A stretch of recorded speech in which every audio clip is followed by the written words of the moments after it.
Okie dokie. One more, one less. Yeah. Welcome. Please make something without samples. We totally can. Well, actually, the thing that... Well, yeah.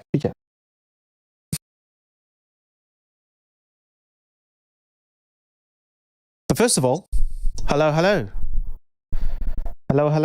Let me draw this down a little bit. I'm going to switch to the live chat here so I can see everything. I'm going to post the stream as usual.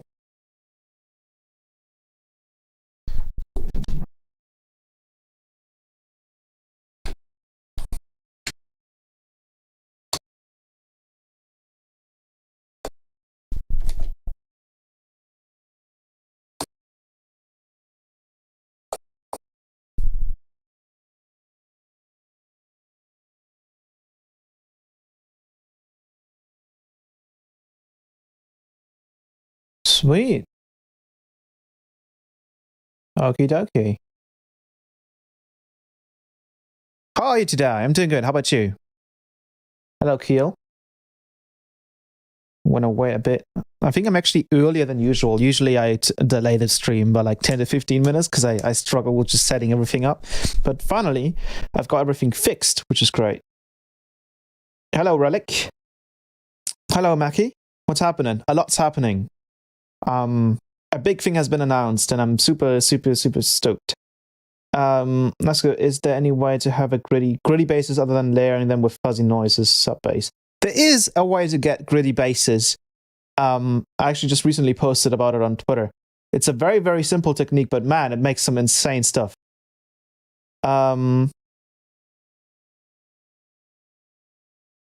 Psilocybin. Hello, happy I could make it this time. Sweet. Hello. Hello, Sagra. PP, yes, PP. How are you guys doing? Welcome. I'm going to switch the screen here to sync, and sweet, you guys can see me. That's perfect. If I stand like this, I'm fairly centered, right? As you can see, the hat tracking is working again. Even if I talk, everything's working again. I had to like really mess with it just for one evening to get it to work again. Man, that was, I realized like how much fucking work is behind the helmet and everything working together. Hey, glad I could finally catch a stream. Welcome. I recently joined your Patreon and it is amazing. Thank you for all the goodies. Thank you very much. I appreciate that. Glad you're enjoying the stuff. That's great to hear. Okie dokie. Hey, glad I could, yeah, got that. Where can I find that tweet? Which tweet? Oh yeah, I'll show you how that's done because it's a really cool effect. But yeah, let's get into what I wanted to show today. This got posted I think yesterday, and I'm super excited for it. So I'm gonna switch the screen. Hopefully I still know how to do all this stuff. Let me check. Does that work? Yes. You guys can see me? Perfect. This right here. I want you to watch this and understand what's going on.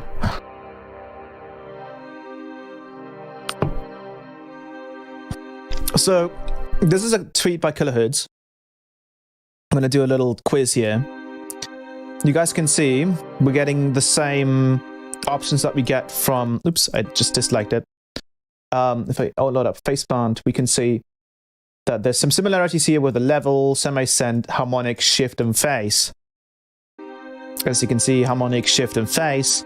So this seems to be something for the oscillator section. And what this currently sounds like in the way it's scanning through, I would suggest that this is a granular oscillator coming to faceplant.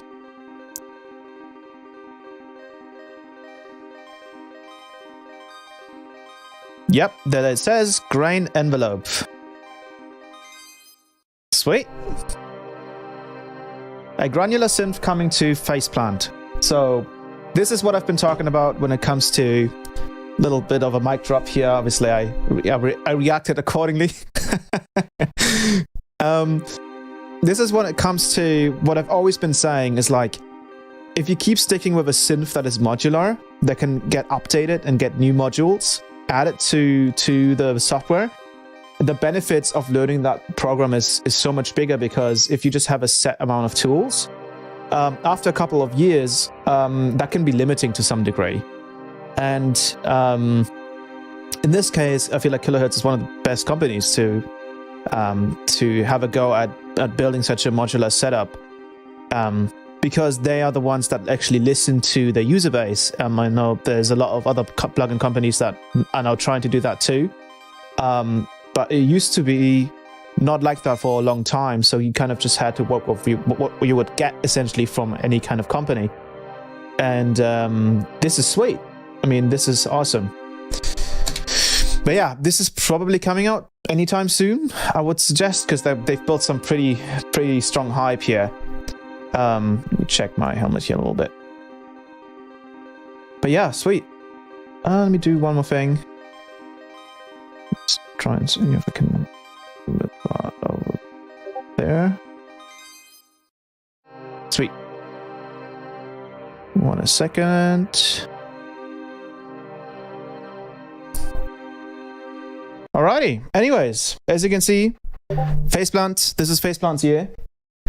And one second. We'll turn this one off as well. There we go. Oop, I think my hammer just disconnected. There we go. Sweet. Another thing that I wanted to show that was absolutely mind-blowing to me, and I've posted it. I've had another tweet about it here too. Is this little trick. Where is it? Right here. This got quite a bit of attention as well. And it's an extremely simple thing to do, and I wanted to talk about it. So I'm going to show you what this thing is about. So, you know how you can use samples in faceplant, and how you can use, for example, let's say an analog on a sample. So for example, if we grab any, let's say, any bass sound here. Let's go with basses, tonal one-shots. Also, another thing that you might be interested in is if you want to play a sample.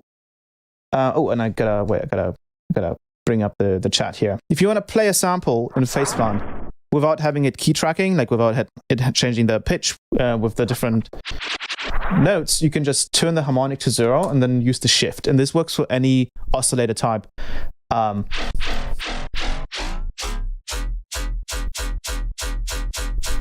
And now we're just constantly playing the same note. Now what we can do, in this case, I probably actually want to play a specific note, so I'm going to put the harmonic back up. So this is a F note, so I'm going to put this F. What we can do is, for example, we can take a saw wave oscillator here and then FM it, for example. And then we can change the...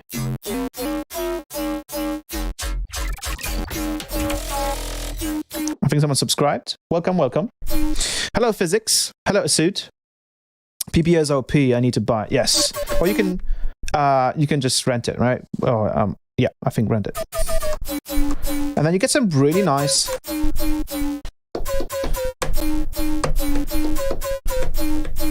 Some really nice sort of FM basses that you can then also control. I don't know if you can control the amount with the amount, no.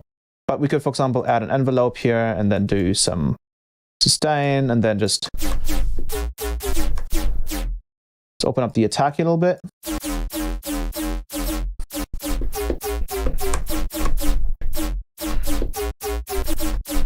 But funnily enough, and a lot of people don't know this, but you can use Obviously, you can cross-modulate. For example, we can also modulate. We get some really strange stuff there. But what we can also do, and I don't know if you've noticed this, but if we click plus here, we can actually FM the whole thing by itself. And this is something that I figured out just recently. I just was kind of messing around with it. So what you can do, and this is kind of nuts, is you can FM, or well, you can modulate, and this is using the audio waveform, so the amplitude. It's using the amplitude to then modulate itself. And what we're going to modulate here is the semi-send. This also works with shift, but I'm going to use semi-send because it's a bit less aggressive. And what this does is it's going to use the audio from the waveform to pitch modulate itself. And this is an offline process. There is no such effect as a real-time audio effect, unfortunately, because this has to process offline. But the results are ridiculous. And that bass one-shot in rack is pretty OP. Made a banger with it already. Sweet. That sounds great. Glad you're enjoying it. I use percussion and I have Versa bass now in PP. Sweet. But yeah, now what I can do is I can just modulate the semi-send with itself, essentially. And what that does to the bass sound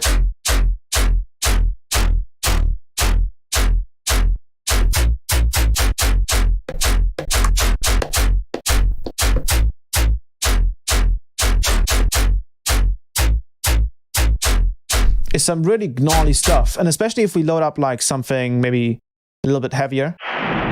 Oh, I gotta...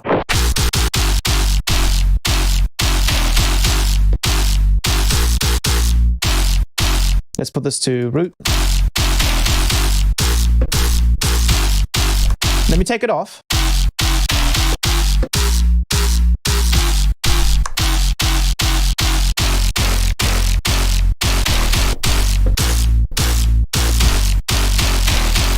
And if you use a loop, for example, so I can go to patterns and flows here, I'm going to pick a bass loop. I'm going to press E, I'm going to do E, and then I'm going to remove it.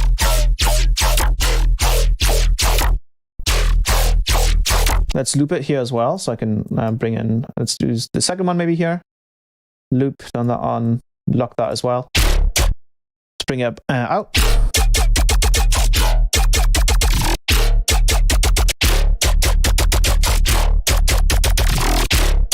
Whoa. Listen to how just angry it gets. I think we have to change the color of the helmet for this particular section. So let me, oops, I gotta turn this back on. Bam. Oh, this is the golden skin that has the shaders have to load in. And bam. Nope, that's the wrong one. Oops. There you go. My controller is set up sideways, so I have no idea what's going on. But yeah, here we go. I gotta press. Listen to just how angry that sounds.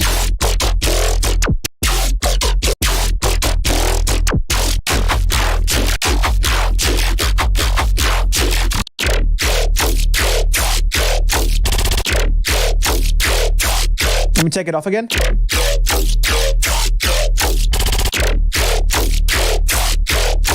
Now, probably distorting this as well will help.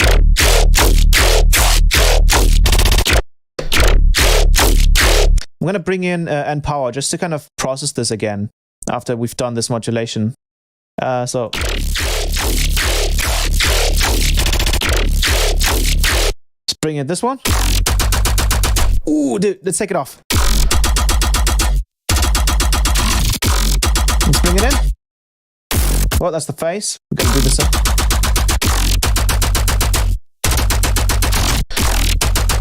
Ooh. You could just like resample that one section. Let's bring up a rolling sampler here. Oh, it's nasty. Rolling sampling is going to take a while every time. We have to wait a minute for it to load. There we go. Let's take a look at the audio file here. Look at that. Wow, look at that same sine wave. How that's being changed. It almost looks like bias distortion. Wow. That's nasty. And what I've noticed is that one of the main reasons why this has the sound that it has is because it's primarily also using the sine wave of the already existing bass sound to modulate the pitch. So especially this last one, I've noticed this works really well on basses I have like really screechy high end, like tonal. So if you have like some high metallic overtones and then bring this in.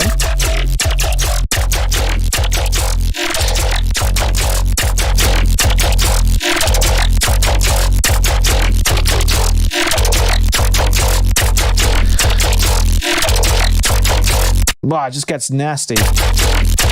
But what I've noticed is that you don't have to necessarily do this with FM itself. What you can also use is a sine wave. And I've noticed that this does almost like 80% of the job here. If you just take a sine wave and just do the semi-synth.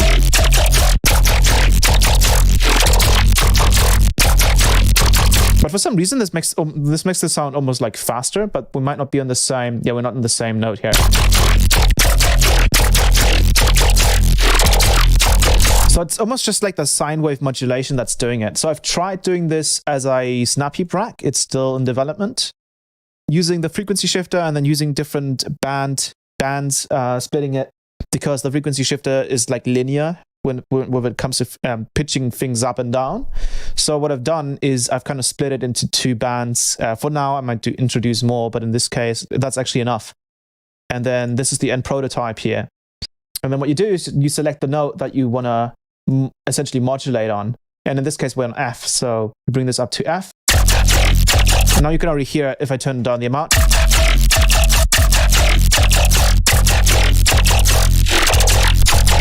And this is also cool because it doesn't change the pitch down or make it slower.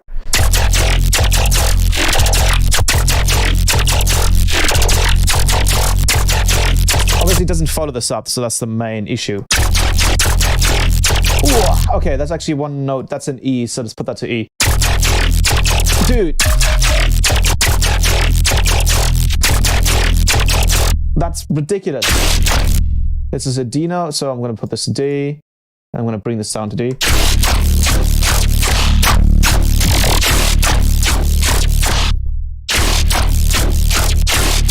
Let's bring the amount down.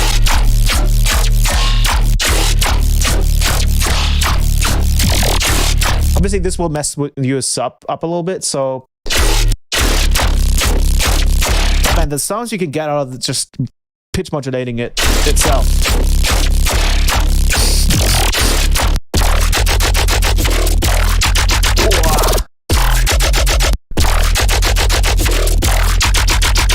Makes it super angry, right? That's kind of the point here. I was listening to you about for about 5 to 7 years ago when it was donating into my phone. Thank you for you. Oh, that's great to hear. Thank you so much. I appreciate that. Can you FM the filter like in Massive? That's a sick bass. Thanks. I think, wait, let me check. I don't think you can FM. Oh, you can. Ooh, you can. Look at this.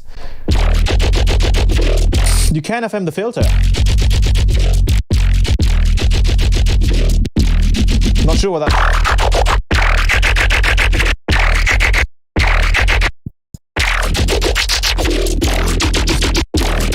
Not sure how useful that's going to be, though.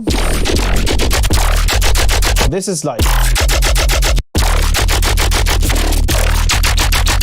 Wow, this is ridiculous. And then you can actually do this in Serum as well. I didn't even realize that you could until I realized that Serum kind of can modulate things with the noise oscillator. So you can do this in Serum as well. I'm going to put this down at 50 here. Make it really big.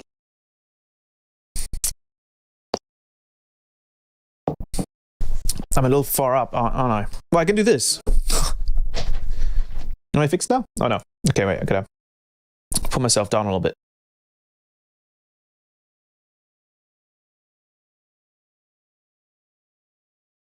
Put a little bit back. There we go.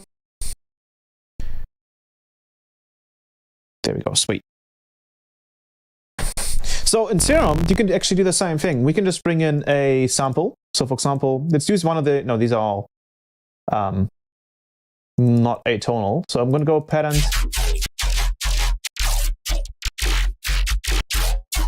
I'm going to use this one. And we can go, and what you can do is you can go to matrix source noise oscillator, and then destination. You're going to go to noise oscillator, noise pitch. And then you're going to put this to bipolar so it doesn't sound weird. And then you're just going to start increasing the amount. And then just the same thing. I mean, you can add some distortion. Let's add some multiband. And then we can just...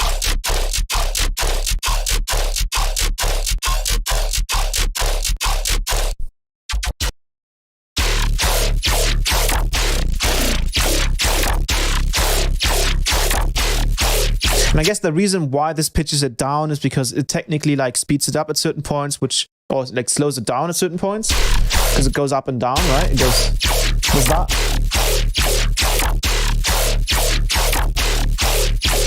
And trying to do this with a frequency shifter, which is right here. Trying to do it with the rack, obviously we retain the speed of the sample, which is kind of important. And prototype. But here, obviously, we have other limitations, which... What note are we at? We are E.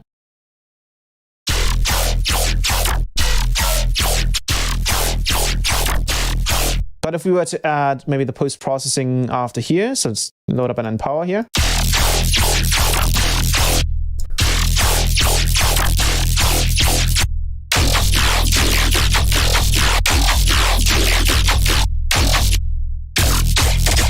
Ooh, okay, there we go.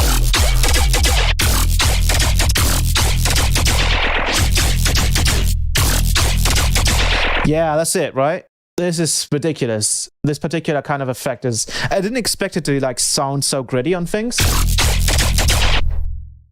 But yeah, it especially like makes the sub sound super gnarly. Anyways, other news, obviously, granular oscillator coming to Facepalm, which is nuts. Honestly, I have to admit, I've already messed with it because I'm a beta tester, so I was able to, you know, kind of beta test it and see if it works, if it bugs out, or anything like that. And you guys know I've been using Quanta for anything granular, and this thing knocks it out of the park. And as far as I know, I mean, the granular synth, I'm guessing the oscillator, is going to be free. I don't see why it would be like a paid edition. I think it just comes to Faceplant. This is kind of like with FL Studio, you buy it once and you always get updates, which is nice. Except of course for new snap-ins, but yeah, totally looking forward to that. The other thing is Summer Pack Volume 3. I just released that I think yesterday or the day before. This is a fun pack, and I've learned some new things about drum synthesis, and specifically about sample accurate envelopes and especially pitch envelopes. If you try to do things in either like operator or Faceplant in some cases as well, other sims, sometimes the accuracy of the envelopes, pitch envelopes, won't be 100%. And usually really good transients actually usually have a sort of zap sound to them that goes from like 20 kilohertz down to like, you know, the kind of hertz region where the kick kind of actually starts from. So I've made a bunch of kick and snare drums that use this new sort of transient technique where I'm still layering some normal drum transients that I make with like pink noise and band passes, but then I just layer them on top of that zap sound. And these kick drums are heavy. So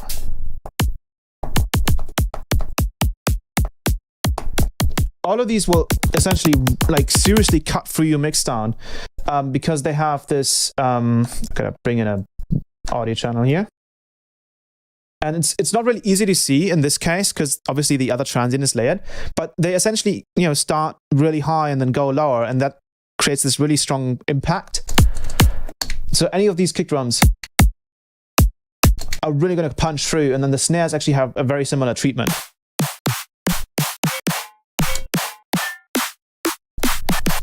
All of these smack. As you can see, and they have a similar transient. You can see more sine waves over here, and then it sort of goes down over time. And usually I would like transition this. I would usually fade this and then just add a regular transient. But I've noticed just having it in there is really useful. And one of the reasons why that is because of another plugin that I've been messing around with. So in this case, I'm just going to use Operator because it's faster. But for example, if you want to make a quick snare drum with Operator, there's a couple of really, really cool tricks that you can do now that I've kind of just figured out. So first of all, having a body that looks like this is totally fine, just a flat line, then kind of curving down. Usually people want to have that like fade out, right? This is happening due to the decay here, but generally speaking, it doesn't really need to happen, which allows us to use Operator. And then the other thing is in pitch envelope, you could only go up to 48 semitones, which isn't enough. And I found that if you go to the destination B over here, you can add the oscillator fixed frequency. And if you add that, you get all the way up to 20k kilohertz. And then we can add a little bit of attack, bring the decay down and the peak, mess around with the slopes here. So I'm going to add less of that, less of that. And get some really, really accurate. And Operator is almost sample accurate. It's a bit different every time. But as you can hear, I'm going to turn off the velocity here. We get that nice little, that zap sound. And this one's actually really important for snare drums to like have that initial hit through any like harder mix down. And then the cool part is that now I've found a plugin. Well, I didn't find it. I initially tried doing this with texture and it worked quite well, but I had to like load up multiple instances of texture, which was a bit annoying. Someone from Twitter linked me up to a plugin, and I've seen some of the other plugins at some point, but I wasn't really ever really fully interested. This thing's called aptrigga3. Now it looks like Ableton 9, which I wish. And they have a dark mode. Also, the other issue is, and I've mailed them about them, but at this point, I have this mails public anywhere anyways. You can see your email on the top right, which if you're using some goofy-ass email, then people might see it if you decide to stream. In this case, this is my business email, so it doesn't really matter. But I wish they would obviously have an option to not display that. I think Bclip had the same issue, but there you could disable it. Goofy, yeah.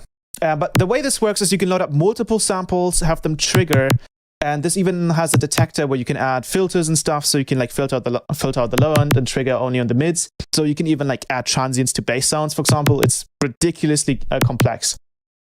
What this basically is this is like Ableton Sampler, but as an audio effect, and you can trigger it with audio. So if I go to my sample pack bundle here, I go to Special, Drum Generation, and I'm going to go to snares. We already have the snare body, right? And we have the zap. Now what we need is a tail and maybe like another transient to layer. So I'm going to pick any snare transient here. I'm going to load it in. And as you can hear, it's now loaded in. I can change the volume. And it's just going to trigger with my snare body. Now I can also drag in a tail. So I'm going to drag in this tail. And now it's triggering that tail, but I have to turn up the X fade here all the way. And the dynamics is usually turned up to 100%. I usually turn that off. And now we have a really nice little tail. I'm going to turn all these things down a little bit.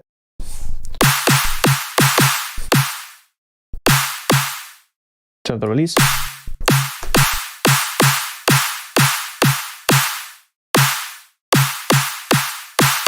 And what I'm going to do now, I'm going to make sure that this isn't so loud. I'm going to reduce the volume back to 0. I'm going to just put this right, let's say, over here. And then I can just adjust. I can click on the individual samples here, and I can adjust the gain. So I can... And then it goes kind of nuts from there. I can zoom into the sample here, and I can pick a different starting position. I can fade it in. I can go to the outside, so to the end, and then fade that out. And then if I go for these different samples, it's going to keep the fade, but it's not going to keep the position or the volume envelope. So you actually get a volume envelope over here. So we can just do this. You can just shorten the sample and then just go through different tails, for example. For the transient as well, you can actually pitch shift it. So we can pitch shift it, we can pan it. And then what's really crazy is we have this envelope right here for filtering. So for example, we can do a high pass filter. And then we can change this target to be the frequency gain. So we can add a nice, like a shh, only on a really short part of that tail. And now we get essentially a ready to use snare drum that we could directly use. And we can obviously mess around with the snare drum here. Maybe we add one more V-clip. And then what's really cool as well is that you can just kind of tune everything up. And then you can really get really precise with your snare drums. And this has helped me to like speed run some of these snares. And it's really, really nice because it means you only have one instance of a certain plugin, and it can even be Kick 2, it can be Serum, it can be Faceplant. And you can then adjust everything on the fly super fast with just one plugin, which is really nice. You can also, and this is the other thing, actually, funnily enough, in the new sample pack, what I've done as well is I've included 10 tonal layers. So you get some really nice delays, and I've actually made these with Minimal Audio's cluster delay. I'm going to talk about this bad boy in a second because this thing is pretty nuts.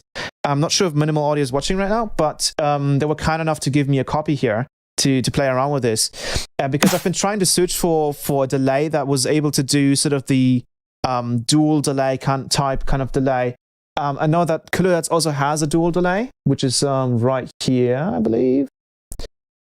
Which is really nice, but the one thing I dislike about this delay and the regular delay is that these only go up to 10 milliseconds, so you can't get any of these really extreme or intricate tonal delays.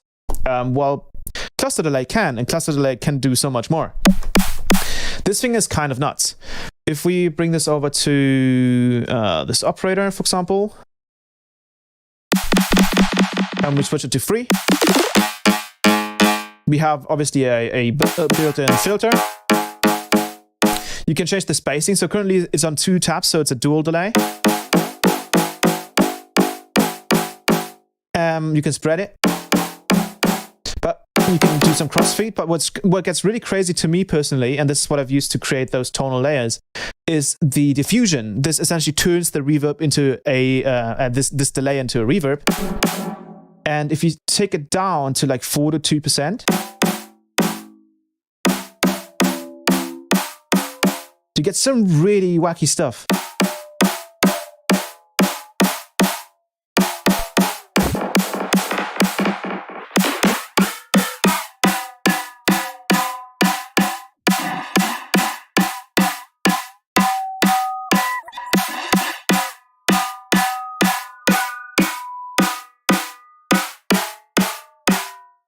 Some really cool sort of tonal metallic delays and layers.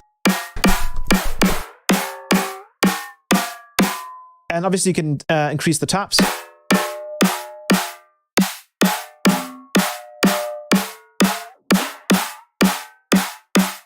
And then you can get some really high feedback, and then with the modulation, it like pitches up and down when it like fades out.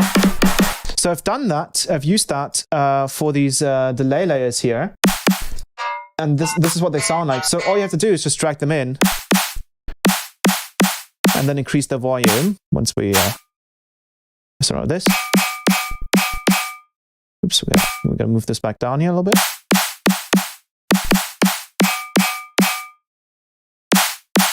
Oops. That's not triggering number 3.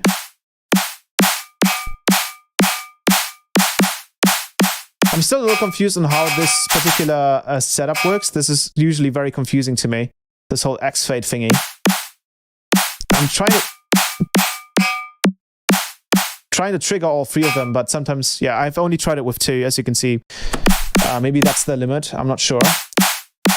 If AppleSoft, I think it's called, is the plugin developers, if they are watching this, please explain to me how you can trigger multiple samples, because I've only been able to trigger like two. But as you can hear, you can like layer any of these tonal layers.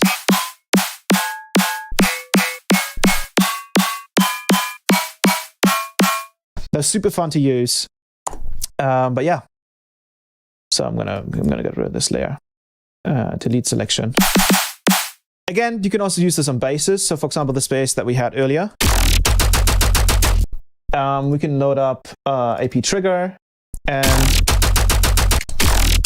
let's trigger a particular sound here.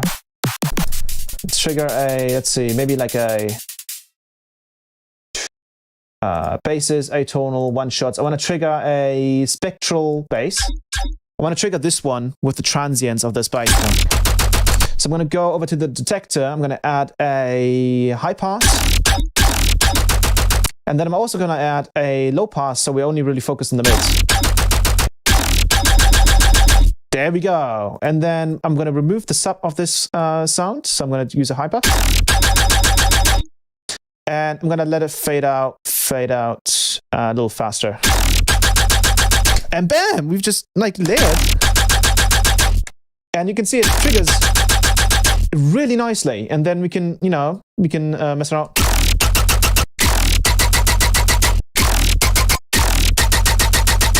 And then we can...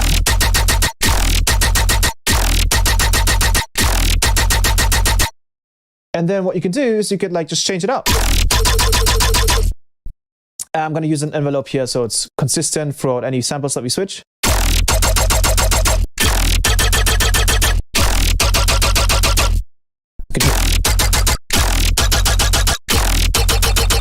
How sick is this, right?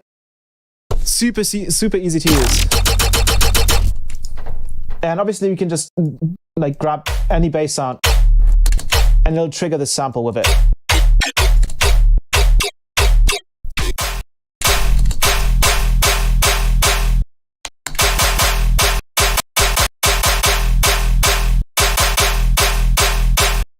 And I know there's also a way to like delay the sound. I think latency maybe did it. So latency kind of introduced some latency into the trigger. You can also just trigger with a sub, for example.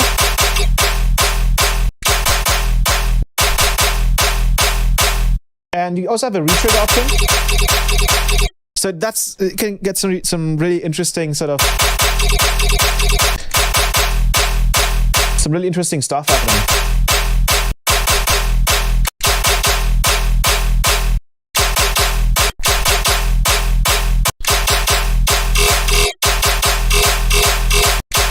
I'm sure you could like even use like, for example, I've made these really cool drum fills here.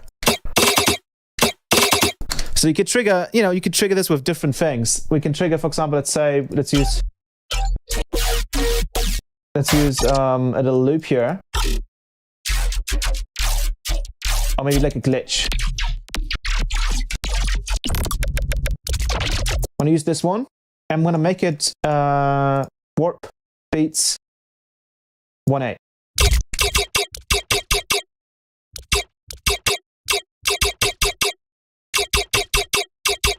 Make it faster.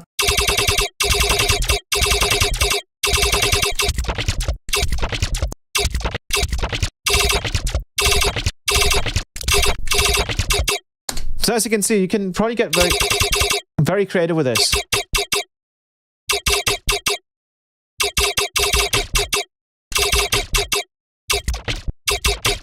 You also have a window so you can kind of keep it from going absolutely nuts.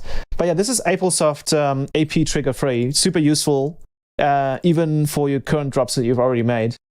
And then other things in the, so this bundle, I wanted to kind of start off, this sample pack, I wanted to start off the next year with some really hard hitting drums. So obviously you get these really strong kicks and snares. And these layer perfectly with these tonal layers. So if we just add, for example, a tonal layer here. Obviously, you could like fade it in.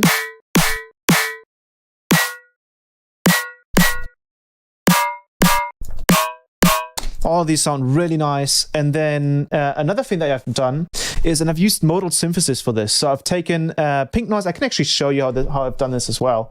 This is really cool. I've made some drum fills that I, because I didn't really want to record. I don't like have any actual like, you know, percussive instruments at home or any percussion. So I've made these using glitches, so bass glitches, and I've just used kind of those transients. And I've used pink noise with modal synthesis that I've had cluster delay on that, creating almost the body of that sort of percussion. And this is what these sound like. And then sometimes I would layer them with, for example, these drum fills from the bundle, which is right here. So I would chop that up, make it super short, and then just kind of frequency shift it around.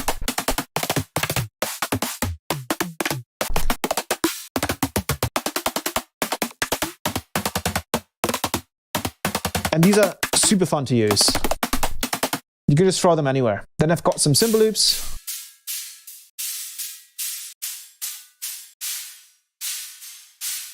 Hi-hats, you get hi-hat loops, which is the first time I'm doing these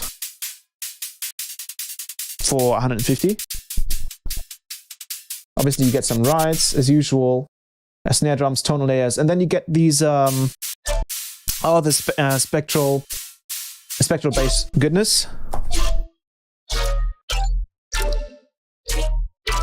Of my Patreon. Once again, all being processed with the Physian MK2 rack. So super clean. You get some color bass glitches.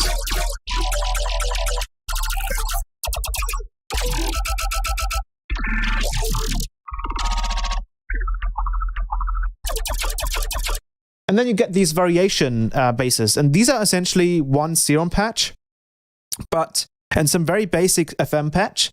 But what I've done is I've run them through spectral pitch correction, because that's usually one big issue with FM is that it's almost always out of key.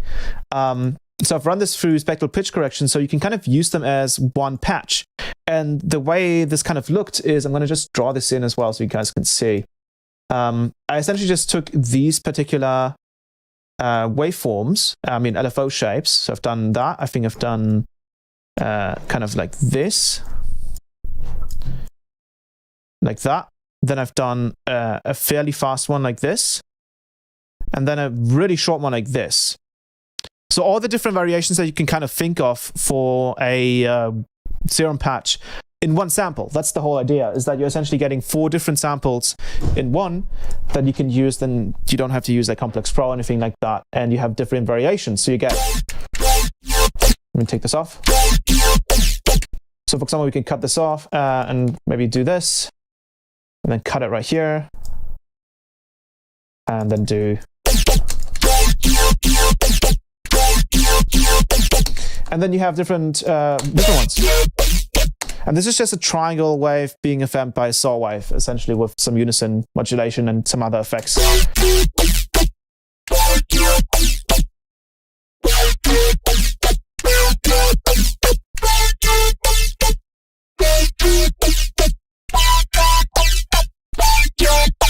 And what's really important about these is that these are all on key. So when you use them in the specific key, they're going to work, right? That's really important. And then obviously you can always layer these. So we can, for example, take this D minor one shot here and use these different sections. And then we're going to use this section right there. And then what we can do is we can maybe layer another one.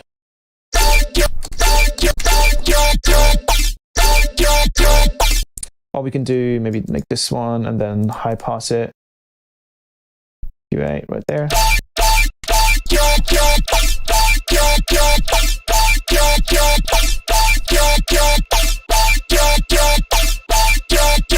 Let's pick up another one and then just paste it in there.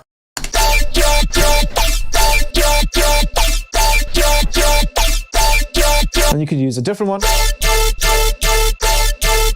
Obviously, you can still use Complex Pro and make these faster if you wanted to. So you can still do that.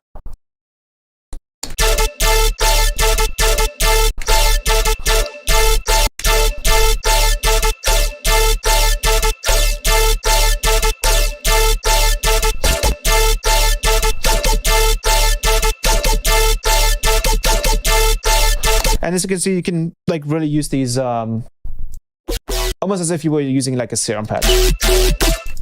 But yeah, and then that's it for the first summer pack for the new year, essentially. And I hope you guys have a lot of fun with these samples, because I'm certainly having a lot of fun with these. Especially the kick drums here are super heavy. We can like make a quick little thing here as well. I think actually I've made something earlier. I think it was this.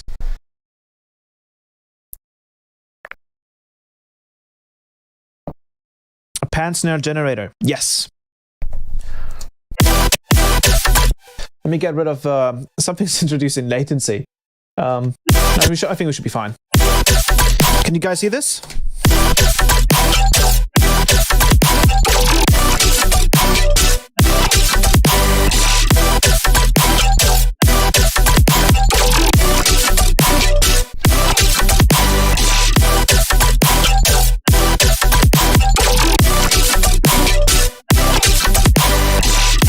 Can you guys see this? Because I'm not sure.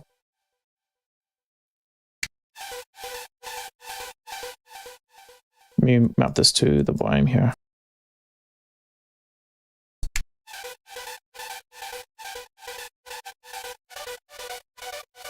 Is the chat updating, or is everyone lurking?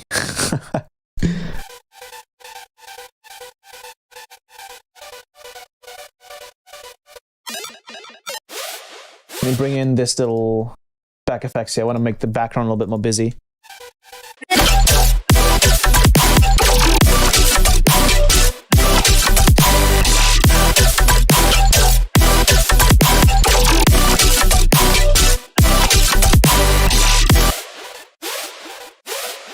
Oh, this needs to be activated the whole time, so let's delete.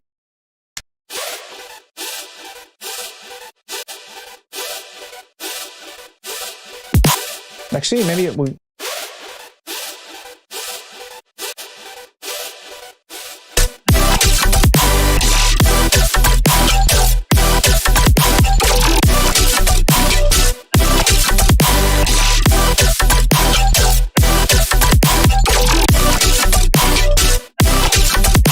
And here, probably actually want to bring back that initial.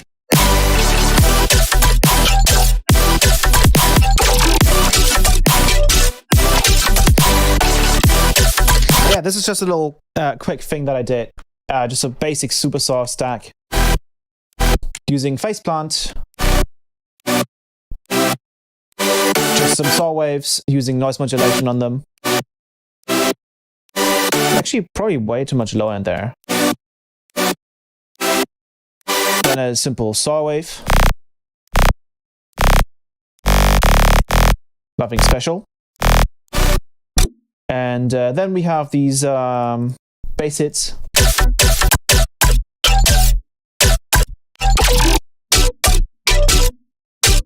And here, funnily enough, I was trying to use retune on this, and it sounded kind of worse because of all the processing. So I instead just opted for in color and readjusted the pitch a little bit with the frequency shift, and it sounded so much better. But I think I also introduced a, even though that's not on here, I think it's on here. Yeah, so I've used this little trick with the kilohertz dynamics. If you use this multiband, you can essentially gate the sound a little bit and make it tighter. And this happens for both the pre-ringing and post-ringing that any of these effects can introduce. So if I take this off, get a lot of that pre and post-ringing, it sounds kind of smeary. And then when I turn this back on, it just cleans it straight up.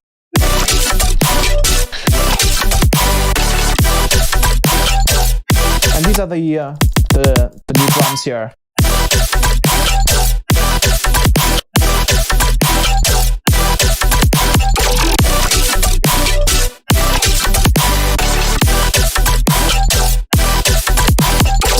Feel them.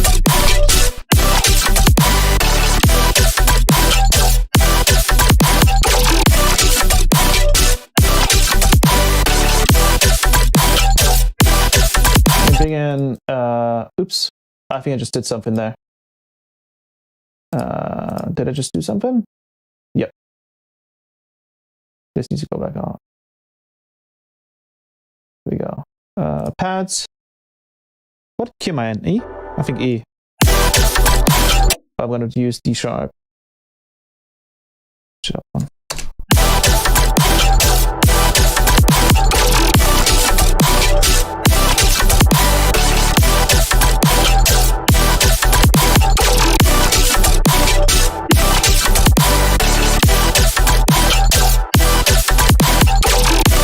What's the iron on that?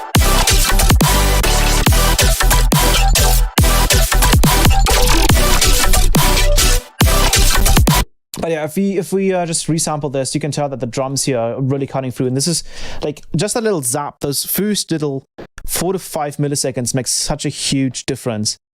I'm not a fan of super like distorted transients, but in this case, they totally make sense because everything's super loud anyways. Like you can't really tell, right? In this case, where's the pre-master right here? Let's resample from that. Actually, we should probably throw on a V-clip on that.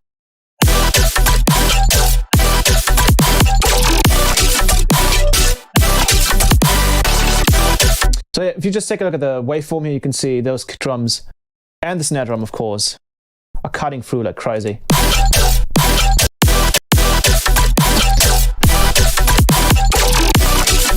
You can also try some of the last ones here. They're really clean as well.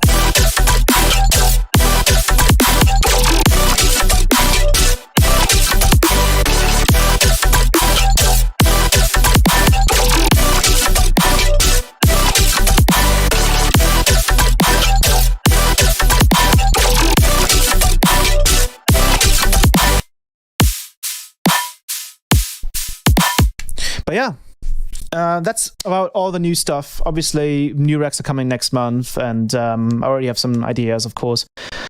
But other than that, the stream is open to you guys. You guys can decide for what we want to, what you guys want me to do today.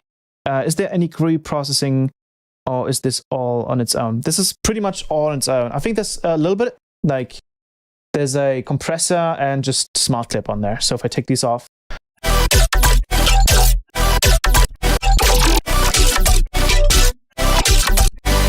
And then with it gives it a bit more power, right? But on these individual channels, this is just some vocal. Honestly, I can probably just remove that because you can't even really hear it anyways, but just have a one shot right there, one shot right there. These are just high cut.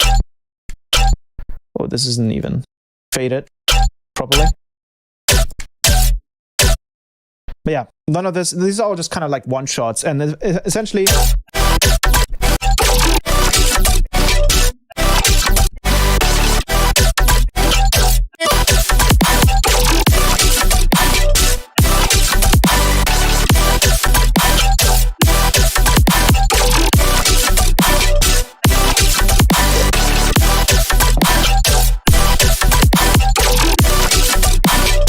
what was really difficult here was to, you know, pitch these down in the scale, because here I'm going down 5 semitones. It's in the envelope right here, transposition. And if I didn't have color working on here, it would sound pretty bad if I turn this off. But that's not in color. Where's in color at? Wait, do I have a double? No, I don't have a double, do I? What? I have a double? Oh, I don't need a double. What the hell? Yeah, this is what it would sound like, just pitched down. Obviously, it makes no sense if we play the whole thing like this.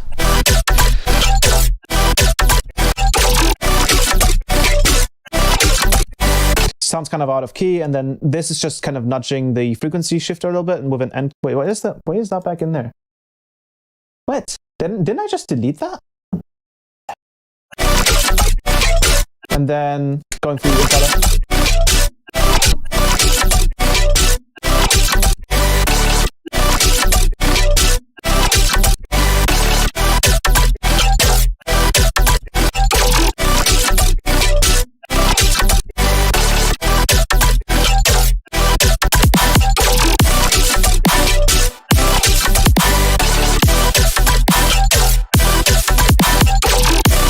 These drums are incredibly clean. And obviously you can, for example, add some drum fills here. And we are at 140, so I'm gonna just pitch this down. And I'm just gonna place them over here using this little feature.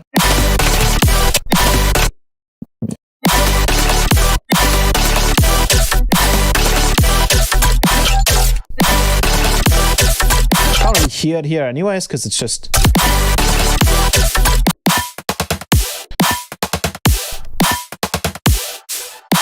But yeah, these hi-hat loops are really useful as well. If I put these in, they sound quite nice. But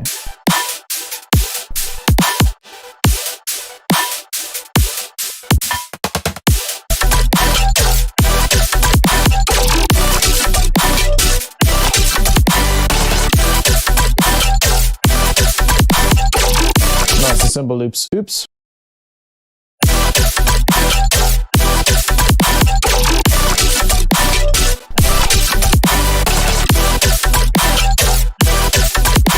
We just play the drums.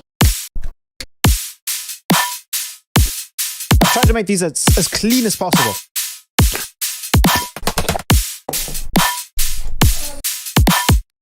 I'm gonna bring this out. There we go. For some reason I think this was like shortened. Yeah, because the kickstart there.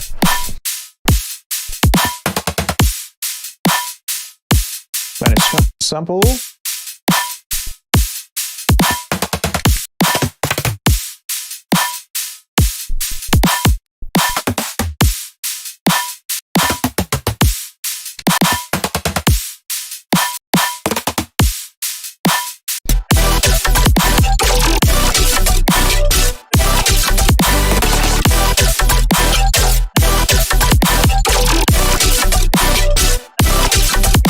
But yeah, you can compare, for example, in this section, if I switch out the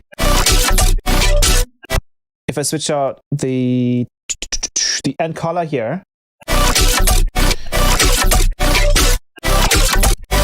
switch that out for retune, you can tell that honestly I prefer the sound of end color in this case. If I bring this minor,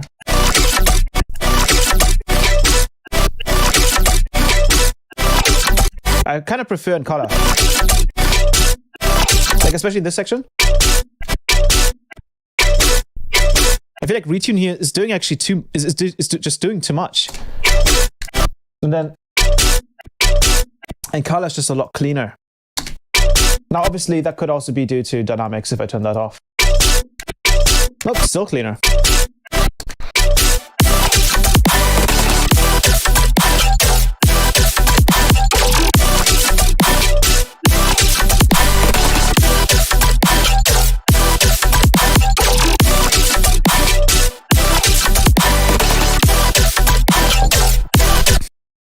But yeah, Subnasco, leave some good tips. I'll watch later. Sweet. What's that VC160 VST? This is a sort of analog style compressor. I just have this on the group to give everything a little bit more power. I can bypass this and just enable it so you can see what it does. Actually, we should probably copy this over here.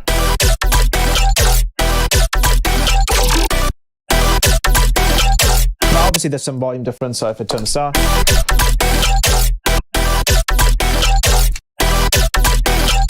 What this compressor is supposed to do is just add more sort of, power to the drop by attenuating transients and compressing everything else a little bit together. So instead of the VC160, you could also use the glue compressor, for example, on some other extreme settings here.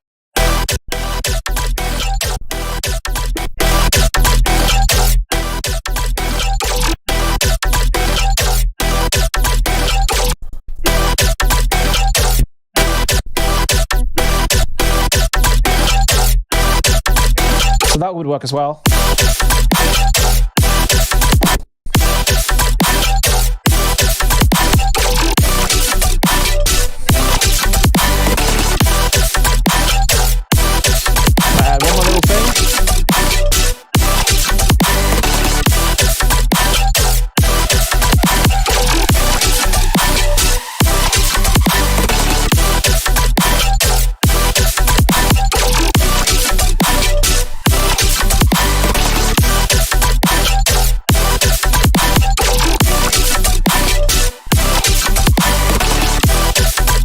sounds sweet.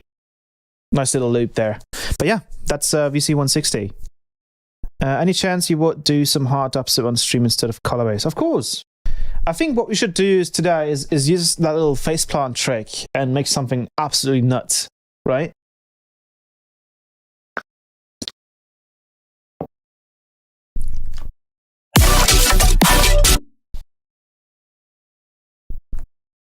So yeah, I'm gonna hit new live set.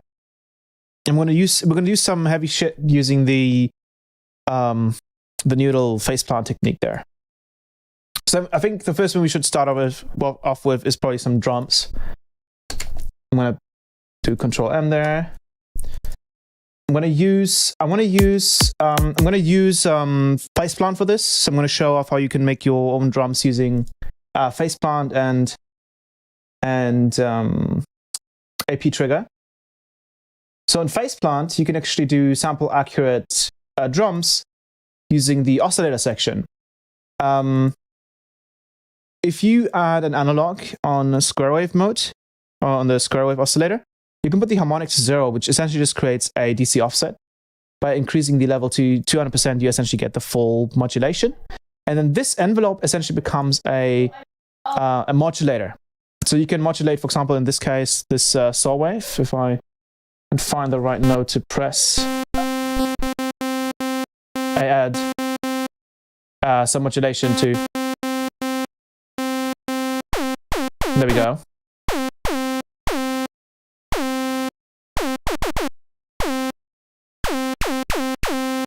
And as you can see, we get some high quality pitching.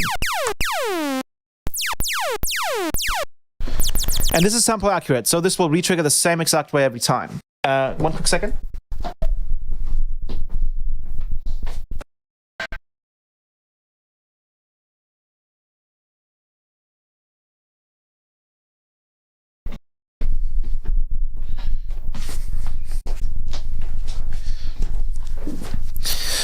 So what I've done here is I've created two little presets for myself, which is one is called sample accurate kick, and then the other one is called sample accurate snare.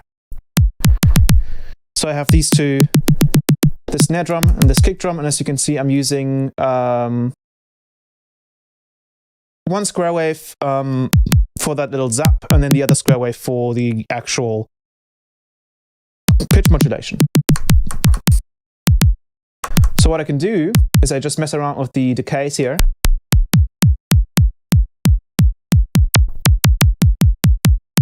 And then I get a ready-to-use kick drum that I can just mess around with and essentially use now. And then I just add AP trigger. So I just add that after the faceplant, and I can add the samples afterwards. I can obviously do this in faceplant too. But I can just do specials, drum generation, kick, and pick a transient in the top, do the X fade, and then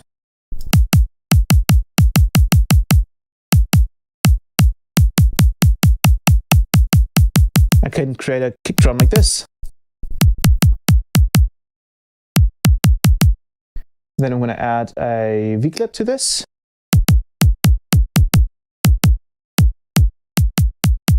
I'm going to keep messing around with the shift here until I find something nice.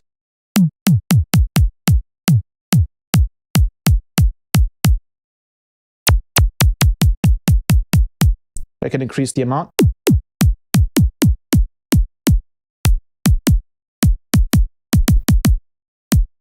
Can switch out the transient.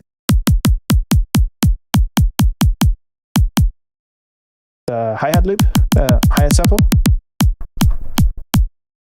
Maybe make it shorter. And then I can push everything maybe into the clipper here a little bit. And then it's just about fine-tuning, right? And the cool part is, once again, this is sample accurate, so this is always going to sound the exact same, which is really nice.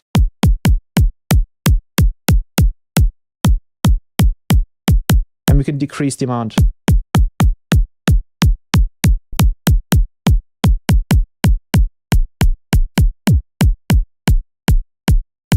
Maybe I want to add a little bit of dispersion after everything's been layered.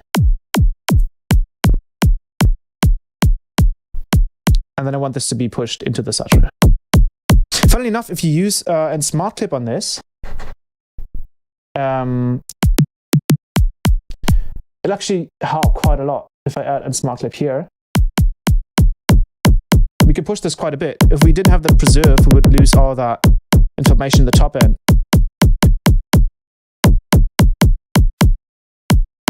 But we can preserve all of that with the smart clip, and the smart clip X is going to be even cleaner.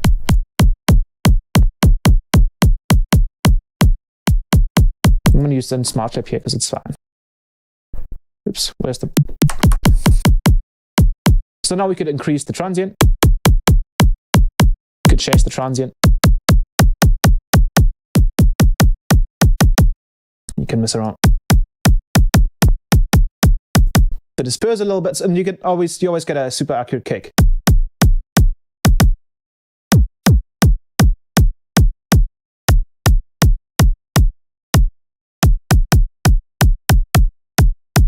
Like that, for example. It's nice. Now let's go to the snare. We have that snare right there. I'm going to add a V-clip. I'm going to add a AP trigger. I'm going to go to my drum generation samples here. I'm going to go pick a tail and a transient. Fade it. And we're pretty much almost ready to go. So I'm going to just add a little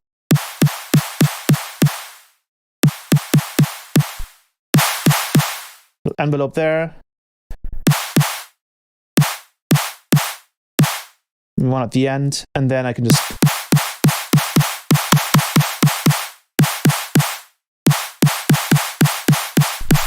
mess around with the pitches. And as you can see, I can add a lot of zap to the snare drum. We can change the pitch here. The decay and the hold. And it's distorted all together. We change the transient. And then, last but not least, I'm going to add another AP trigger because this is a lot easier to do. Probably after the V-clip. And I'm going to add one of the tonals. Or probably a different one. So, escape. It's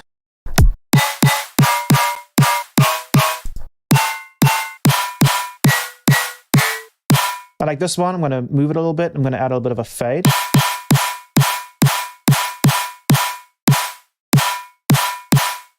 I'm going to add a fade out here.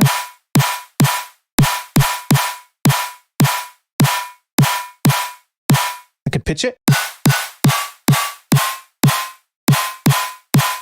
Yeah, so now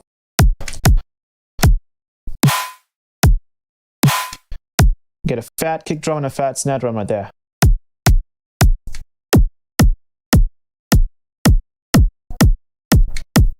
There we go. A little bit less disperser.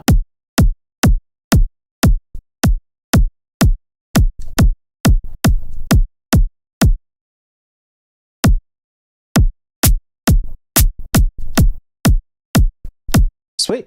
Obviously, we can also EQ this, so we can add an EQ.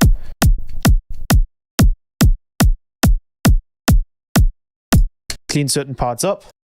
And then I'm going to go ahead and add some hi-hat loops. Adding some cymbal loops. Copy this kickstart, make this a cymbal group. And another thing that I've learned is to actually separate the kick drum. So we're going to go drum rack number 1 and drum rack number 2. And separate the sidechain for both the kick and the snare, because the kick drum can have a faster sidechain for the cymbals. While the snare drum obviously has a big tail, so we might want to sidechain more.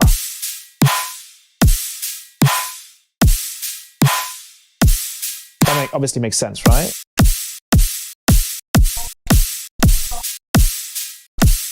Let's make this a little bit quieter.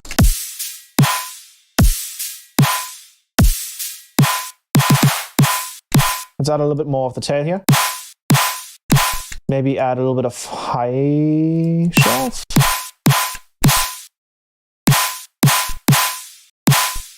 We lower the volume of the tonal layer. Yeah, I think that was just too loud. Let's turn this back down. So let's add another one. A different one there.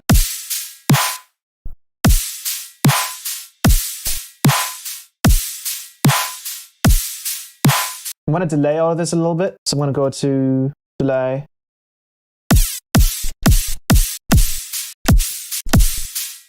Maybe after.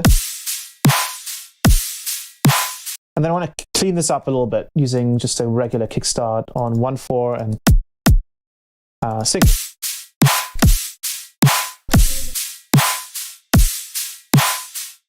And that kick drum. We can lower the length of that. That's better, right? Right there. Sweet. So that's the drums already done. Cymbals already done. Let's just go and do the bass sound. So I'm going to pick, I think I'm going to pick an E note. I'm going to start off with a simple 4 on the floor. We'll go lower. And instead of using that, I'm just going to pick up any random bass one shot. So I'm going to go to one shots. And I'm going to pick an E note.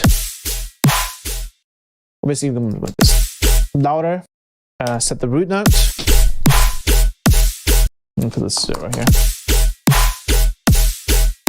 And then I'm going to start modulating that with itself.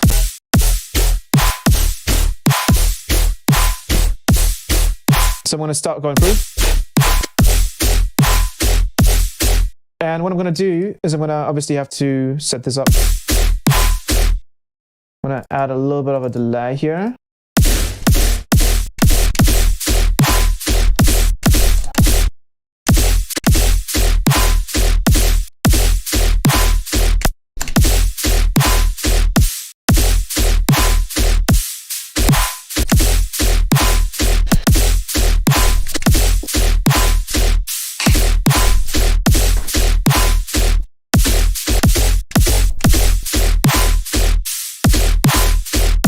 And then I can just keep going through until I find something that sounds really nice with the modulation. I'm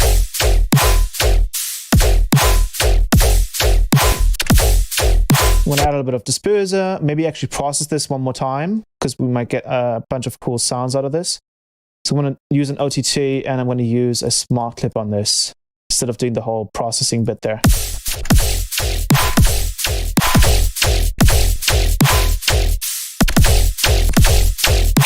And I'm also going to add the disperser just on the low end, so to kind of like stretch it a little bit.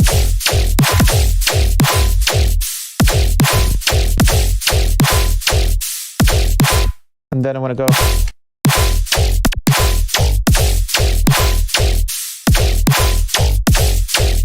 And I keep going through and just pick different ones.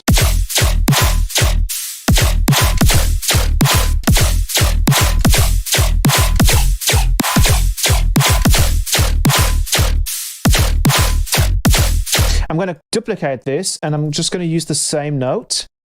And then what I'm going to do is I'm going to load up the M bass one-shot designer, generator, I mean. And then this is just going to act as a high-end layer. So I'm just going to do EQ8. And we're just going to hit random.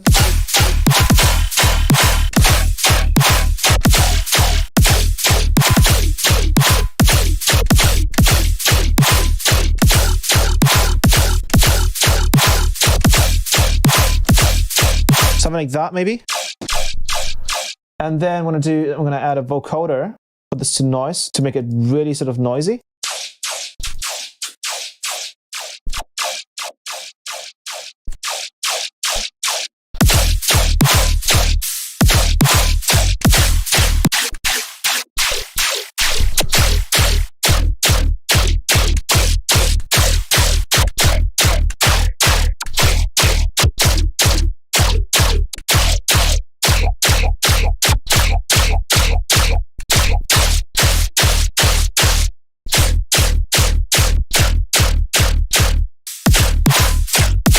And then we're just going to keep going until we find something that sounds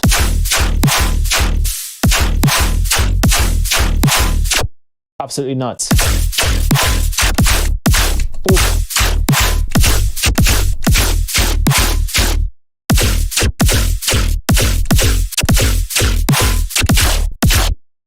Do you note now?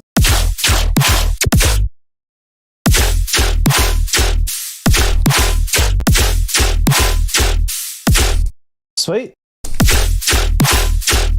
I'm going to copy this over here, and I'm going to copy the faceplant patch. Ah, come on, let me copy it. And I'm going to use a glitch on here. So I'm going to use a glitch that is maybe on E.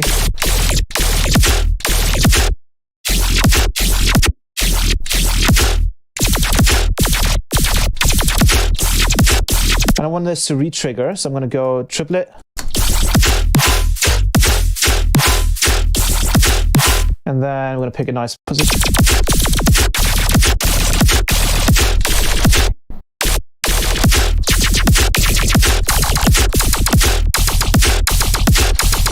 That's sweet.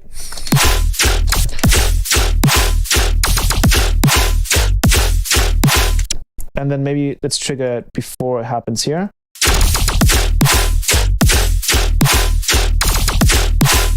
I want to trigger it right here.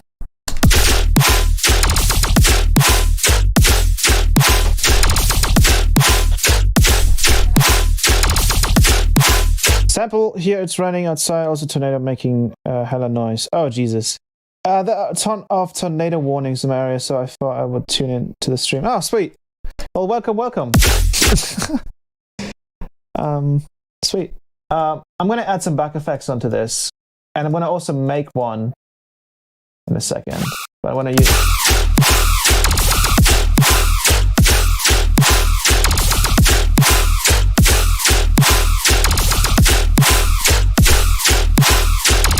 Let's go a little slower, like 145.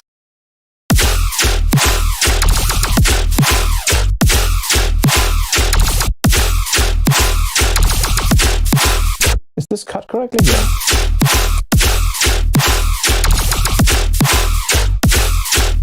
There's like a weird pre-shift here. What's going on? Oh, because okay, yeah, that explains it. Warp.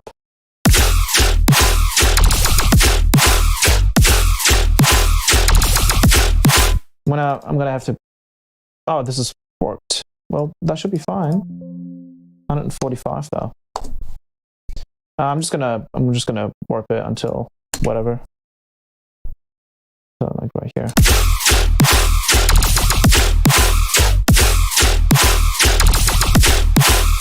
Then another one.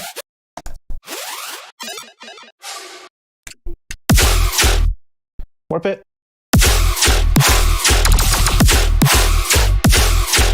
Maybe this one. Maybe this.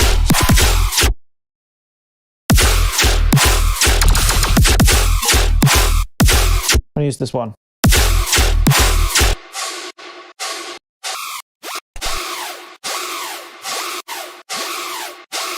Shifter.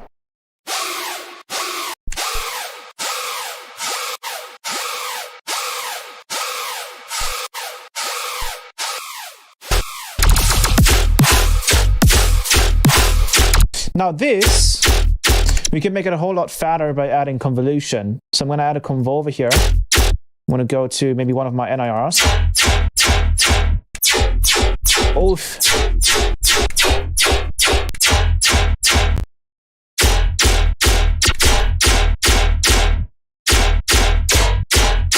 But we might have to do some delay compensation for this. So I'm going to do it inside of a snap heap. I'm going to add a convolver, I'm going to put another convolver here, and then I'm going to align these two.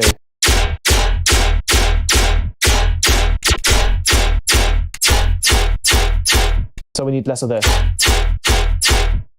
And then I'm going to mess around with the stretch.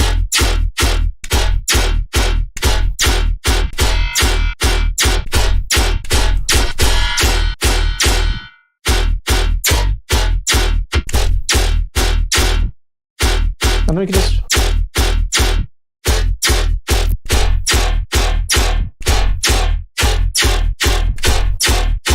Oh, Ah, it's disgusting. Let's distort it a little bit. I think we need more.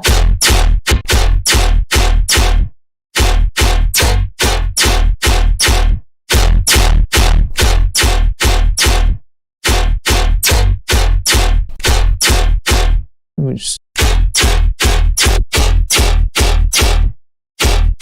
take the lower note of this one.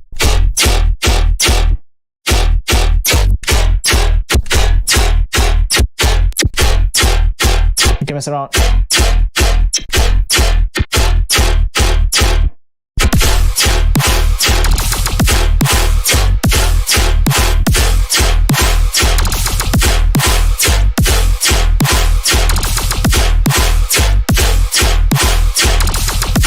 I want that sub to be sustained, so I'm going to add end sub instead for the sub. But I want to keep the distortion that I get from Smartphone. I want to keep that upper harmonic as well.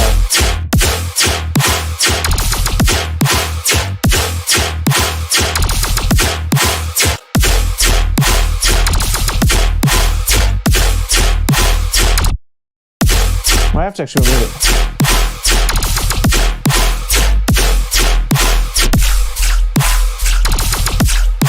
Yeah, so this goes slightly out of tune, as you can tell.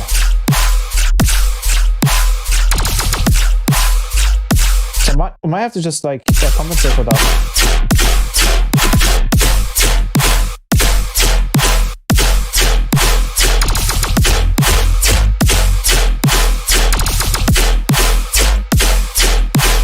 Actually, we don't.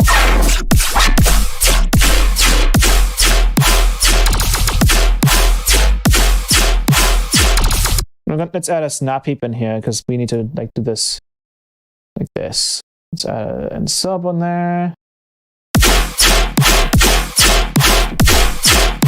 Let's add distortion. And let's add oh, is this even parallel?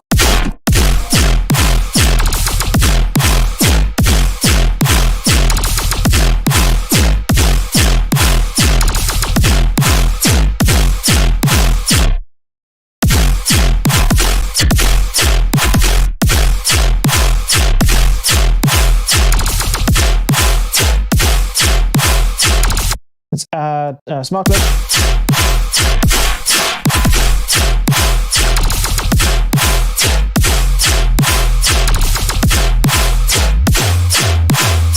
Yeah, it feels like it's a little bit out of tune, so.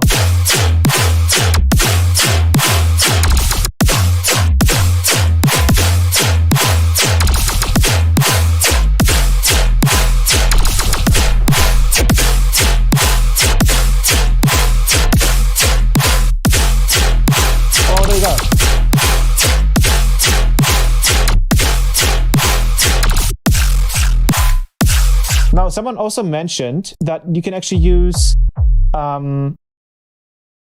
just phase distortion on just the sub to give it that same sort of second harmonic.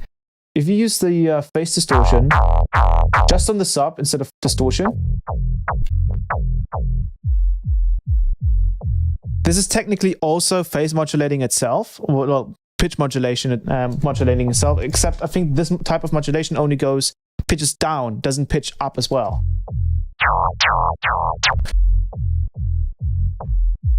But they should allow us to add some nice harmonics. Let's move the filter here a little bit. So if you take off the dry,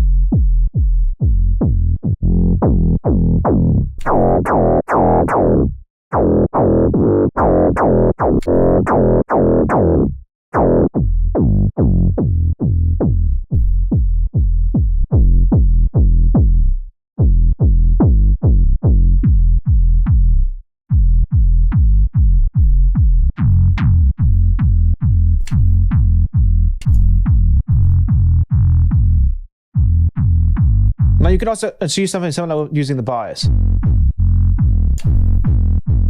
But that'll give you some high end that you might want to get rid of. Well, in this case, it's probably just distorting, actually. Yeah, it's just distorting.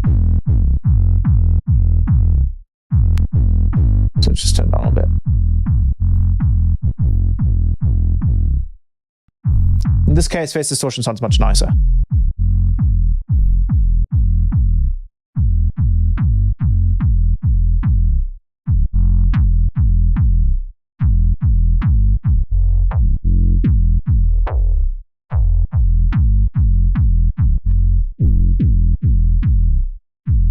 It's bringing the original sound again.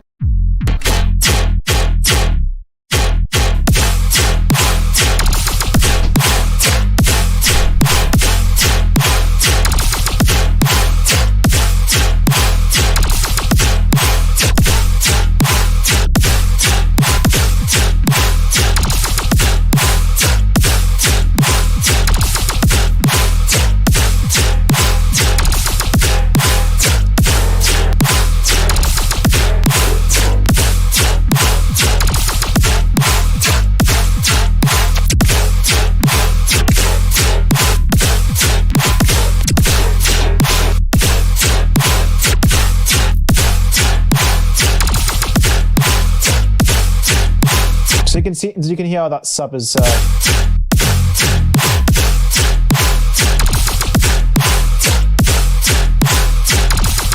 gotta really make sure that it cuts out, though. It sounds like it doesn't fully cut out. So we're going to use an envelope here from the Midi and just cut out the patch whenever the Midi stops playing.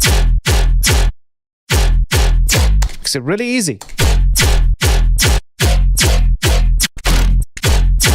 Now we can just play around with these.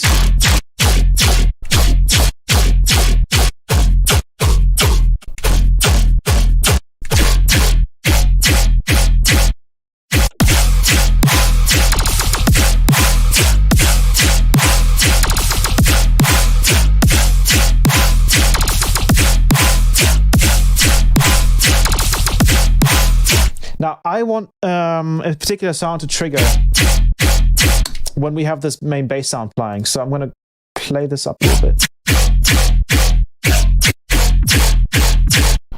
You can hear the... I think it's because of the convolver here.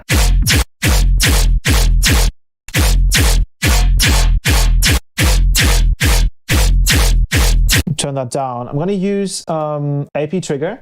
I'm going to put this in parallel. I'm going to turn the volume down, and then we're just going to use... I think I'm going to use an atonal one shot here. So I'm going to use one shots. I'm going to use one of these, not tear out one shots, but one of these one shot layers. I want it to trigger only on a specific frequency range. So I'm going to use a bandpass. And I'm going to, can I open that with? Yes. Does it not trigger? Oh wait, I turned this volume down. Yeah, this needs to be at 0, and then this.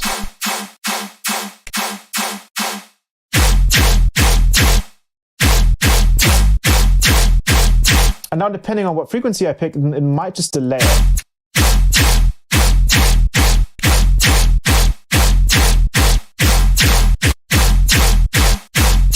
I might also be able to just... Yeah, I'm going to delay it a little bit. So I'm going to grab a delay afterwards and just delay it a little bit.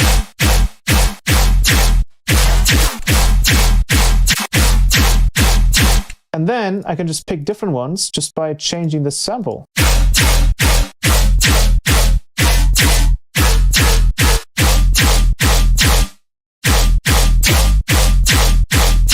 I'm going to grab some reverb.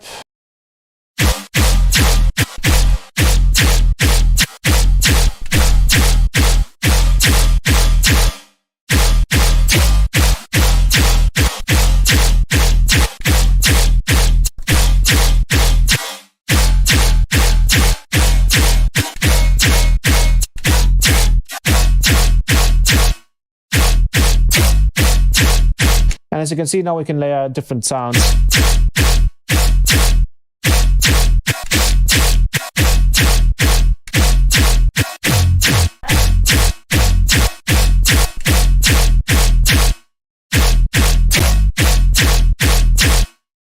Now, I might have to mess around with the delay.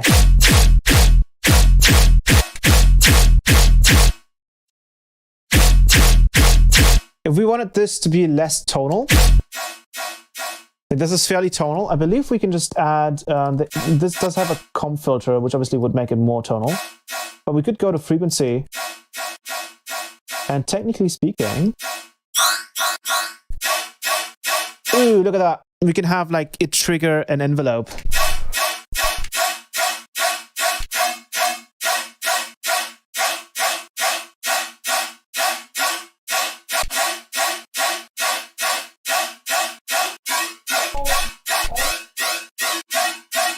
Ooh, that's actually kind of sick. Was it? That's fairly loud. Let me turn that down a little bit. I like the reverb, but that was all the way on the right side, so I'm going to use Valhalla Room instead.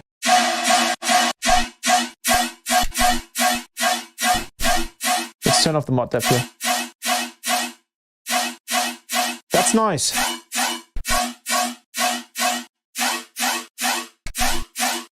And then this comp filter, I believe, can also go negative. So we can do... I think that was adding the gain there.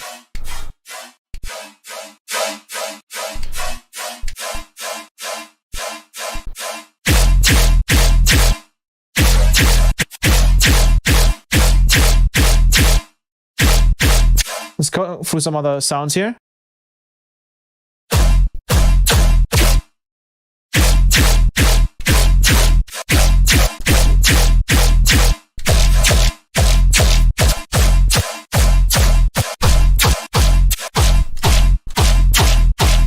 Oof. I think the main bass sound here is... This layer needs to be messed with a little bit more.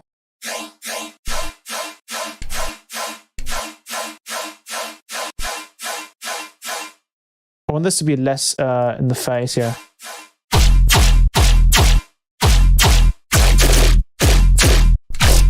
I think these are all way too different. I think we need to work with metallic layers here.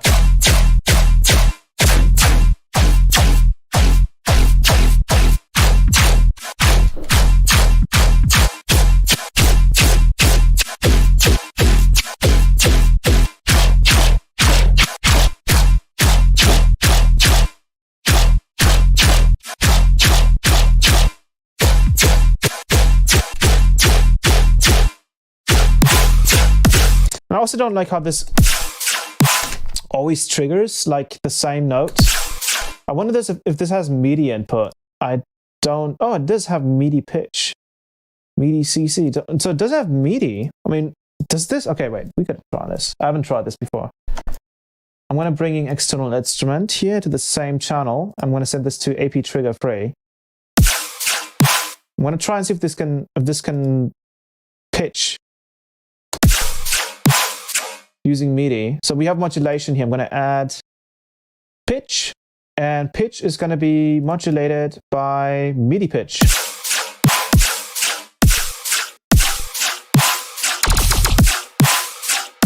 Kind of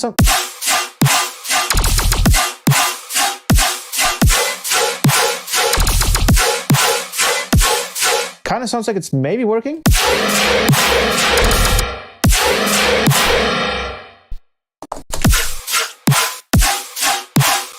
MIDI CC. Is it working? I have no idea. 1.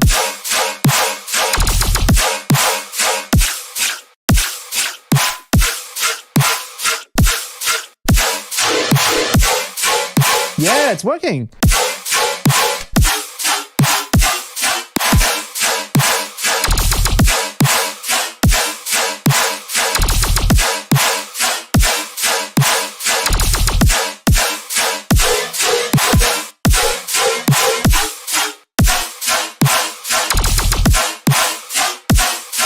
Yeah.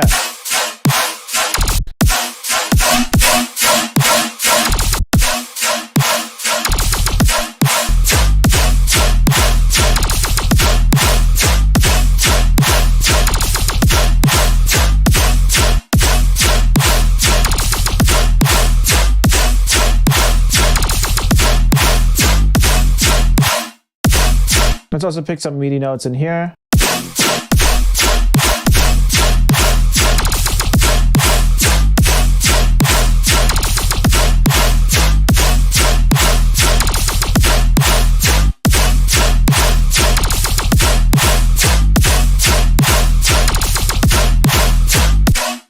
and then we can just go and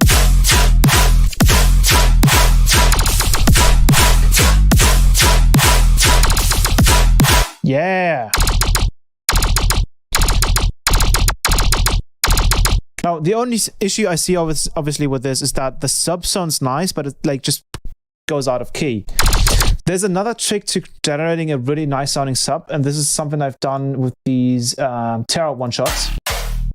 If you take a look at this sub sine wave here, you can see it's a very specific kind of waveform. It almost looks like a triangle, but it's not really a triangle. So what we're going to do is we're going to send all of this over here. Actually, we're going to do this like this, and this is going to go to lane 3. I'm going to add a filter. I'm going to add a, instead of adding an analog here, we're going to add a wavetable. And then this wavetable is going to go to lane 3. I'm going to go inside. I'm going to go to the harmonic editor. I'm going to add essentially like a saw wave. I'm going to do harmonics like that. And then you take out the second harmonic. So you get that similar kind of triangle wave.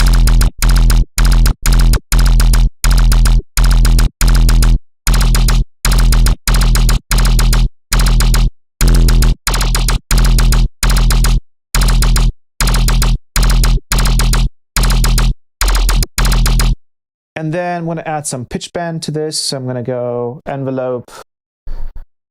So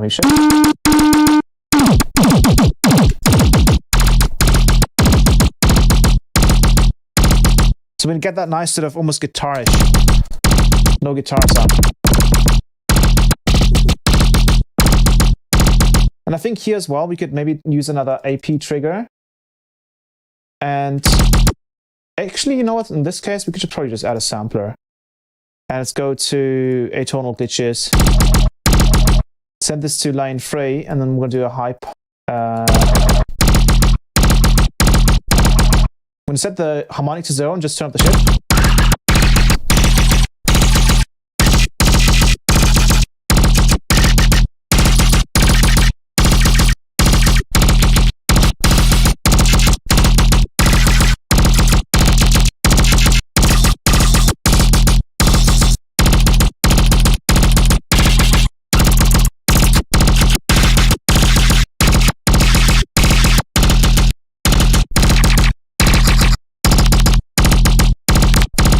Push it down a little bit.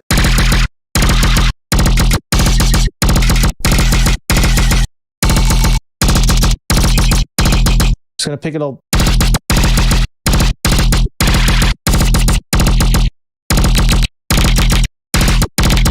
That sounds nice.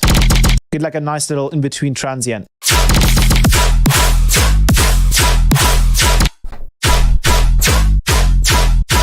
Yeah, this is nice and heavy now. Now also, I don't know, in fact, it's probably not in the chat right now, but he's noticed that you can use the same kind of self-modulation. Instead of on pitch, you can use that on ring mod, using self-modulation. And we can only use the sine wave to modulate the amp of the bass sound, essentially. And the way you can do this is you could create a separate chain, then have a sidechain input. You could put it on self-modulation, which is... and I'm going to add a multipass here just already like that. So like we could add a ring mod in here and put this to self-modulation. Self. But the issue there is obviously that we're also doing this on the sine wave, which doesn't really sound that great.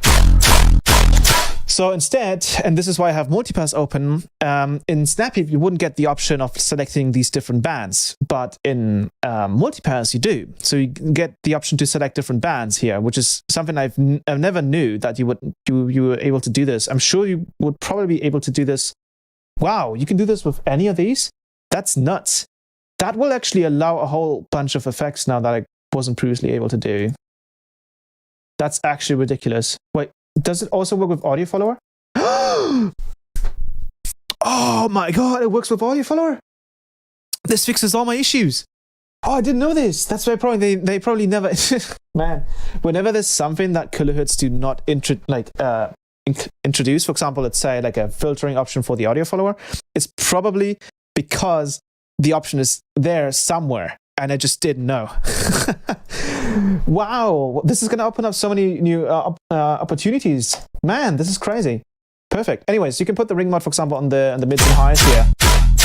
And then go modulator instead of self. We're going to go to band probably 2, which is the sub.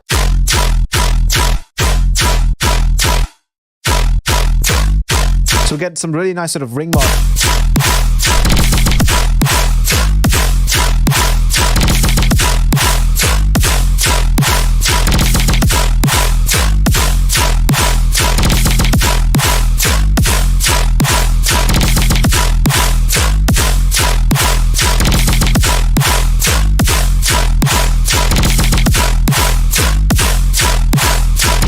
But yeah,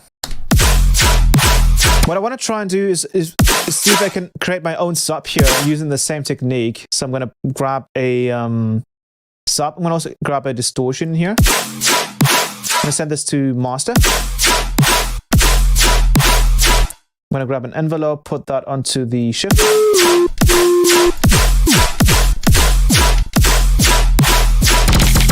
And delay. Add a filter, no track, probably the...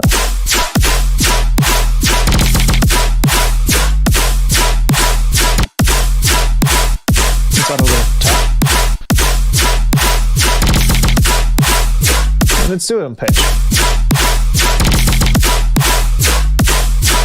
And then when I add those specific harmonics, I'm going to do a little down ramp. I'm going to remove the second harmonic.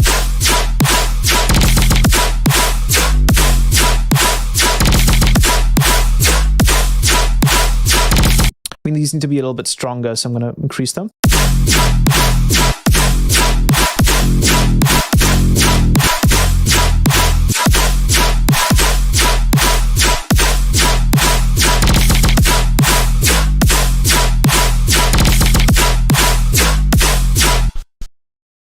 What's the note?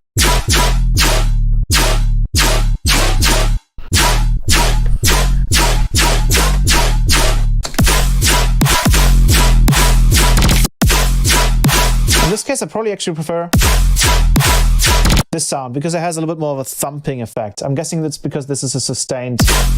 When it's take.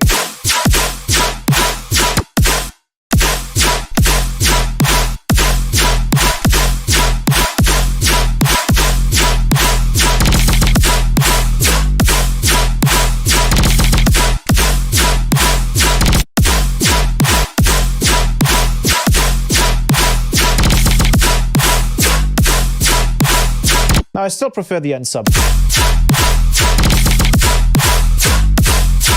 because of that phase distortion.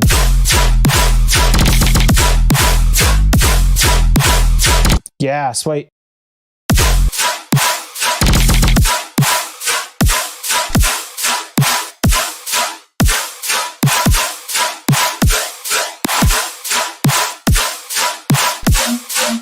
Oof. Whoa, is that happening because the Is that happening because of the comp filter? Wow, it's nuts.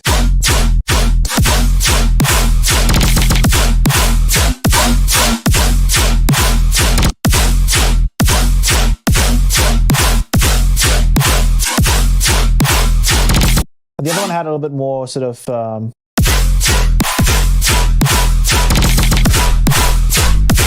okay, so we have that initial sound. So I'm going to resample this. Go to 10 instrument rack. Whoa, look at that sub wave. That sub. Wait, is this? Oh, this isn't even. I think we need a smart clipper. There we go. Let's turn this off. I'm going to cut it right here. I'm going to make this really clean.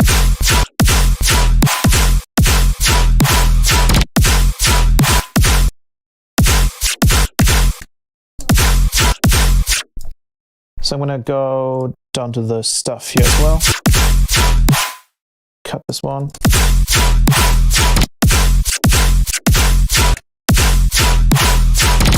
I want that initial hit to be like super clean.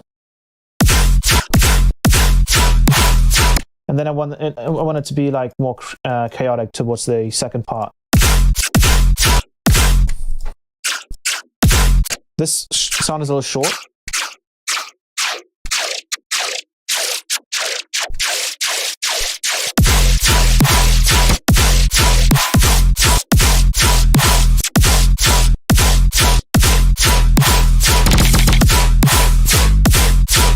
Let's actually copy the notes here.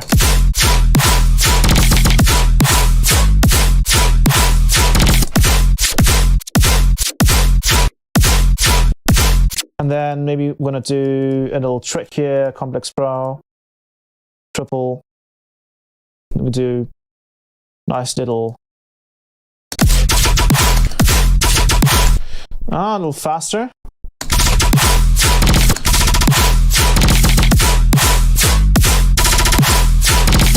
Let's do a little crossfade here across all of these. Maybe a little less.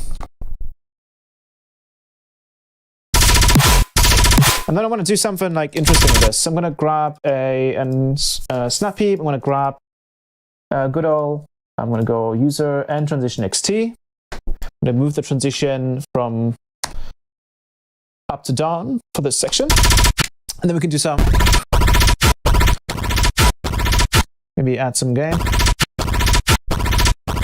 Let's do some shifting. Nope. Yeah, sounds good. So we get some nice little.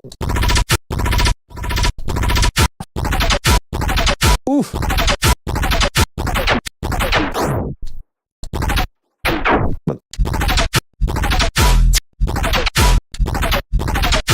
That makes no sense though.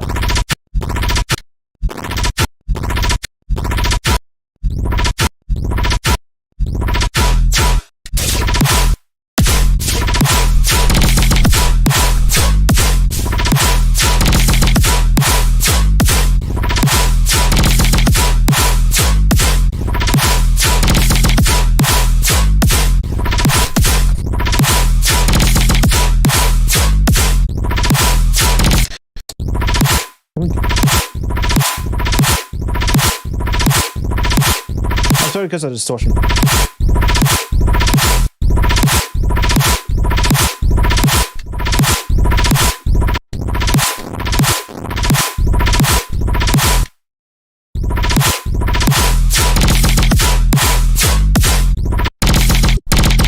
I edit this a little bit more.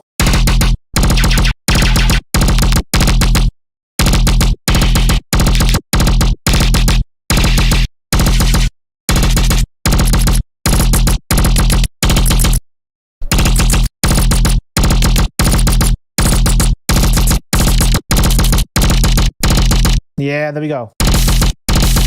But this sub has a bit too much information here in the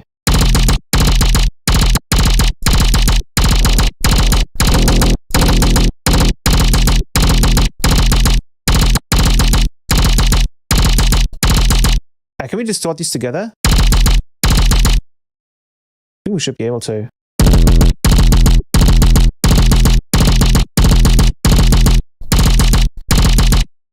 Maybe delay this a little bit using the delay function. Oh yeah, there we go.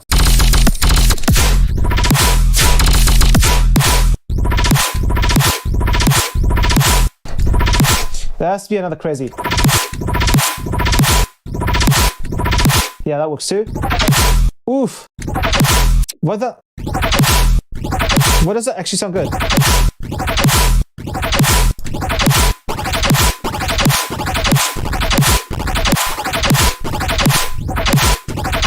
Does that actually sound good with that little... Yeah, that snare is hitting just right? Thanks to that little... Let me show you. If I took off that little zap, that 3.49 milliseconds, if I took that off, it would not nearly hit as hard than with that zap. Okay, let's take off that tape stop. Let's add a smart clip onto the whole thing.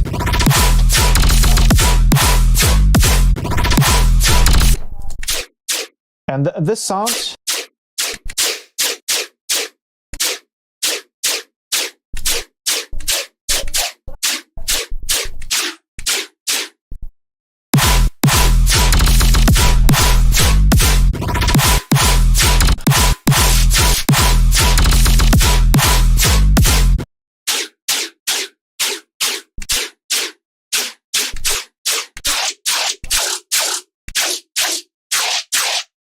bring it.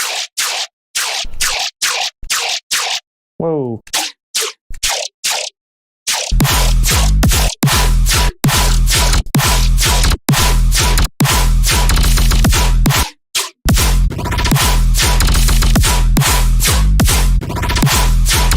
I want to push the mids here a little bit harder.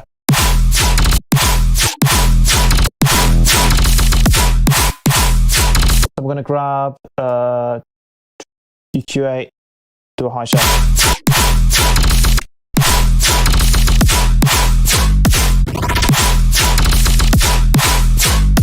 Sweet. So we have to make this more and more interesting over time, of course. So what I do, I'm going to create a faceplant patch.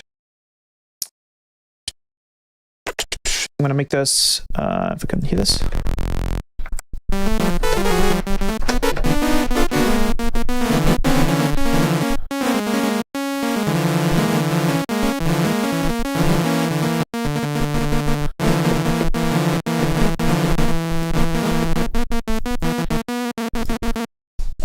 So sorry about that.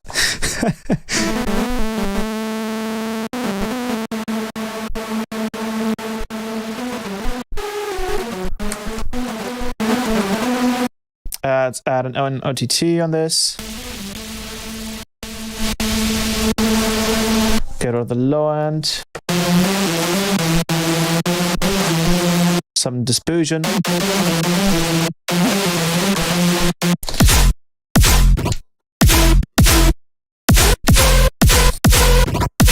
And then I'm going to do some simple LFO, gain, modulation like this.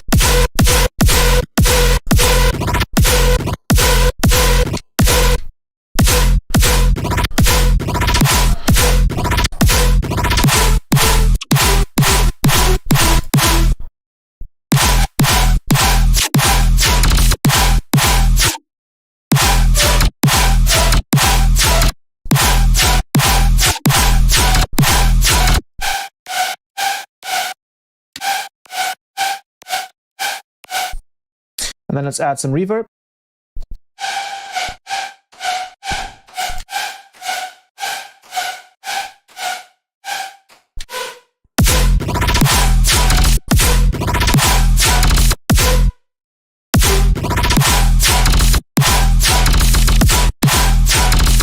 Here I want to add a little filter bell. And push these into the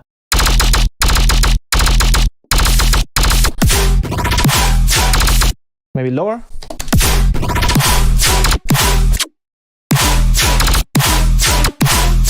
Let's probably keep it to a specific scale, so I'm going to go Phrygian dominant here.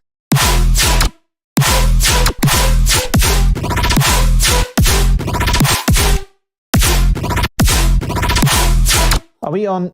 Yeah, we're on E, okay.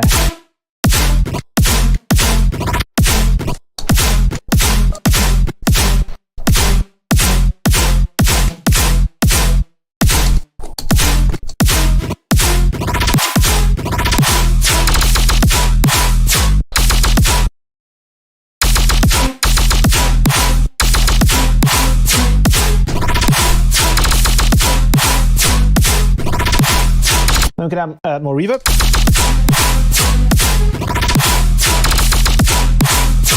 And we can mess around with that reverb by mapping the decay here, because the decay is always crazy with the amounts. I don't know what goes up to 22 seconds. Ridiculous. Let's go 100 milliseconds. 100. 0.1. that still 10 seconds? No, wait. What? What is this range, bro? What the hell? What is this range? There we go. I think this needs to be just made into a rack because the decay here sometimes is ridiculous.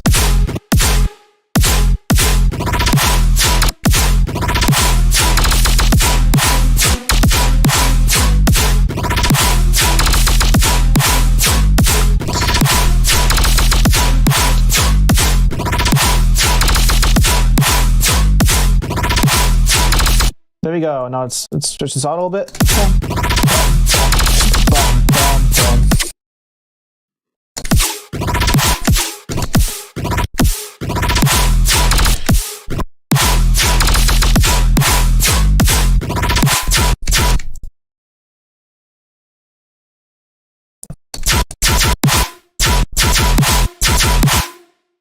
Complex.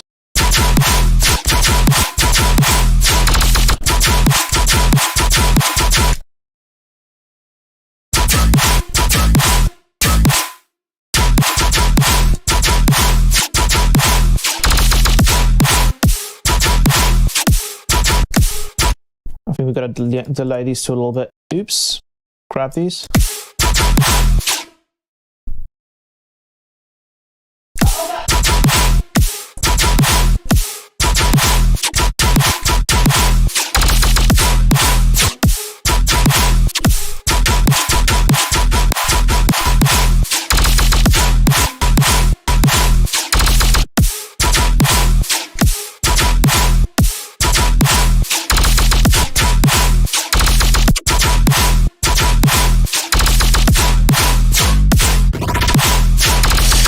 Make it a little louder.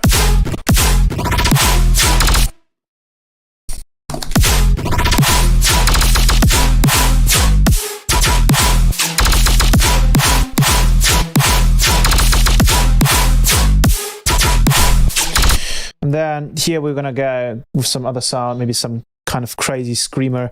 Oh, in this case as well, we can like do the some of these screamers work really well too. If we go to sustains and screamers, we go face plant. And then we go sampler. Let's layer this with a sine wave. And actually I'm gonna try and just see if we can do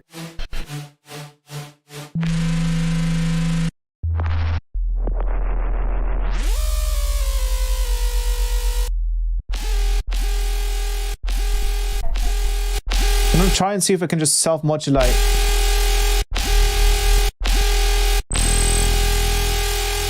Yeah. And then I'm gonna self-modulate this, but I'm gonna get rid of the sub because we don't really need that here. So I'm gonna start self-modulating.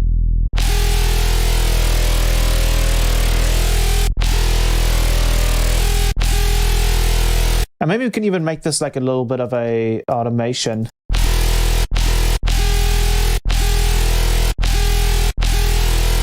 Let's add a smart clip onto this. Whoa, what is that? That's not the one.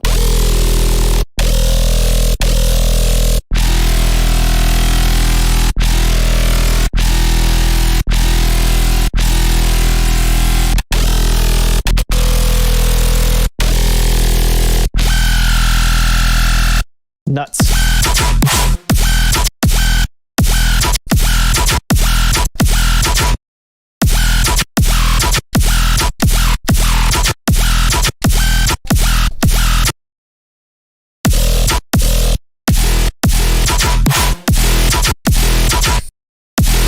Let's set up the sidechain correctly, because right now the sidechain isn't really doing this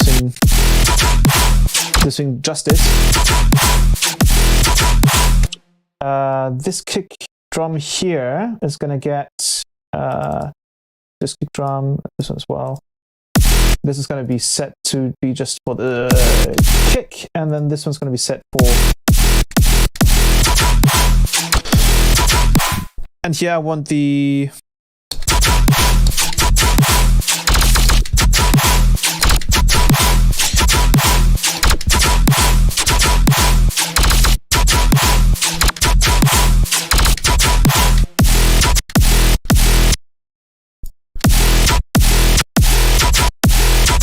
Yeah.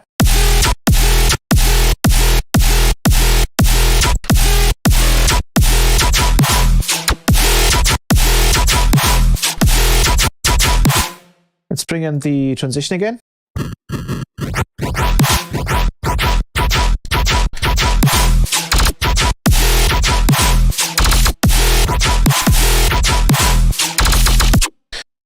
Don't like this section. And then here, we'll duplicate this and we'll play this sound. And then I want this to be...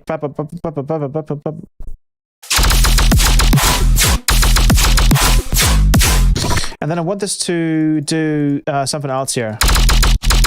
So I'm going to grab an LFO, put this to sync. I'm going to grab a square. I'm going to do it free. I'm going to have to set this to no trigger never. And then I'm going to change the position of the sample, which is the offset.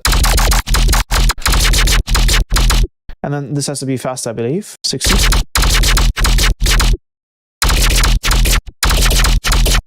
And then I'm going to probably only do this on the lower. So I'm going to do, oops. Actually, I'm probably just going to automate this. I'm going to pick the offset there and automate the macro to be, there we go. Do something like that. And then we're just going to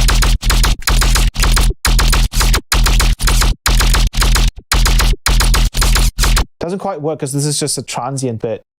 But I think if we maybe add a comp filter, it might work. So let's add and comp. So I'm going to automate the...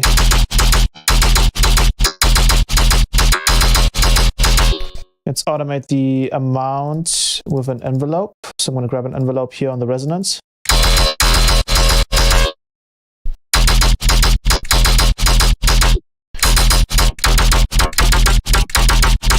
And then this has to be less.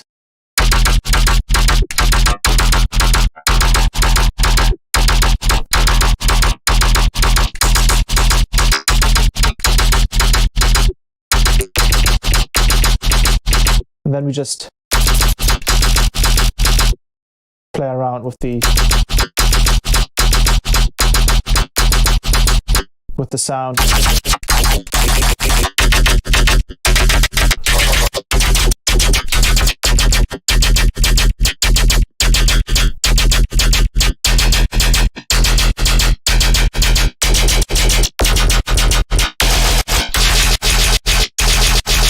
Oh, some of these are really messy. I have some spectral glitches as well, so maybe these will work better. Huh?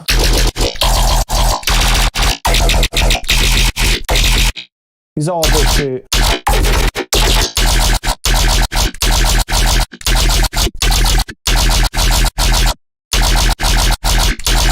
I don't think the cutoff has to change. Just maybe the pitch here a little bit. Yeah.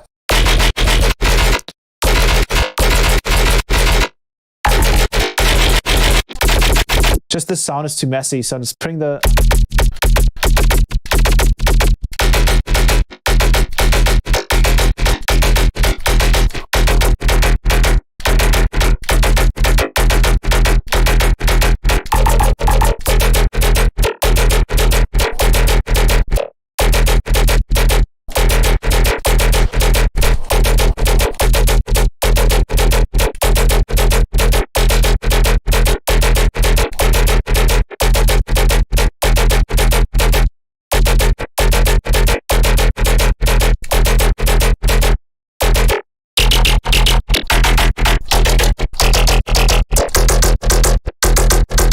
Now it's slowly getting a sound there.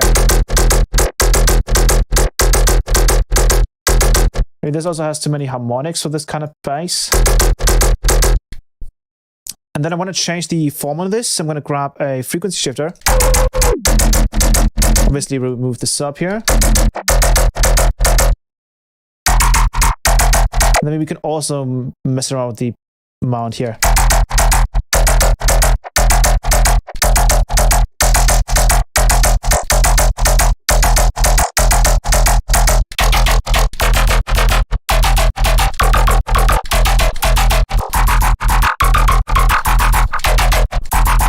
And then we get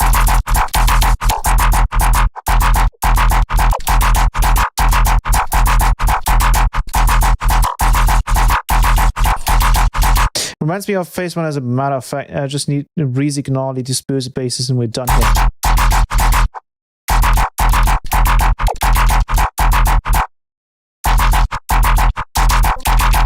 I think the resist has been done too many times now though. Like resist don't really impress me anymore. I feel like they have to. Come on, give me an interesting like transient.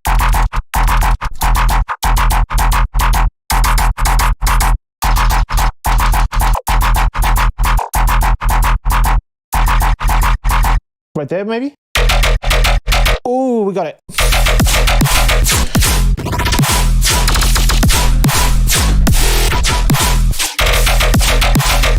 Yeah, that's kind of it, but then higher place.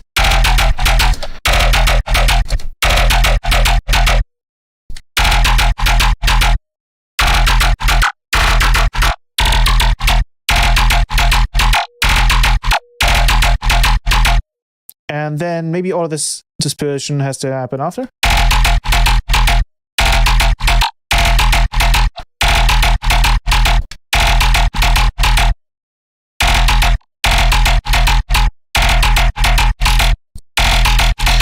Maybe like that.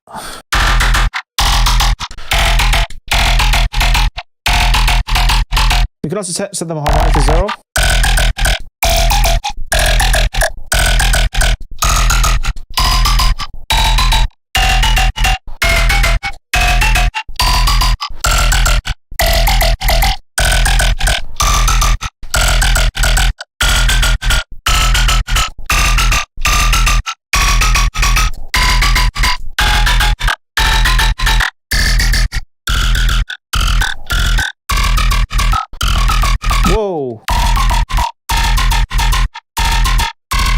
Whoa, what's going on with the stereo here, though? It's kind of nuts. Let's give it some comp filtering, maybe.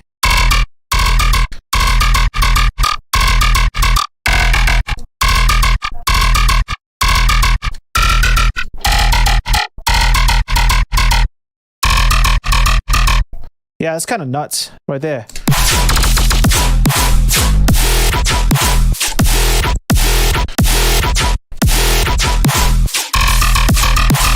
But now I'm missing a little bit of that second layer.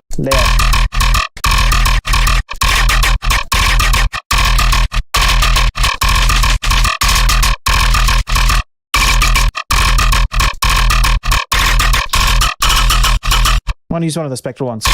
Oops, that's...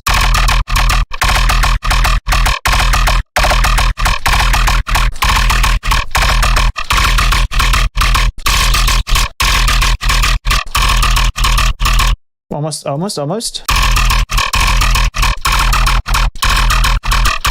Let's solo this. I believe there was a way to just maybe solo. That's the sound that we're getting.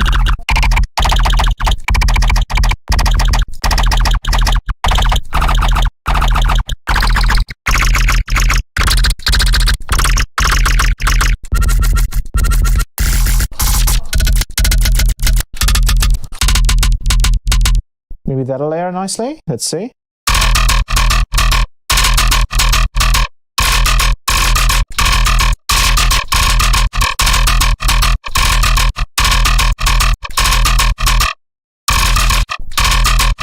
Maybe this one has too much resonance now. Yeah, that was it. Okay.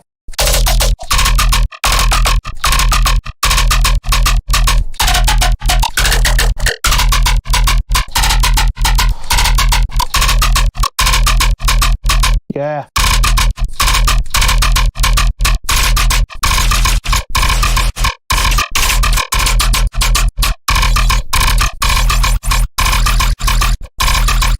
There we go.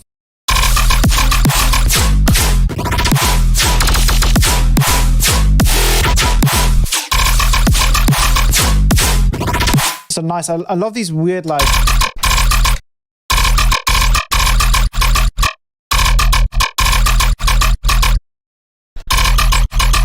I love that.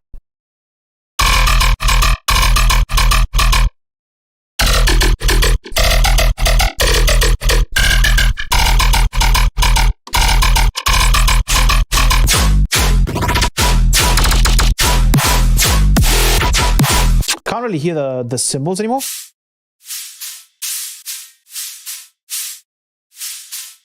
So let's compress them and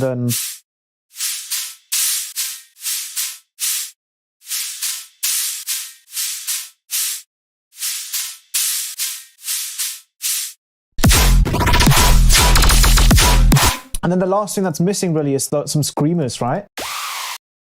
Something like this. Or maybe a different one. Another dot.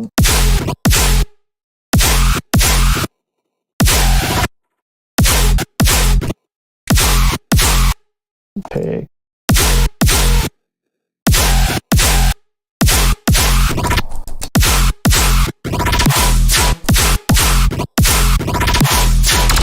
And then maybe,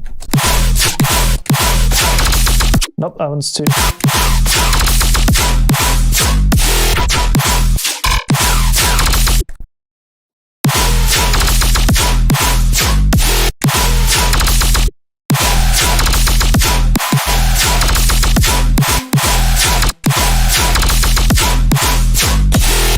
I think I only want to use this for like the,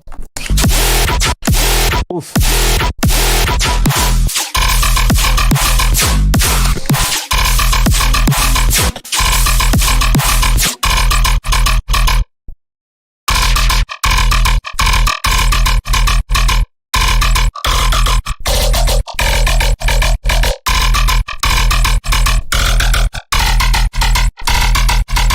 These to slowly rise in pitch. I think we can automate the pitch wheel. I'm not sure.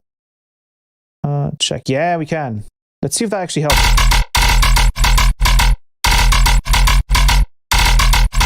It helps, but it doesn't really do it for the cutoff. So we're gonna have to.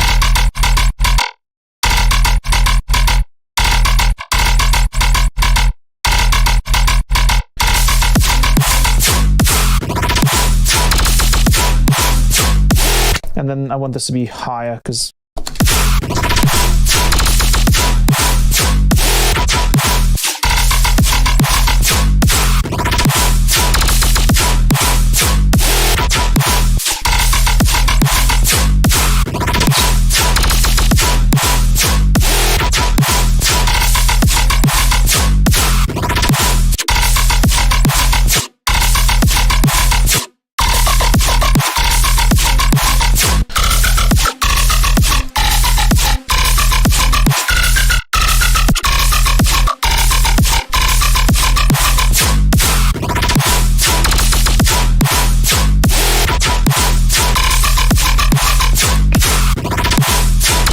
and then we need some like big screamer in the background, right?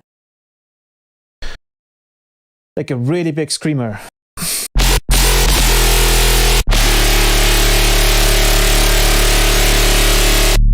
So I'm going to do noise. Put this to 1000 hertz. That's not the bass sound. Let's go over here.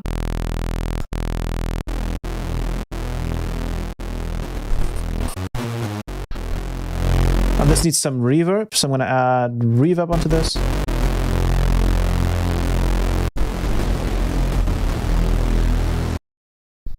Some cutting.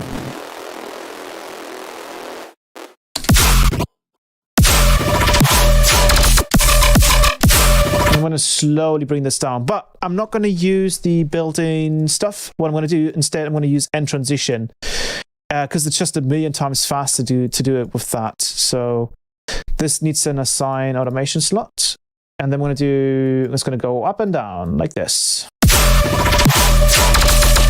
And then in here, we're going to start like messing around.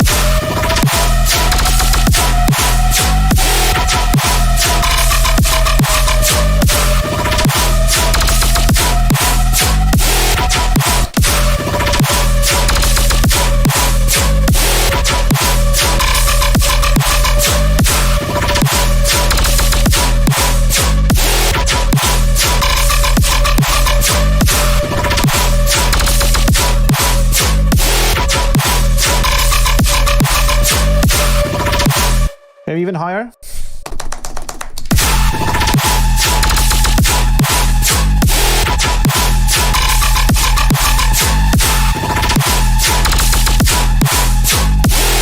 Or does it get quiet? Because of the factor, I think.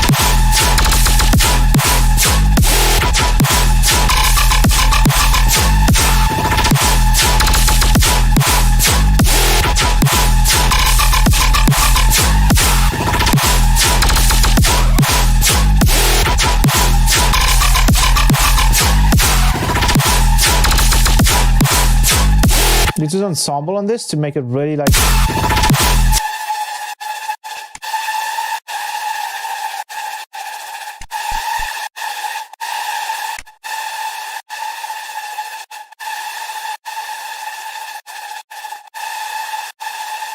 But then again, this is already.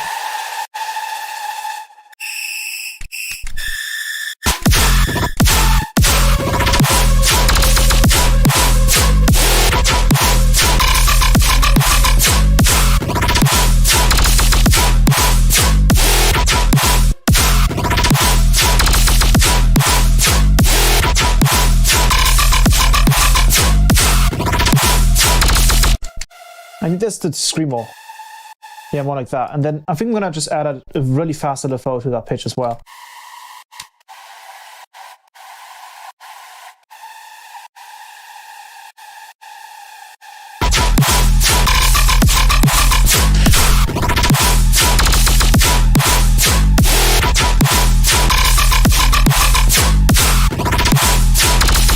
I want to improve the sound a little bit more. I think what I could try and do, since this is being layered, we could try and just literally like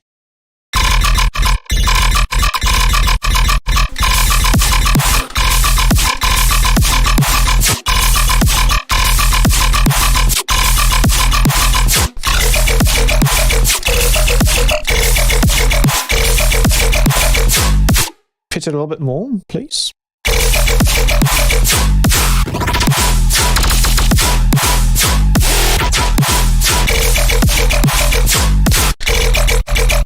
And I think maybe one of these disperser has to be like on that final.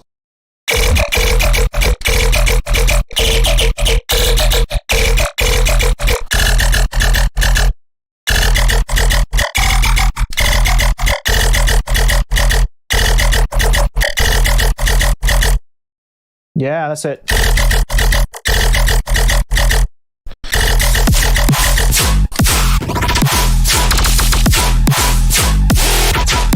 And then here, we're just going to cut it out. So I'm going to add a macro to the master output gain. And we're just going to turn that off when we don't need it. I think it's going to be this one.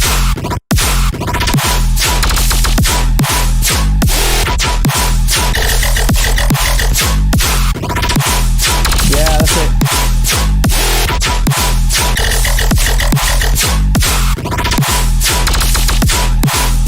Make this a little bit louder.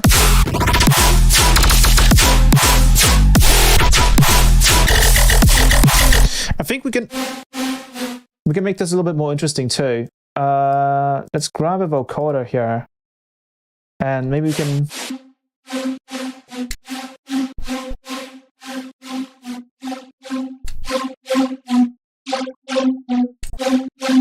I'm gonna kind of noisify it.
Sweet.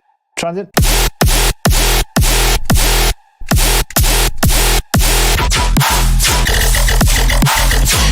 You should post my edit of your Patreon project file. Post my edit. Do you edit where? That was really sick, by the way. Let me pick. I'm gonna resample this kick real quick, and then I'm gonna just drag it on once rolling sampler has stopped spazzing out.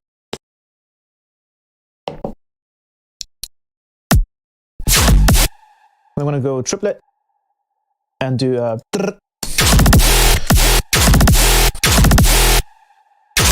Why is that so loud though? Is it? Why is that so loud? Is that like? Oh, it's because there's like sup in it.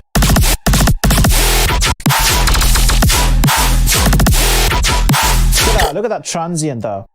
Look how heavy that transient looks. Actually, we could do another thing here for that kick drum. We can go to the AP trigger here, and we can actually go to the volume envelope and shorten that transient, or we could also go into the waveform and bring it closer. Get more of a mid thump than like a high frequency thump. If that's what we're looking for, but I feel like the high frequency, holy shit, sounds quite pleasing. I want to bring down the kick up a little bit, and then we're gonna hit chord. You know, it looks a little nicer there, and then bam.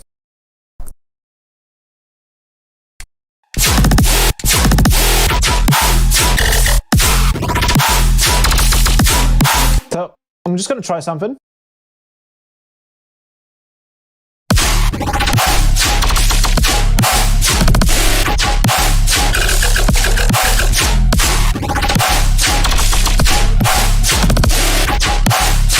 Does that sound sicker when it's like pitched down like that?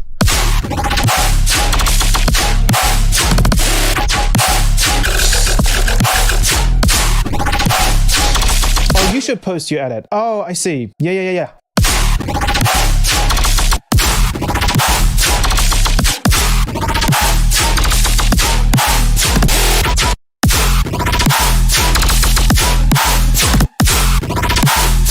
I feel like if we go down, it could sound pretty cool. Oops, I think I just messed up.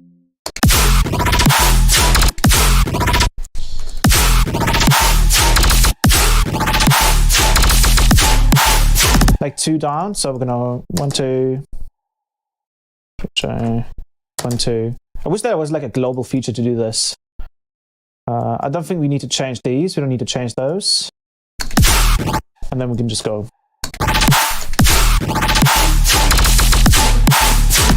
And since it's all layered, even though we're losing quality here, first of all, we're pitching it down, so we're not really losing quality because it's just, you know, downsampling. Well,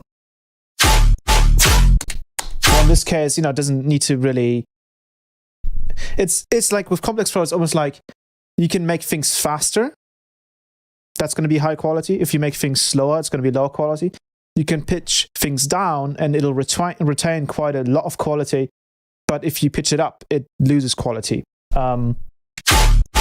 Because one is essentially just coming up with new information or like faking interpolating information. And the other one is just throwing away information. Hence why you can usually always kind of get away with pitching things down.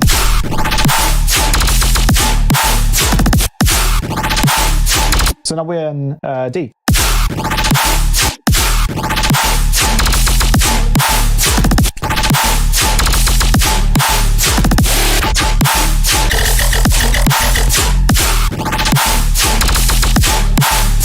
Is this also being pitched?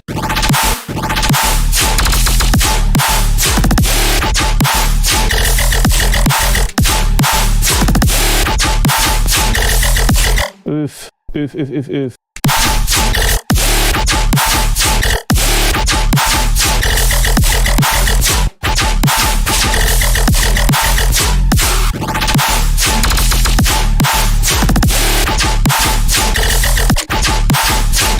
A little bit more like.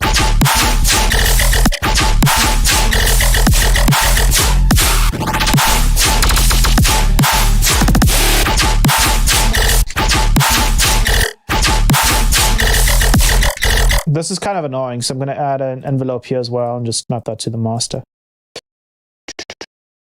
No, that was too much.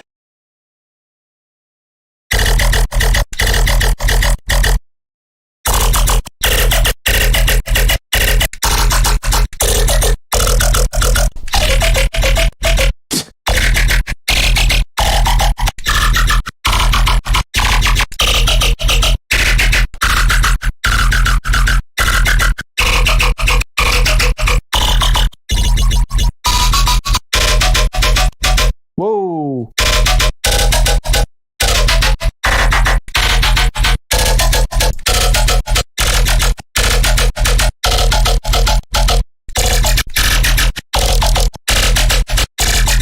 It's some really interesting. You know, I like that one.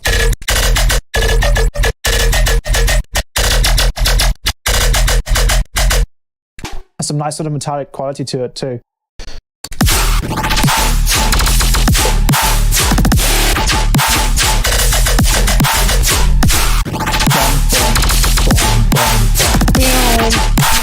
Okay, this needs to like extend. This needs to extend like this.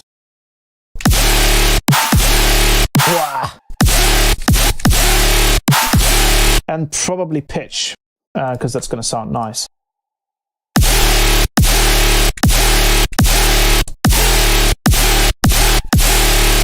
And then pitch over longer periods of time.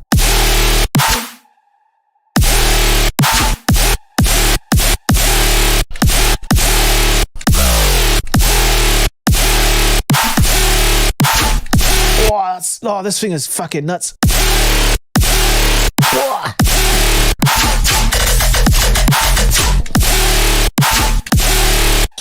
Legato.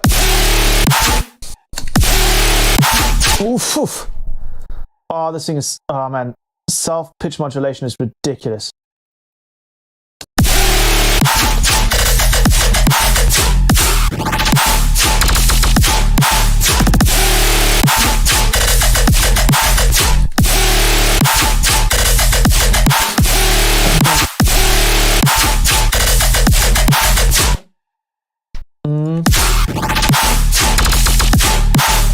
I think this is cool, but we can do this later.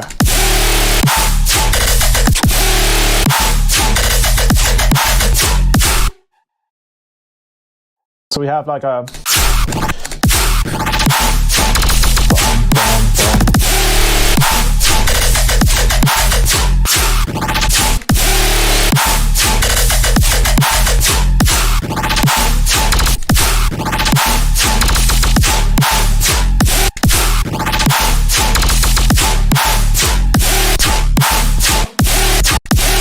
Then we gotta figure out something new, I think, here. This is already in Complex Pro, so we can... Oh, what we could do is just go in here and then just mess around with the Complex Pro algorithm in here. And then maybe we can try and actually loop this and see what that... Maybe we can come up with something really cool here. Let's see.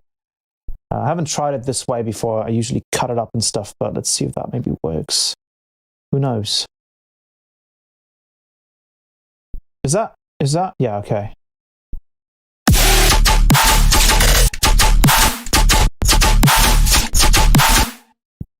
Whoops.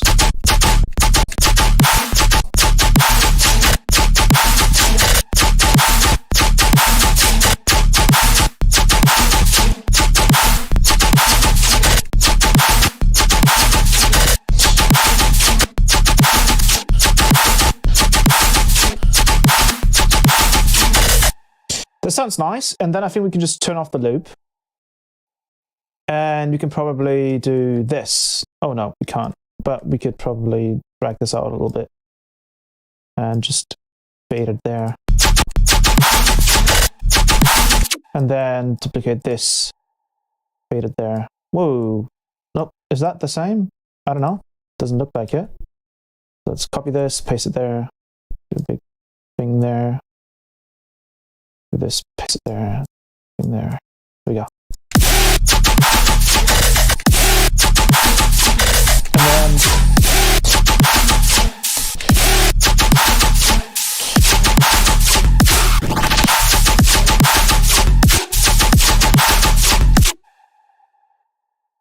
And then here I'm going to try and squeeze in 3 of them. And try and see if that works.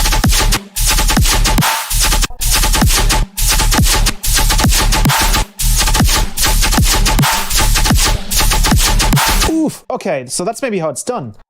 Oh, that's actually nuts.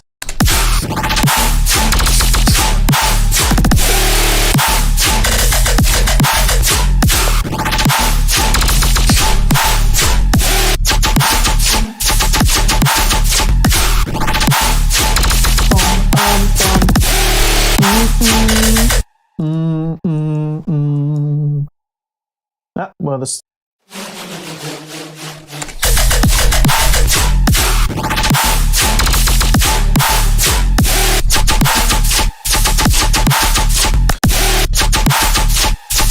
This needs to. Okay, this doesn't actually have to be, I think, warped. Okay, maybe a bit, because you could hear it. Also, I think, no. There we go. That's why you want to have a long sub after your one shot. If you have a long sub, you can kind of just stretch it without losing like that sub information, which is really nuts. Because you can see that we're kind of losing sub information in between here.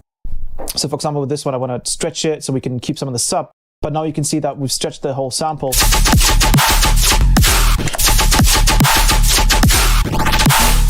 it's always a kind of like a trade-off if you don't have a long sub. Even lower? You wanna listen to it even lower? Let's see.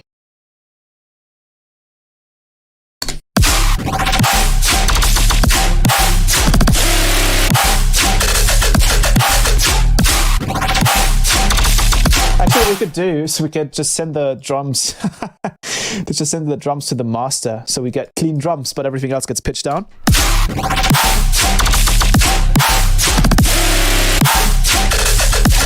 And then retain the high end with this, so we can play it up.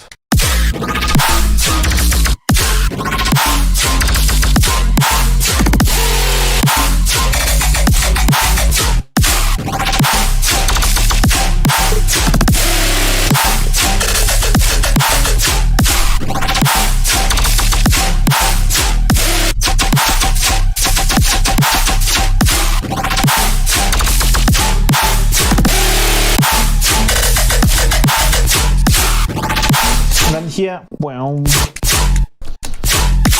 this needs to just, that can stay, but this needs to be cleaned up like this.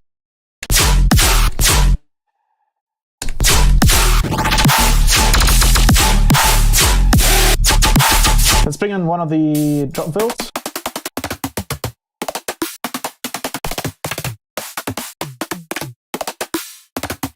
Like this one, for example.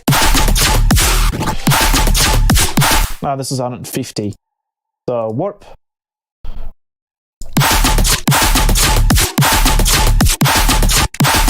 It doesn't quite work with the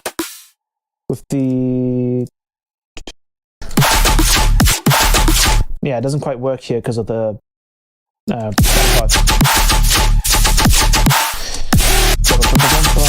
and then maybe we do a little, since we're already using Complex Pro, we might as well.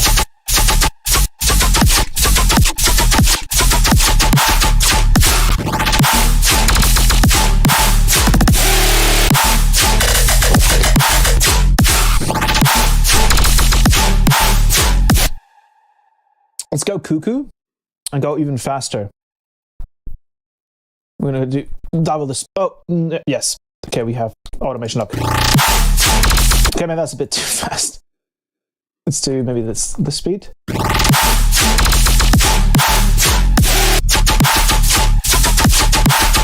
That's too much. Maybe lower? No. I just want to pitch it here.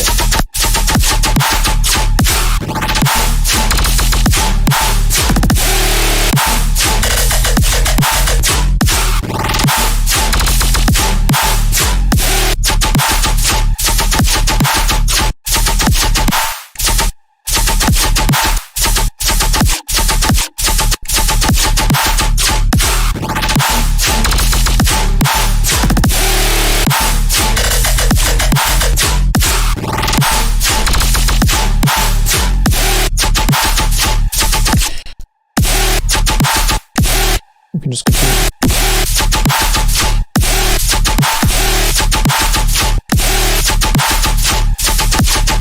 Yeah, I want to use a long screamer.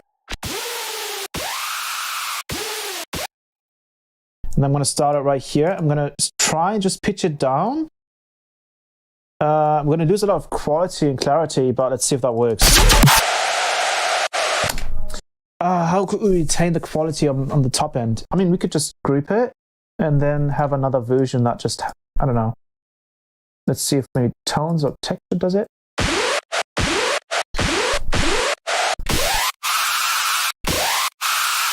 Maybe complex? Nope. We just need the top end. It doesn't need to be any specific rhythm or anything like that. So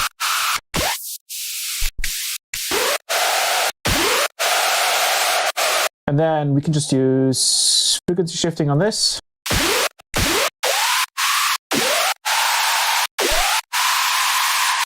And then let's use auto pan. Where are you at?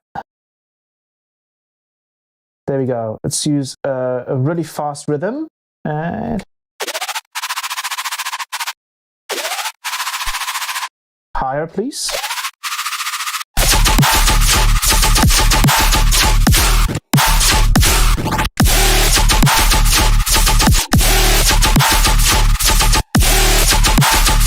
A little less.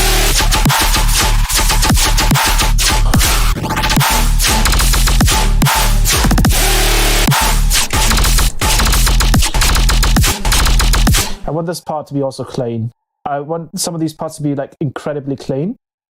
So you really only hear a bit grid. Just that like clean bass. That's really important to me. Let's try some self-modulation here as well. Yeah, that's nice.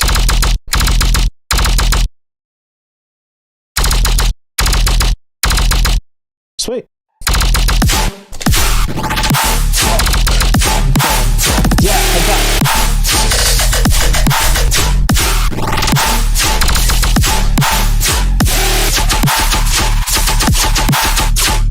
I think this could be like a B section, to be honest. It's too cool. This section, okay, this section is too cool. This has to be a B section. I cannot not make that a B section. It looked like an insane growl for that last section.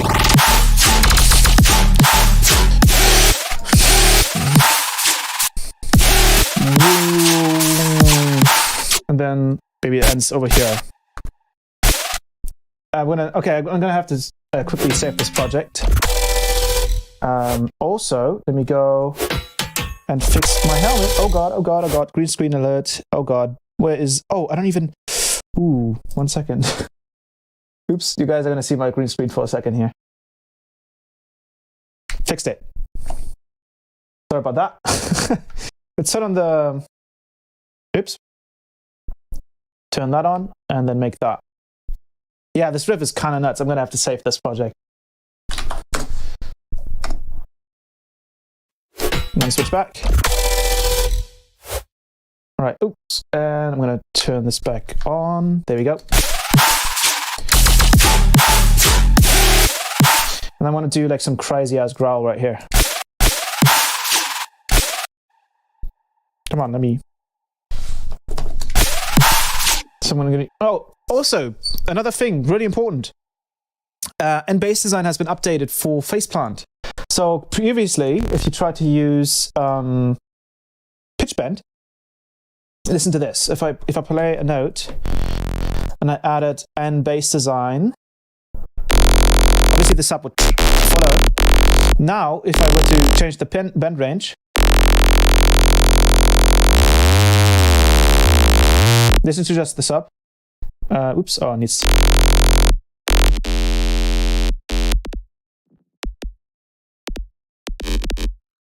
What's the sub at? I can't hear the sub.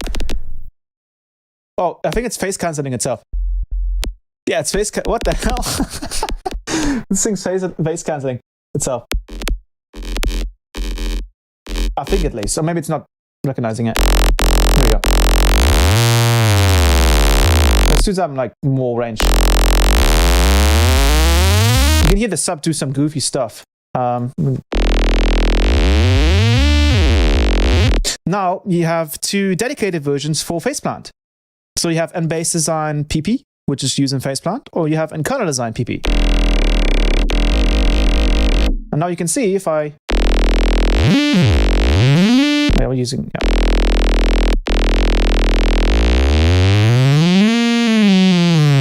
You can hear now it follows correctly, and also the synth plus minus does as well.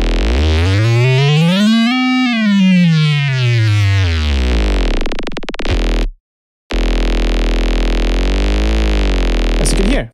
And it all works now, finally. So you have dedicated Faceplant versions, which will now work seamlessly with the synth. You're crushing it, making me want to throw hands and start a mosh pit in my roof. Ah, sweet. That's great. Just this bass line right here. Ah, it's disgusting. Just the sub gets a little bit.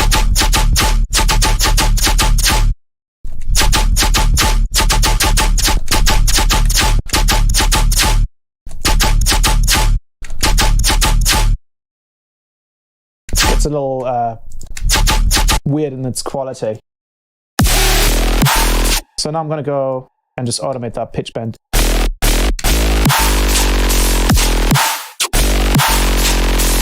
And then now I don't really have to use any of like any filters, anything like that. I'm just going to use an LFO, put it to sync, and then I'm just going to draw way smoother.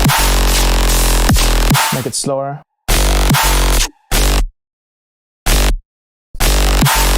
Automate the filters. Automate the modulating.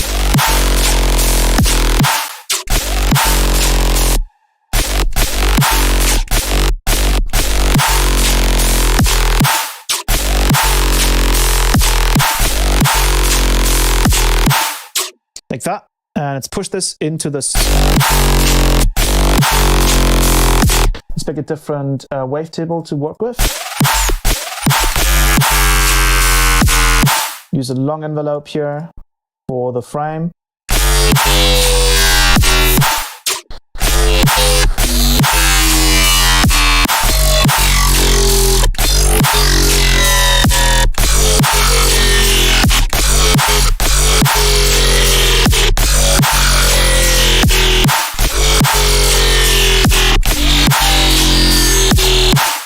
And then maybe try and do some ring mod on itself. And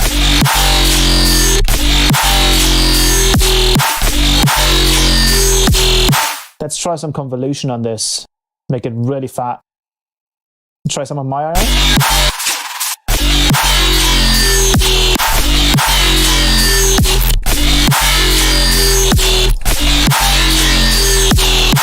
Let's try the little multi-pass technique. I'm gonna grab a ring mod. Was it? Band 2.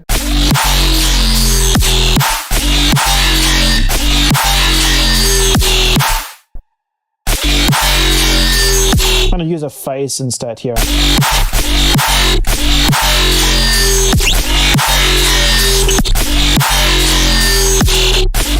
It's a different spectral.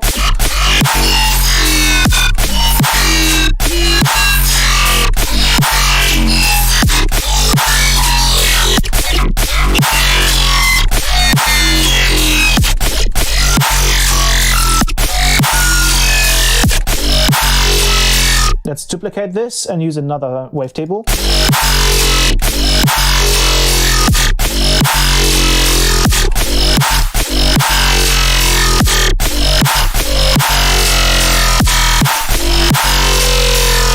Oh, what the hell?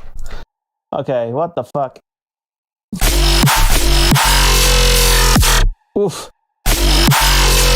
Let's try and make this lower.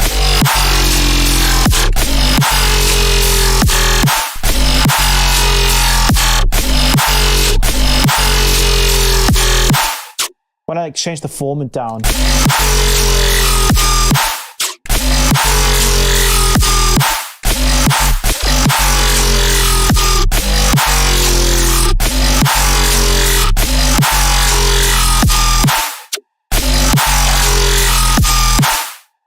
Pick some different.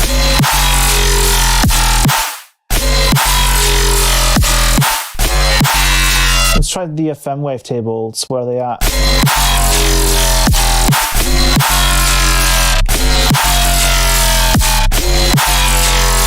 These move too much?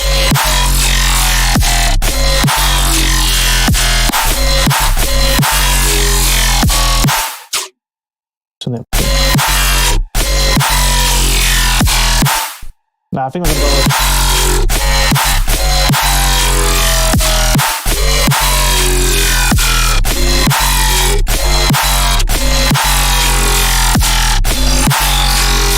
We can probably add a sine wave modulation for the face, and then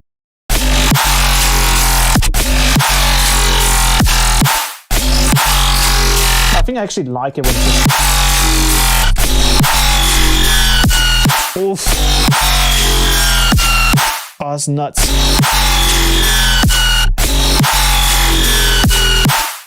A little crazy, but I think it'll work. Let's try maybe...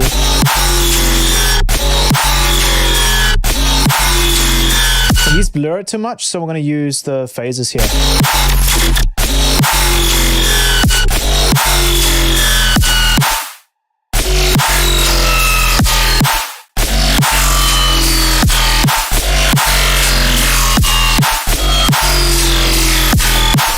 I wonder what happened. What would happen if we like resampled this and then did the phase mod on it? What would happen then?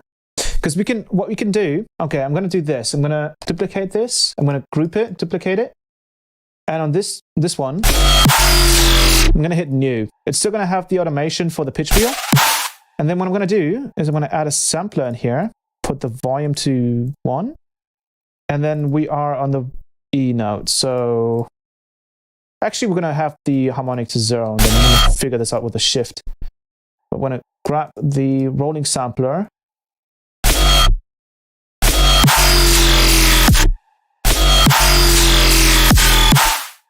zoom in a little bit, and then I'm going to drag this in as a sample once some rolling sampler has figured itself out. I've got to go by and stay healthy, my friend. I will. Thank you. Drag it in. And now we should be able to...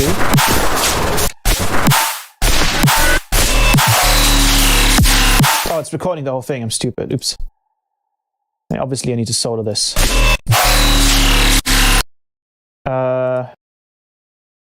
Wait, I need to solo this.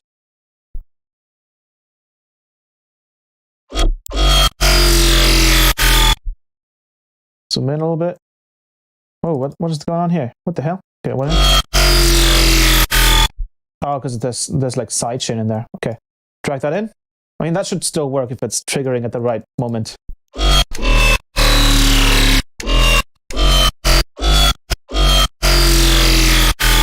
And now what happens if we... So far, nothing. Why? Oh, because we have... Why is it not doing anything? Oh, because it's not...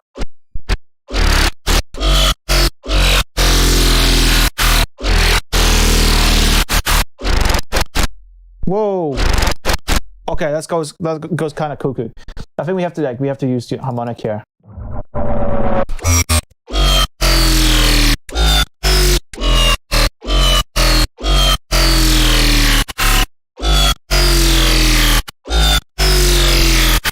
Let's use okay,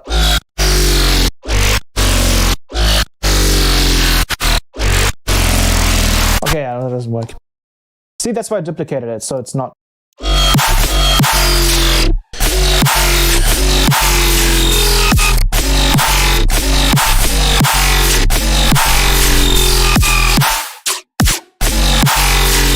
What's the sub on this? Did I remove it? No.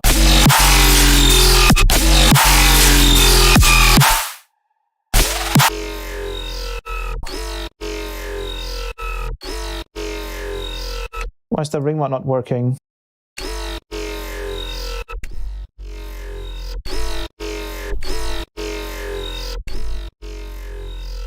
There we go.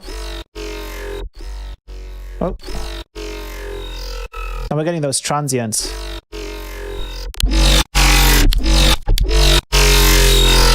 That's what I've been trying to do.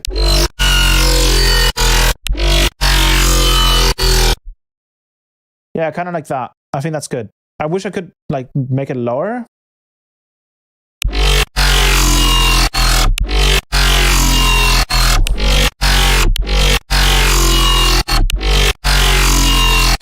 I mean, this shift should technically do it, right?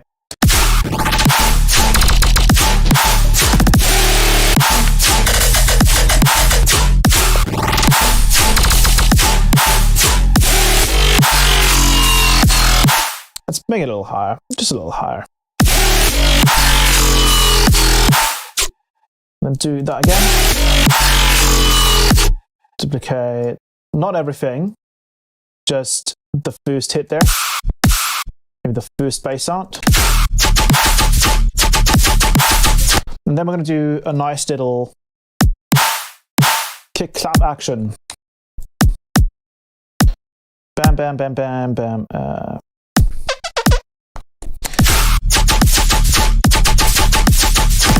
And drag that up. I'm going to do a little trick here.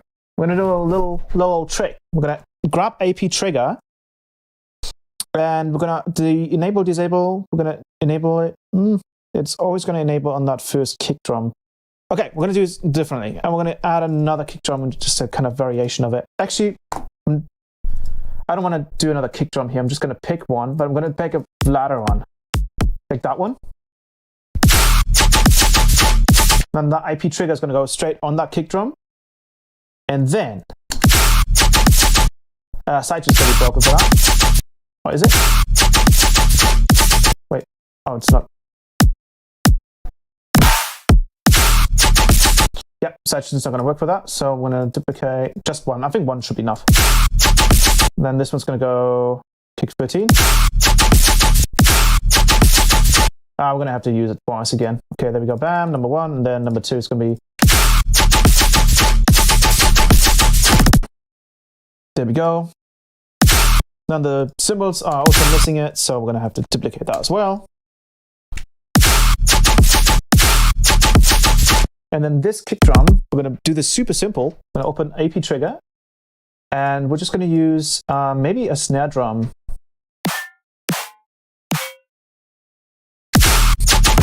And then we're going to use a high pass filter. But you know what? These don't have enough of a tail. So I'm just going to use a tail. That's it. So snare, wavetable, no, drum generation, tail. Like that. And then this is going to get deleted. And I'm just going to turn that up.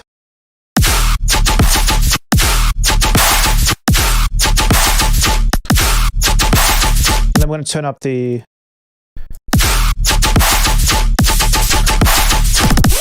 And now we can just kind of... You can really just pick anything as our main kind of kick layer.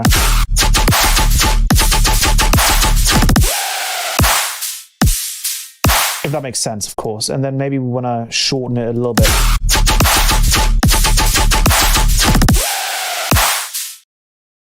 But now we can go in here and maybe pick a different kick drum.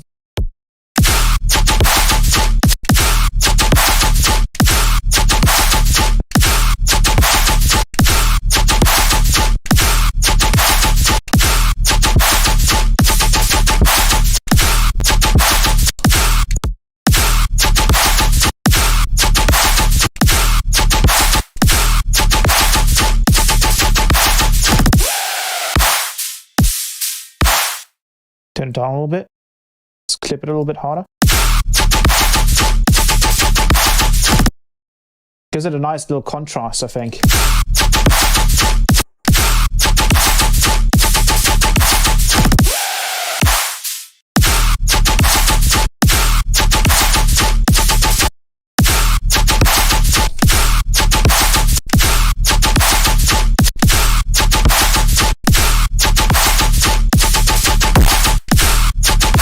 I think I'm also going to use N smart clip here, just to make sure that the kick drum doesn't distort it.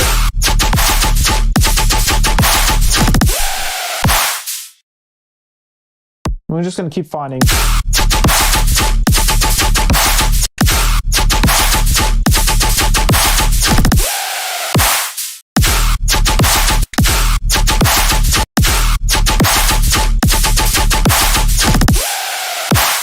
Let's try disperse on this.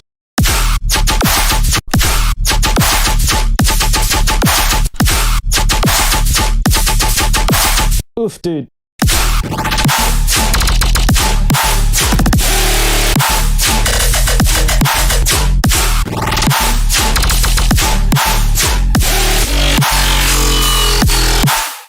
Okay, this needs to be more. I think there's too much high-end information, so I'm going to use filter. This needs to be more of a growl wavetable.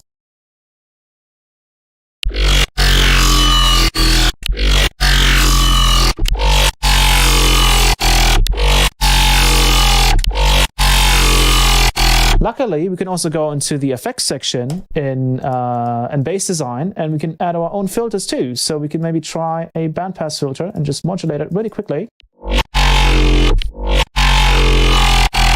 Like that. And then add another OTT. Oh, now we're getting sounds here. Let's add a Formant. With some nice dispersion pinched. And then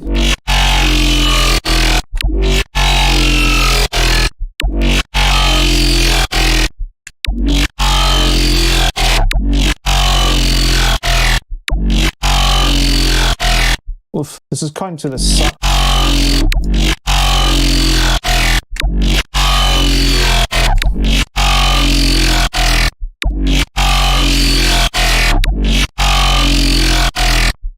Maybe do it again. Ooh. This is like on the. This is like on the left side. That's a bit annoying to me. I'm gonna do a slice EQ. Oh, that just rhymed. That just rhymed. Actually, I'm gonna do a quick multipass. This is a million times faster. Catch a stereo.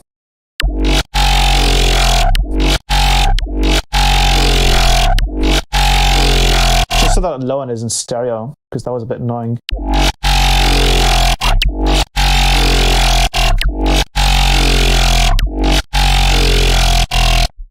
Oof. Okay.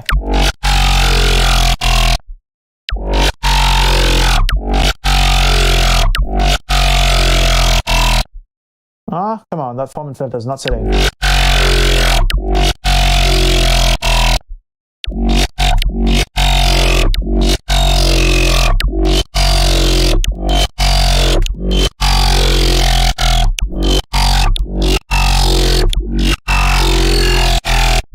That's better.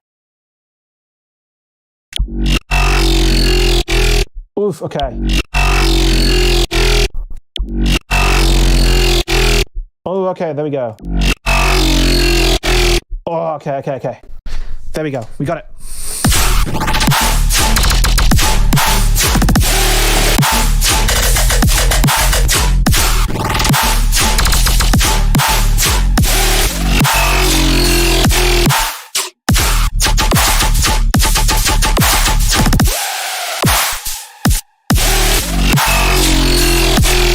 Give that kick drum a little bit less dispersion, please.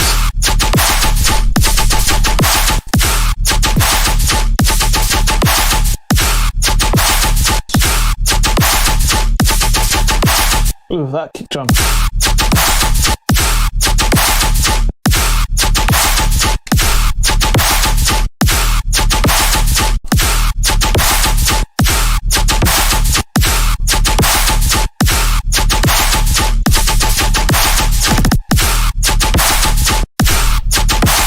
Maybe you should move the envelope.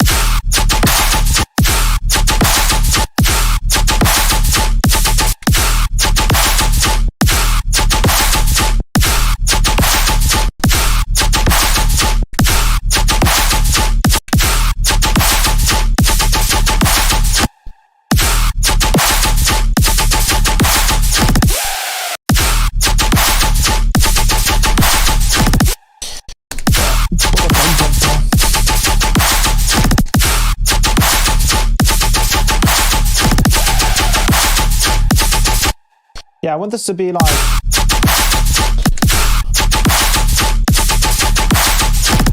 I want this to be a continuous bass line, but I want there to be like another sound in there. I think I'm going to use basses, pattern, flow shots in here. I'm going to have to use these now. I'm going to use a EQ8 and then... And then we can just replace them like this.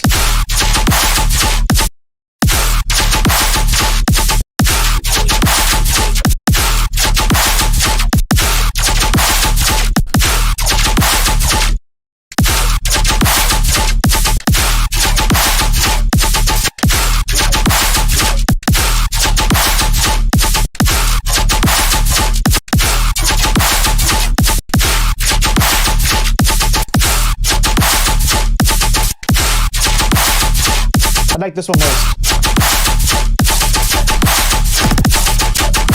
And then maybe do it again for this one as well.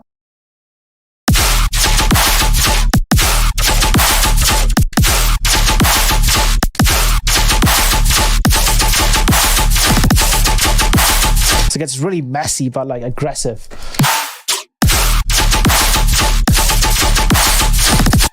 And then we do...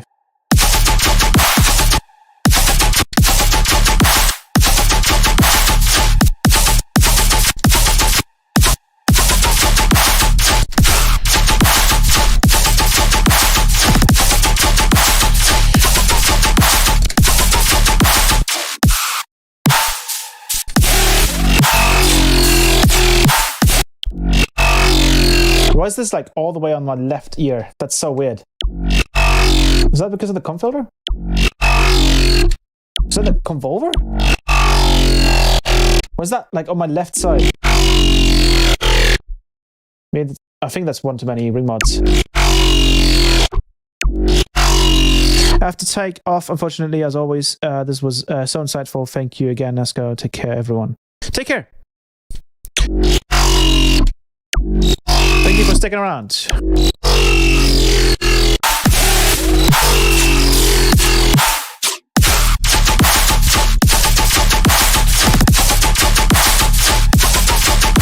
I want to add like a bing, bing, bing, bing. I think we're going to use the N-Bass one one-shot gen here because this one has a really nice FM sound to it.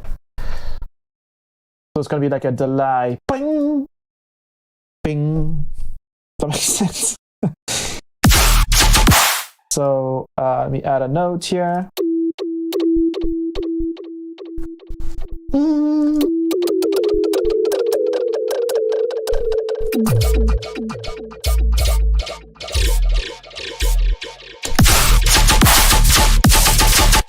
Let me get rid of the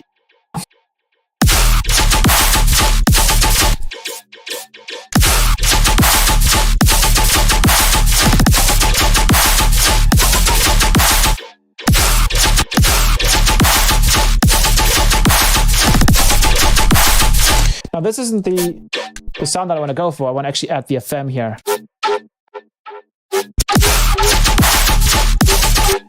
And then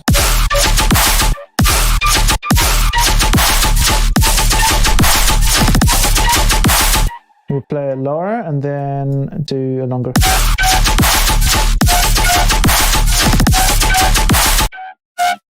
Kind of like that, but it has to be delayed a little bit. It's currently just like 2 on the grid.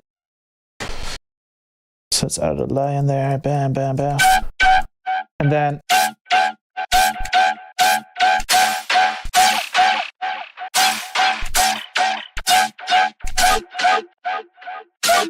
oh yeah.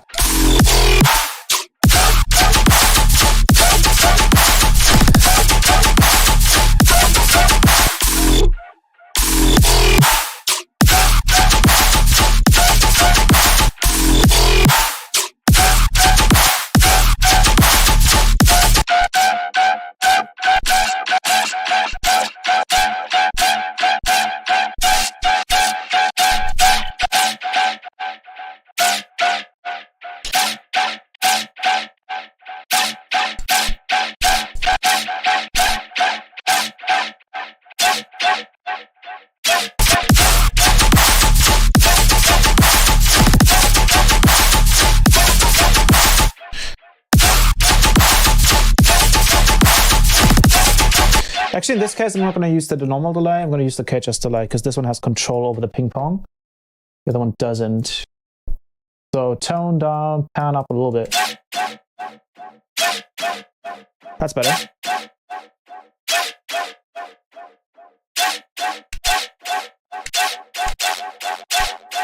Oh, we can also pitch this. Shift it, man.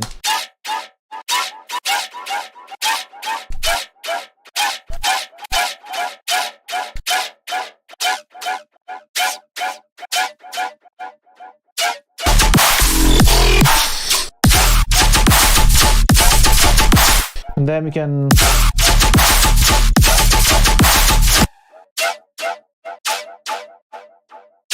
Yeah, like that, but more delay on that.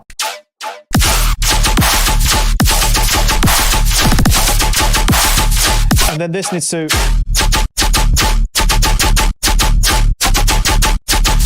Wow, it's nasty.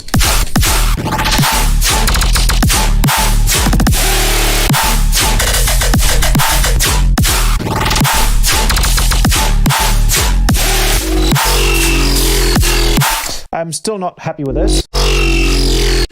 Still not happy with that.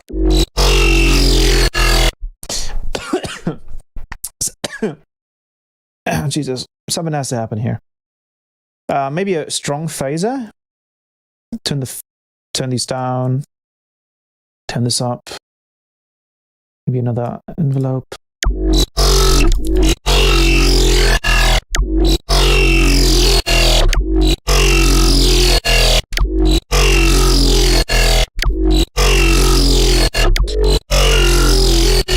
Ooh, okay.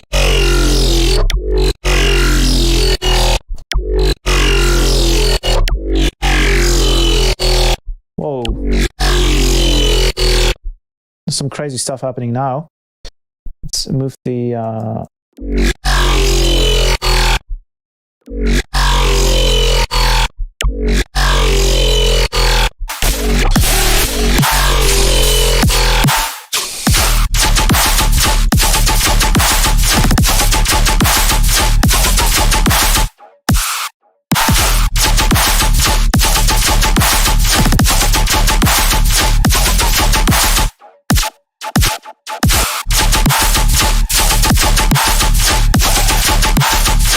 Also, it's...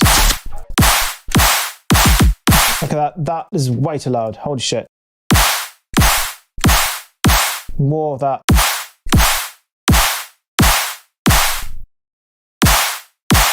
We need to layer a nice little ding. That needs to be loud.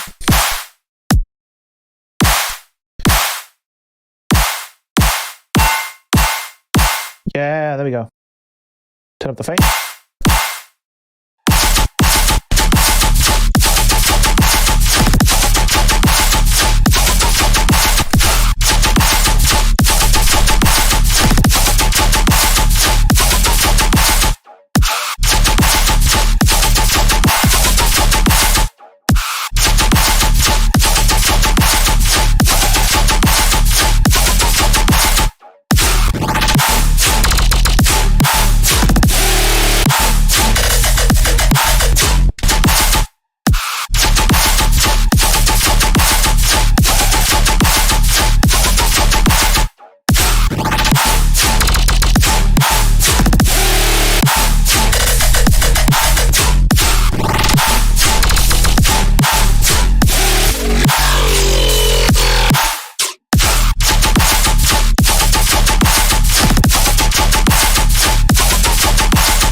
Let's add a bass design on here.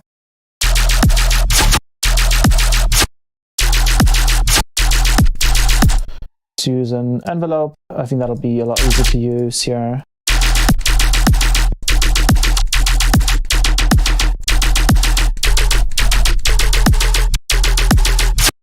Then let's add another sampler.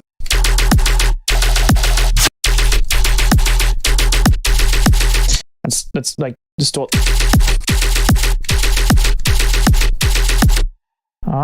Doesn't. There we go. Let's add, before the distortion here, let's add a phase distortion.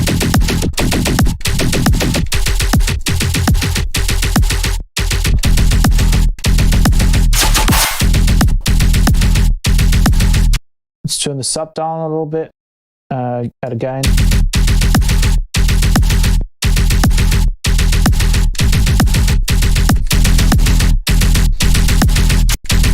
I think that's a bit too much.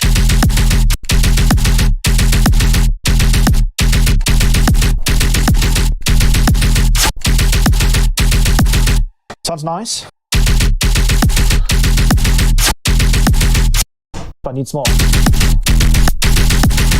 And then this needs to be louder.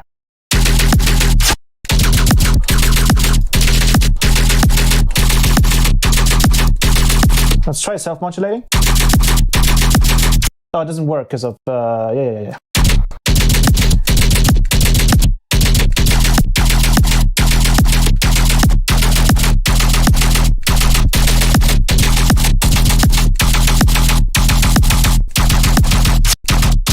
Let's do another one here, but this one's just the high end. And then let's do the same.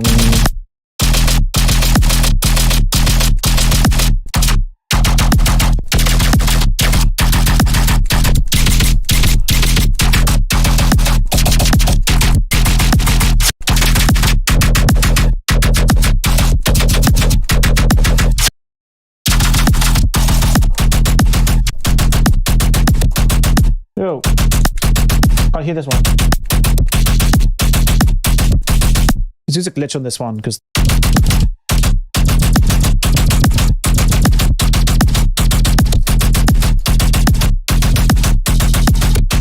still can't hear these. Let's do the same thing here. D1. I think that's great. Come on. Why is this so quiet?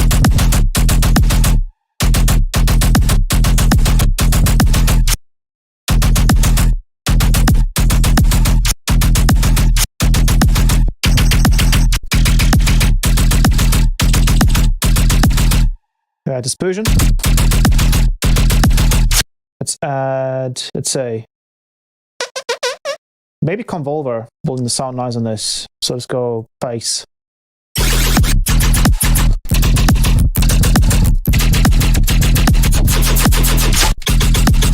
Oh yeah, okay, let's get rid of the low end though. Okay, there's no low end in there, okay, never mind.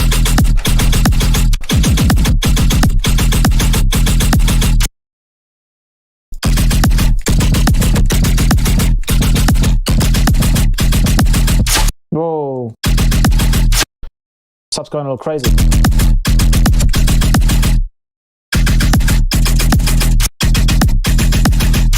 Let's do another one.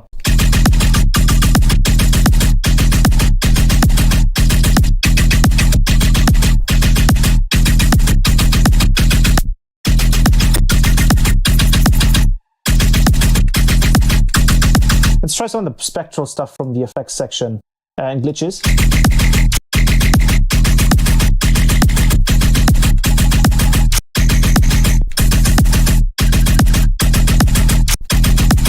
Okay, let's do like a crazy disperser pinch.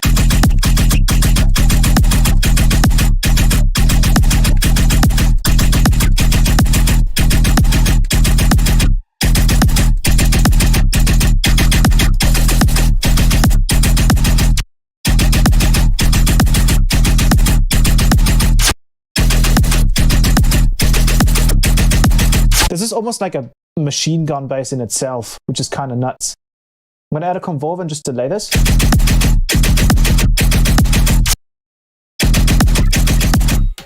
Ridiculous.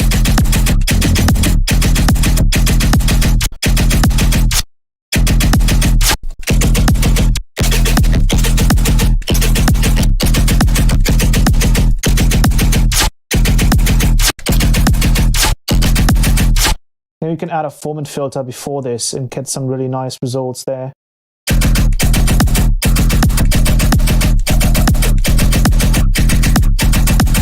No, more like a frequency shifter. We already have one here.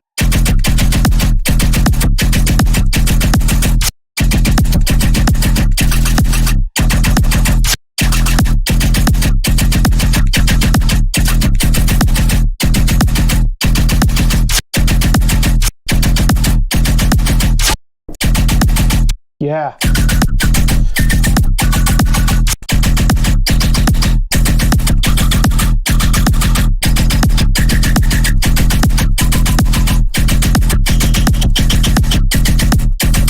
Yeah, this is a lot of like sample work.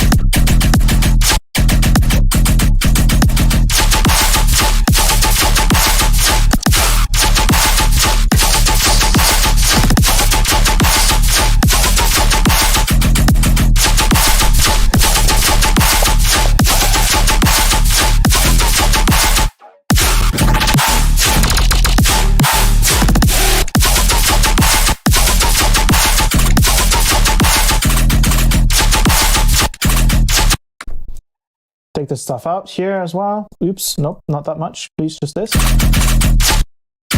Are we playing the right note? Oh no, we're not on D. We're not on E, we're on D.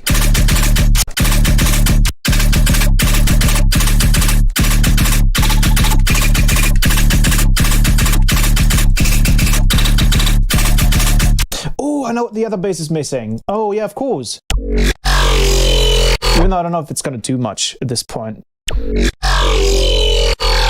Yeah, did a good amount.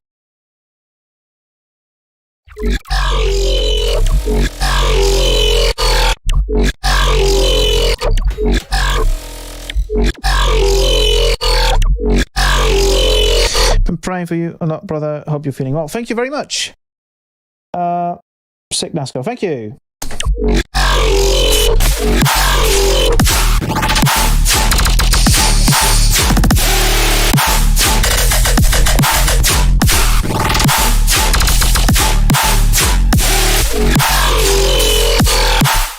Actually, you know what? I don't think it needs it. I think it sounds fine without it.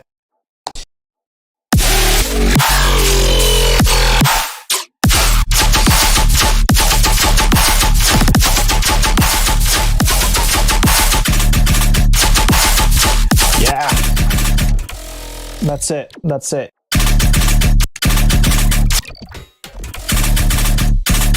Why are there so many people subscribing?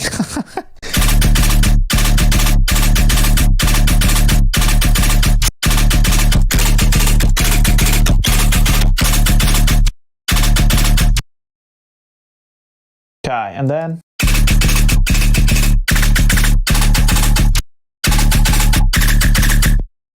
me, I'm not complaining.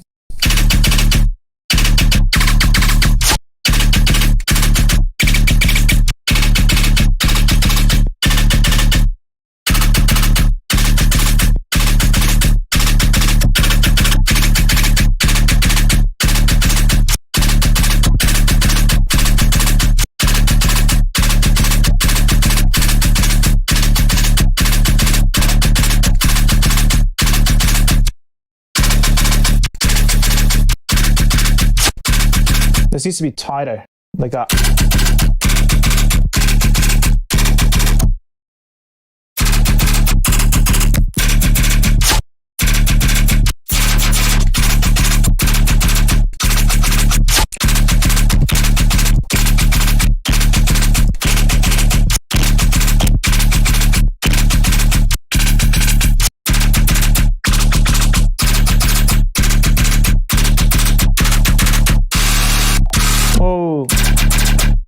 Going all crazy.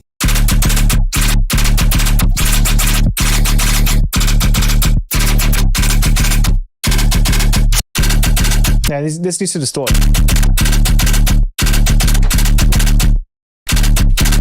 Even if it sounds weird, it needs to distort like that.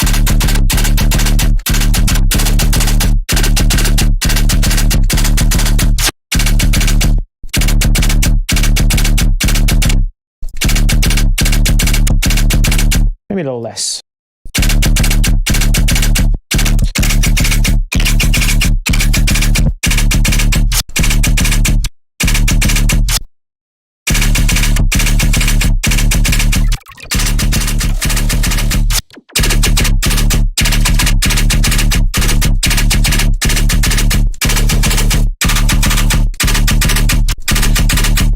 I think that's good.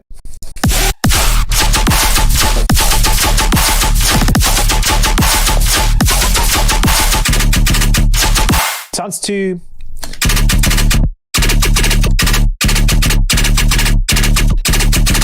we're gonna do something simple here. I'm gonna do a very simple trick. I'm gonna grab a rolling sampler. We're gonna sustain a D note for a really long time. So we're gonna turn the sub decay up all the way, and then the resamp. Just gonna record that. I'm gonna use that in here, and then we're gonna do bam bam bam bam bam bam, and then we're gonna this. And then that sounds very different.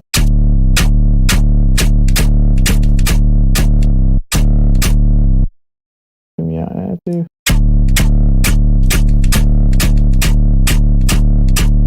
Let's do that one. Oh, the sub sounds really weird. Let's record that again. And then I'm going to use this over here. I'm going to do a little trick. So we're going to crossfade all of these, create that thing there, and then Complex Pro. Make this one double the speed. Then crossfade that again.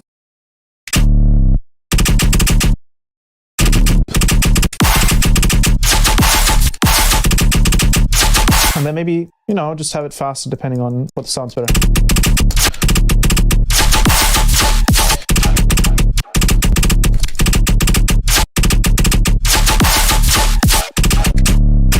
But I think this particular sound itself. There we go.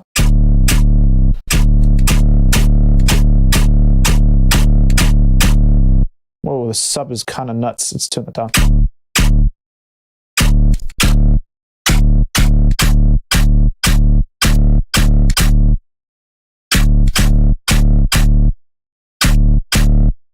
And we're not getting a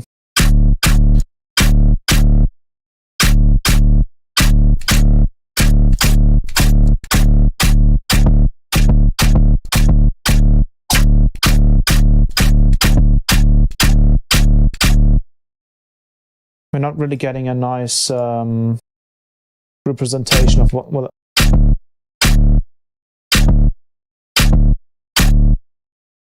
that's going to sound like when it's rendered, so that's a bit of an issue.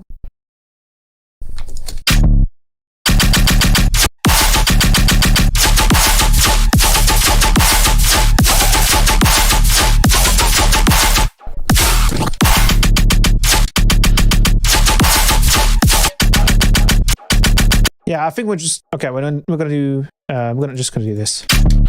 When I have to listen to what it sounds like when we play it like that. So turn the release down.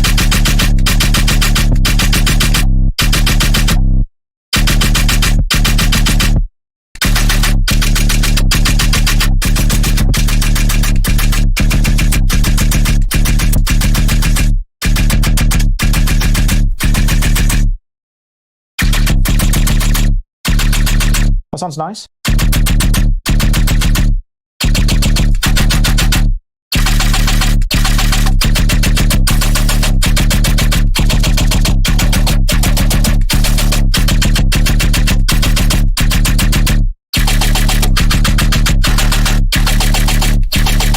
I'm going to use the hold, turn the sustain down, the decay.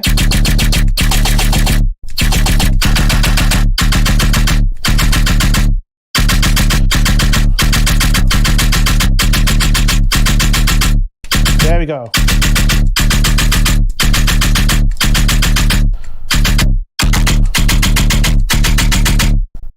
I think that's it.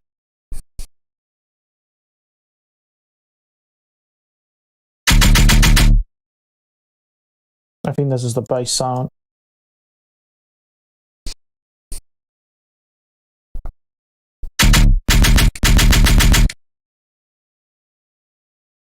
Maybe you can even do like a bump bump bump, like a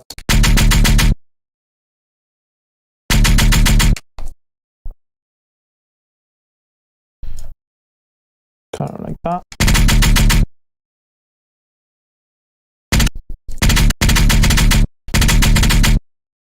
Let's try and see what happens if we just add a let's shift on this.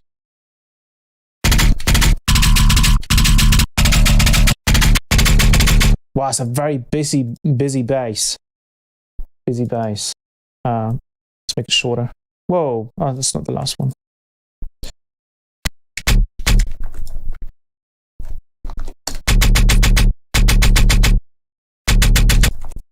Do that. To create crossfades.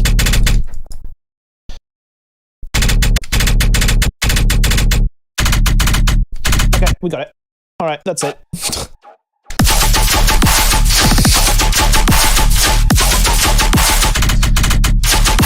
Ooh, dude. Okay, this is nuts.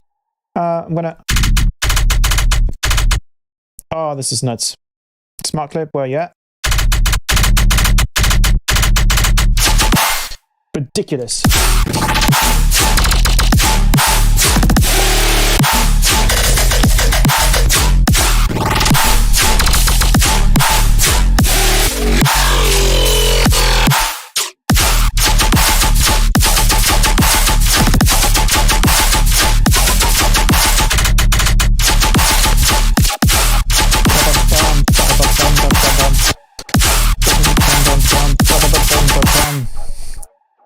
Yeah, I think I need to add another bit of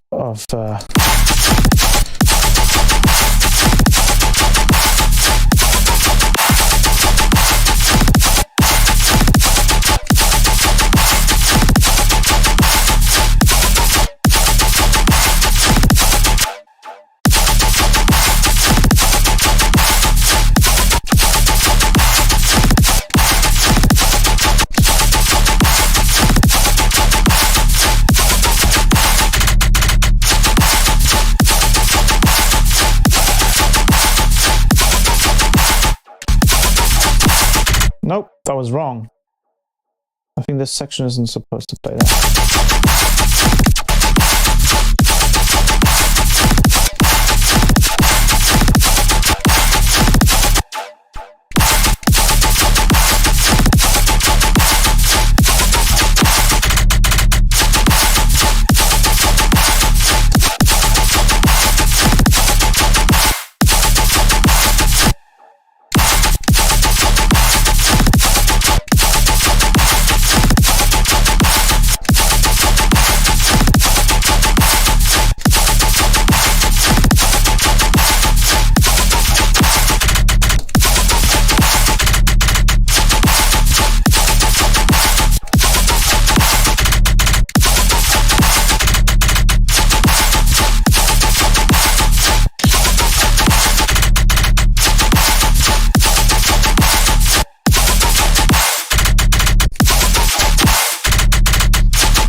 Maybe the disposer here a little bit.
This one needs to be edited.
Was that? What is that? Oh yeah. Okay.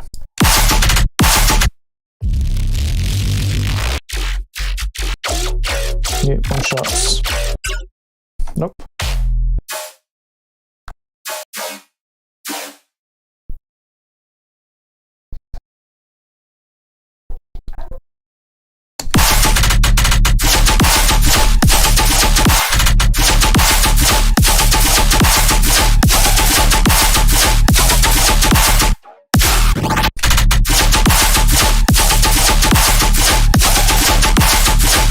Is that a shifter?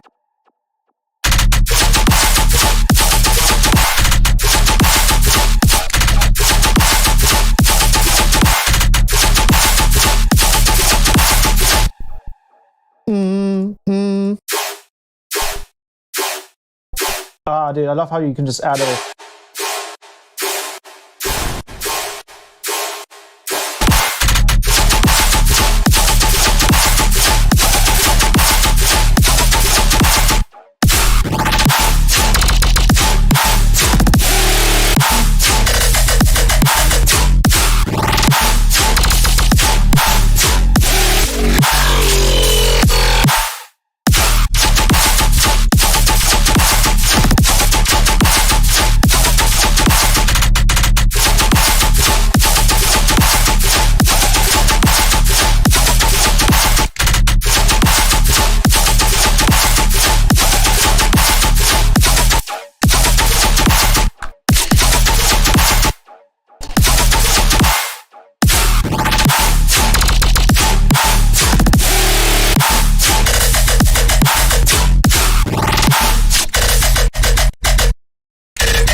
Hello, 5 steps.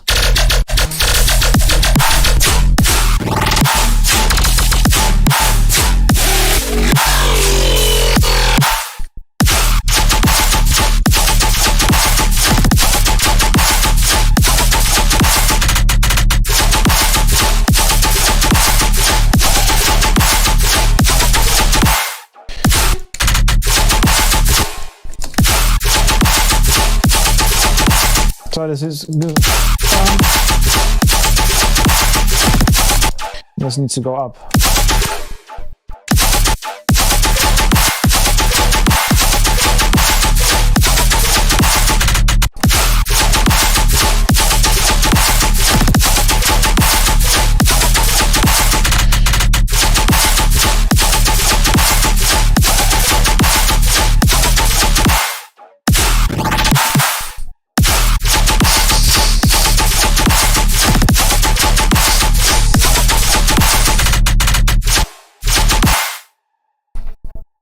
And here, let's give it a little bit of a...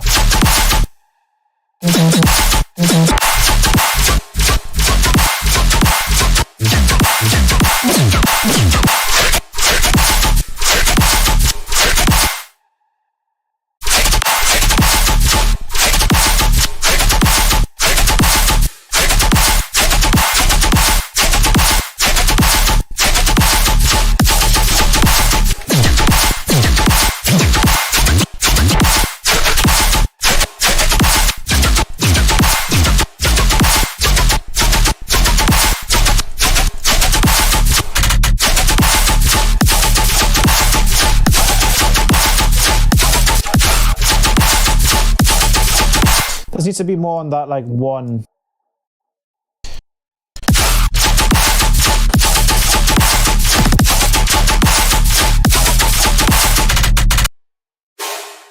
No more reverb.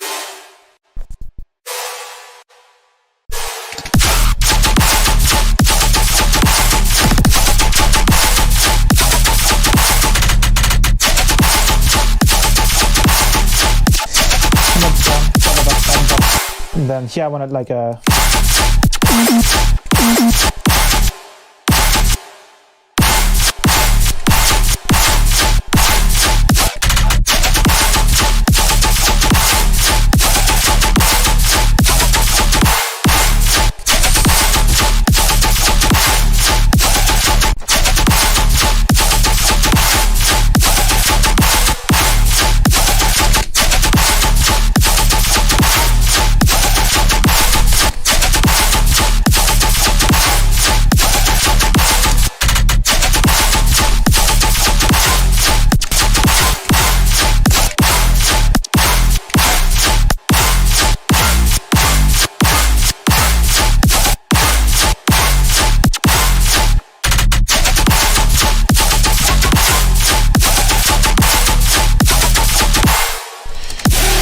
Yeah, there you go.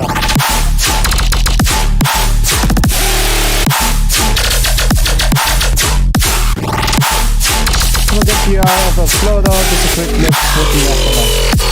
Could you quickly show? Yeah, bro.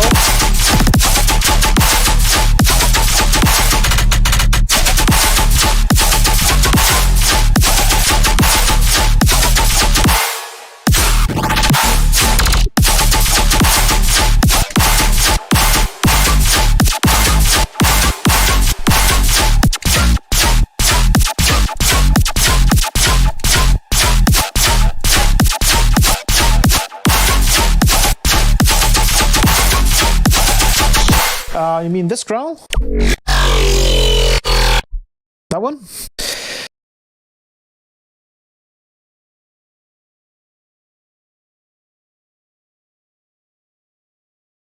Yeah, that one. Sweet. Yeah, sure. So it's a combination of two wavetables. In terms of the processing here, you have number one, which is like a spectral wavetable. Then you have a growl wavetable. Then you have that running through composer for stereo. You have a convolver and particularly a phaser. This convolver is adding quite nice stuff as well. And then this ring mod, which is making this part really quiet. So I might want to push this actually. This is being ring modded by this band, by the low band. So you're getting like a ring mod from the sub. And then you get all the processing here with N-Bass design. A band pass, OTT, Formant filter, some dispersion right there. And this is some stereo, just stereo adjustment essentially. And then I can also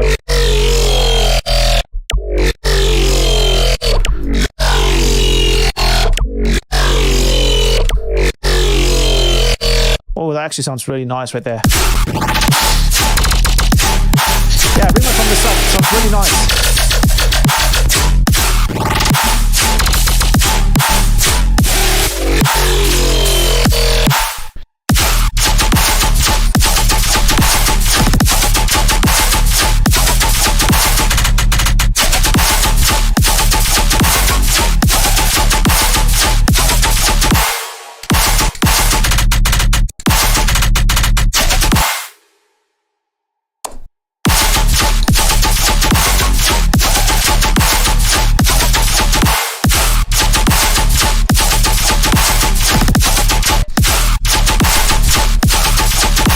So here we have that sound, and then I want another screamer that goes down. So like that one. So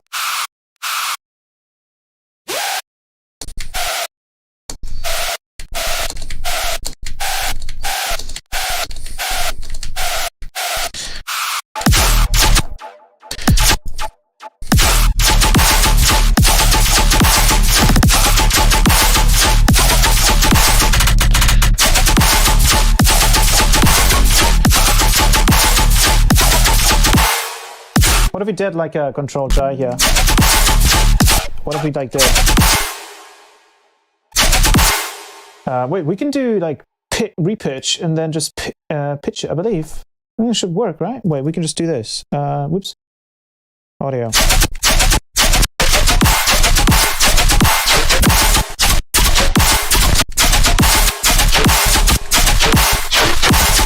Okay, no, let's not mess with that.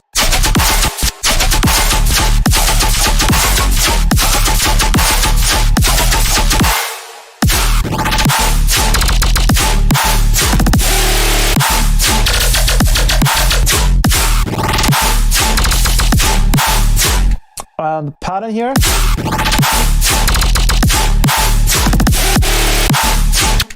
Ooh, we could do like a boom.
So we have this layer.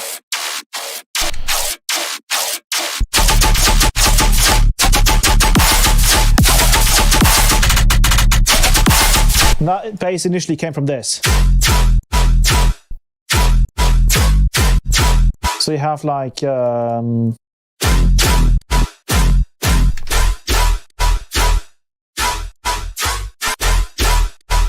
it's a mixture. Is this? It's that main bass right there.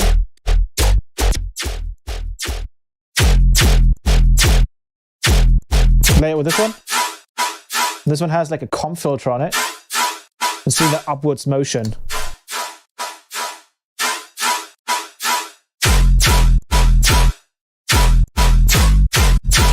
And then that's pitched down to semitones.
Maybe I'll add a spectral gate to this.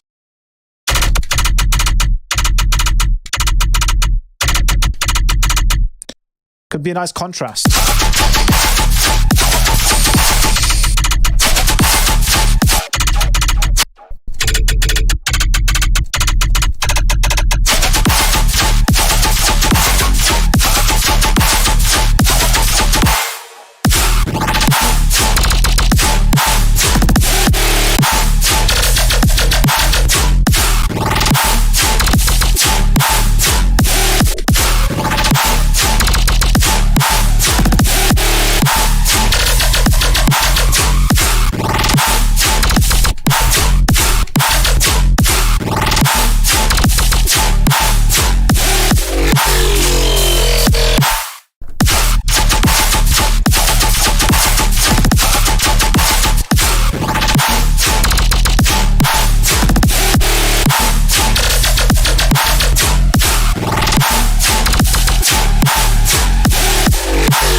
I want to add some funny, like actual, like vocal sample in here too, because now that bass sound is like super spectral gated. You can add some funny, maybe splice vocal. Let's see. Let me open up Splice here. Oh, I don't have it installed. Oops. Wait, I should have it installed. What? Do I not have Splice installed? But how do I have all the samples then? Oh, because I probably... Okay, I see. Yeah, okay, I meant... What trap, maybe? I mean, shouts, essentially, right? That should be it. Yeah, yeah. I should probably find something. Hey, hey, ho! Hey. Something goofy. Yo, what up, South Carolina? Esto está bien bueno, ¿eh? Esto está bien bueno, ¿eh? Okay, I've got it. I got it.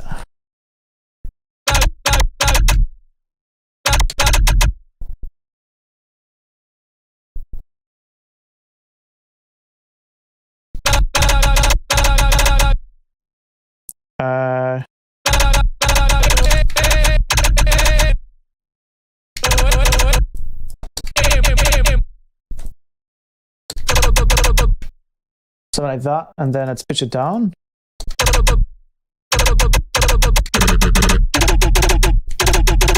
Add some redux to it.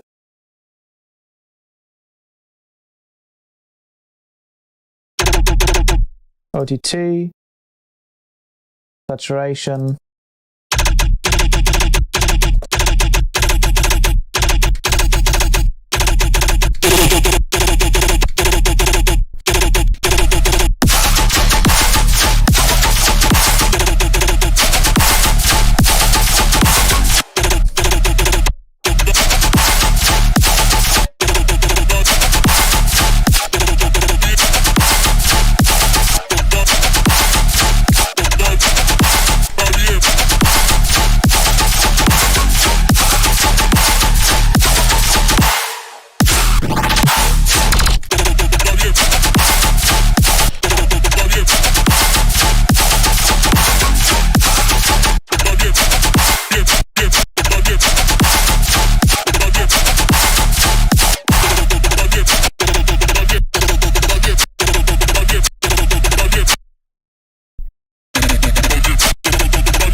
Kind of neat though.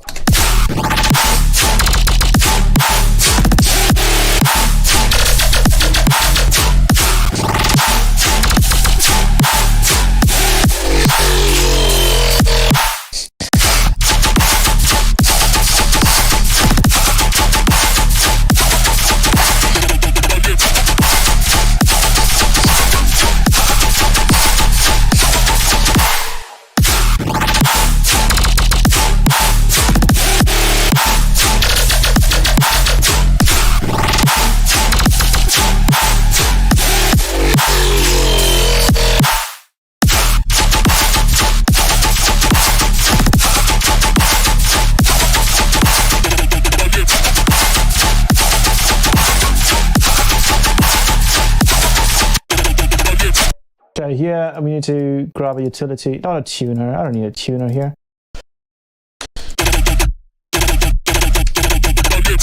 Oh, okay, this is really clean.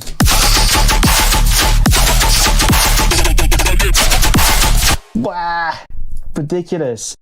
Let's bring these into a group. So these are not annoying us whenever we don't need them to.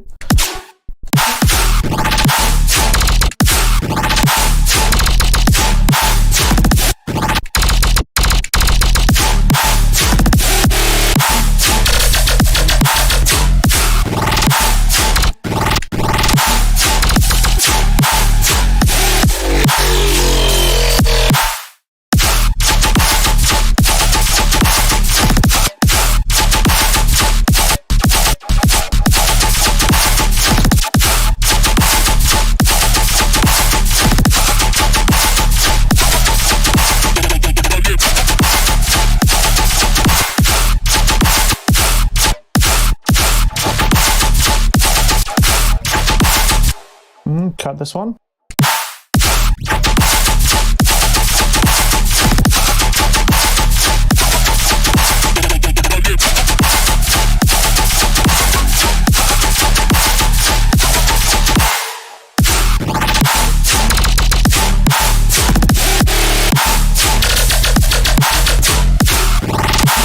I want this bass to still be like a little shorter.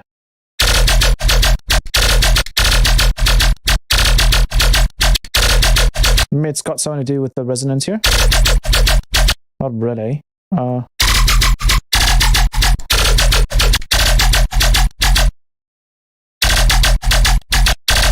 Yeah, one.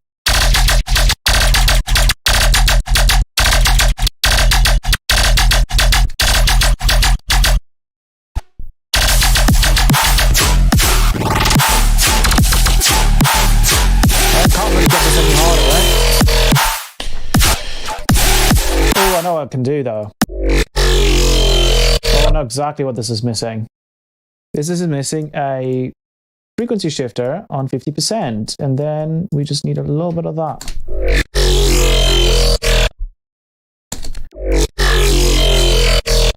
Less. Let's do that again, maybe. doesn't even work that much because it's distorting it so much.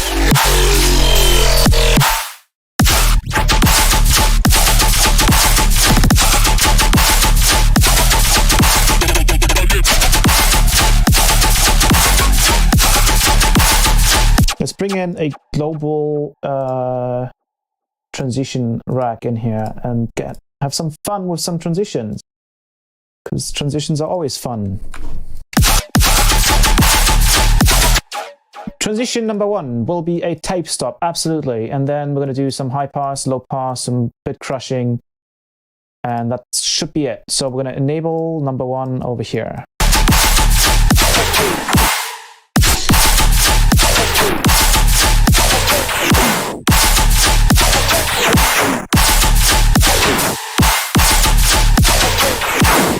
And we're going to let it run for a minute and then activate it maybe on the second draw here. Isn't this this is the transition, right?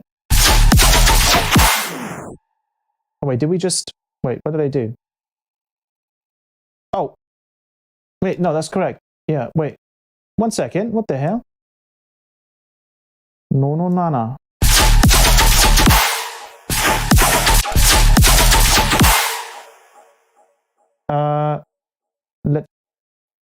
Let me think. Isn't this, wait, 1 second. Oh, because I think the tape stop was activated. That might have been wrong. No. This is not supposed to. This is not supposed to.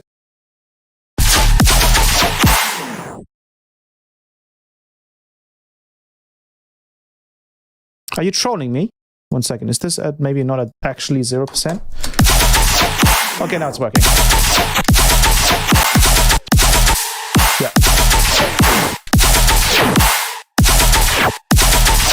I think it wasn't at a perfect 0%. There we go.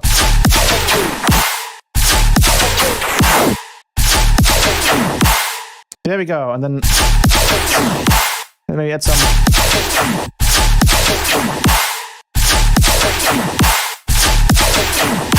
Let's add shifter. No, I think that's enough, actually. This is perfect. Maybe add some distortion as well.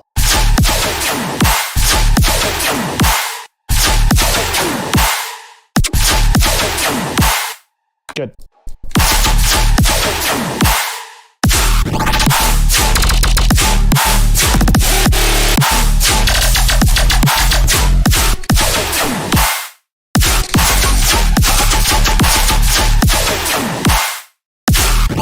Another transition.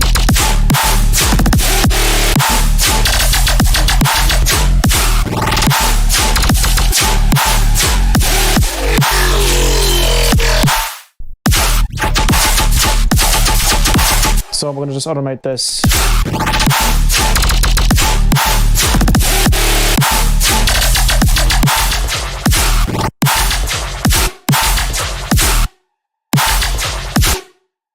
Maybe not the shift.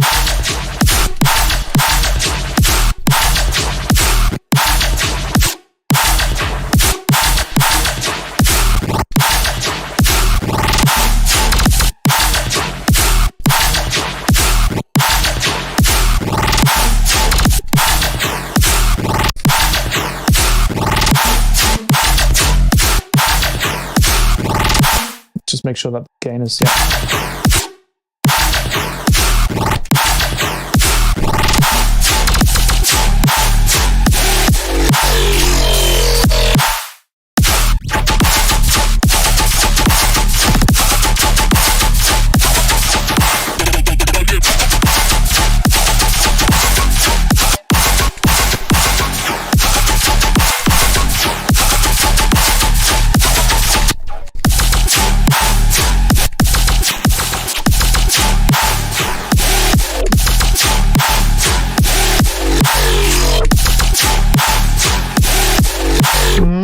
Come on, get in a little later.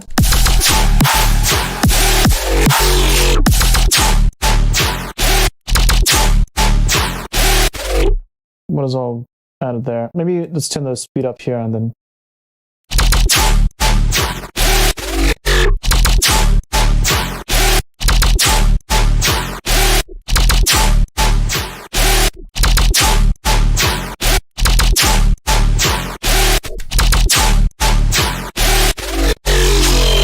volume in. Oh, I know what. I know why this doesn't work. This needs to be after the fact. All we have to do is just add a frequency shifter in here. That's it. Make this bipolar.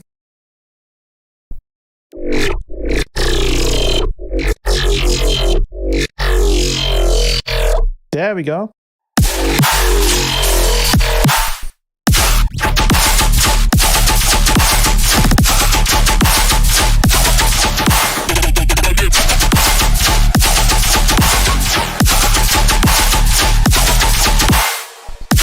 Oh.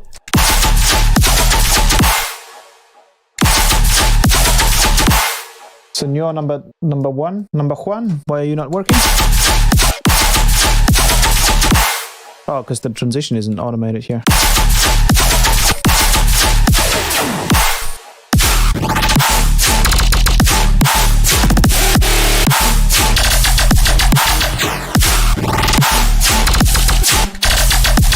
Let's bring this down a little bit.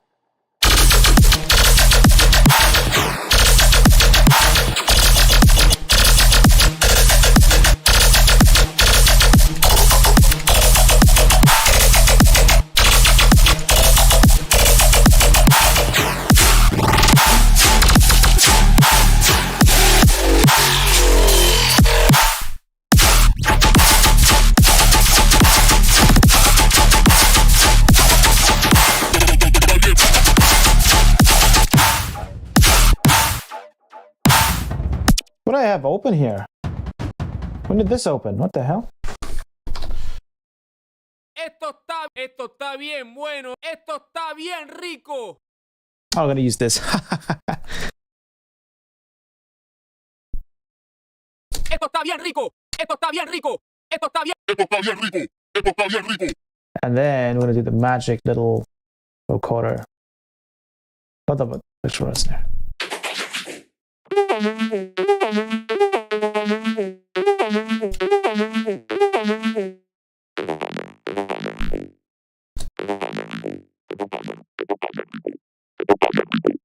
Ew. Sounds gross.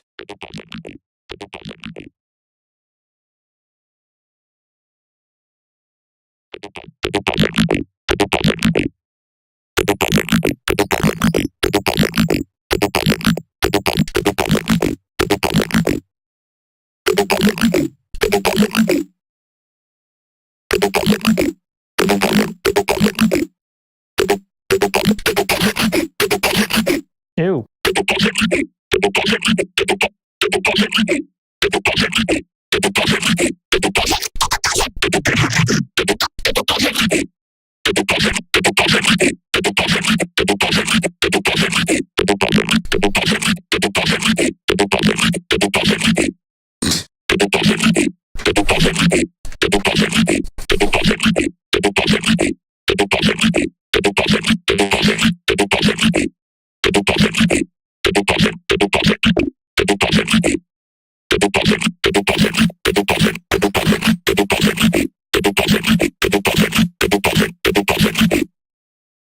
And then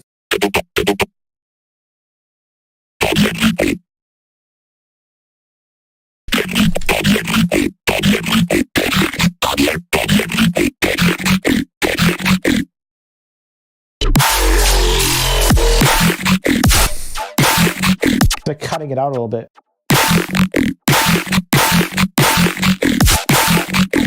It's like doing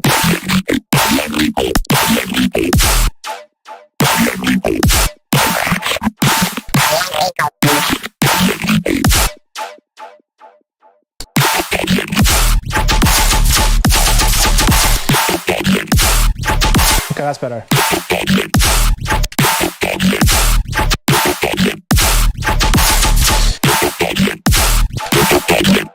Oof, okay.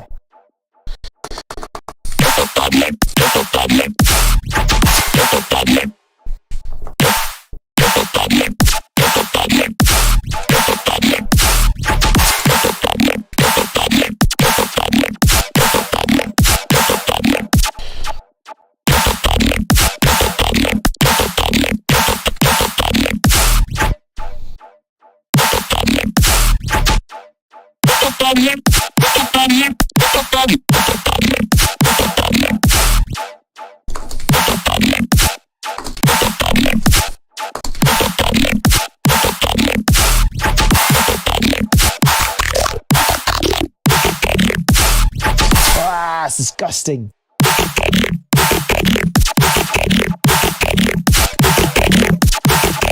I need like erosion on here.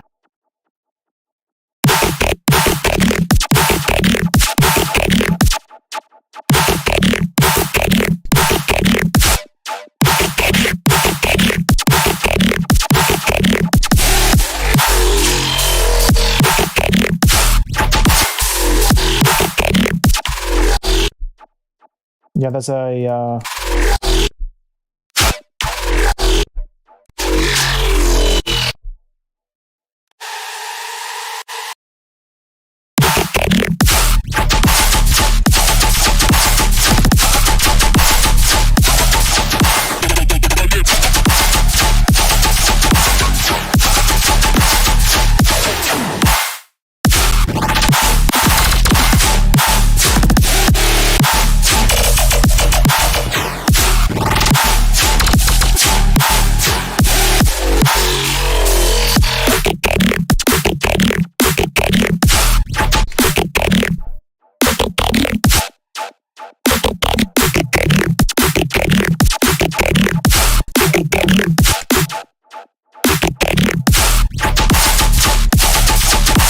hello, fuel storer.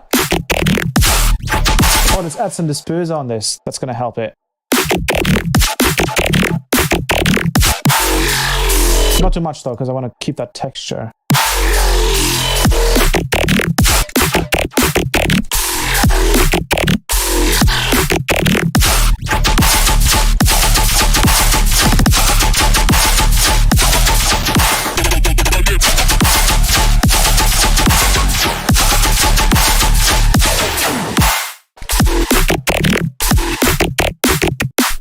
I like that snare, but I want like a nice ding.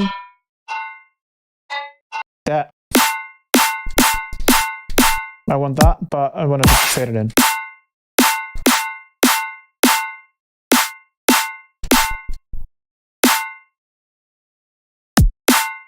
So we get like a maybe a different one.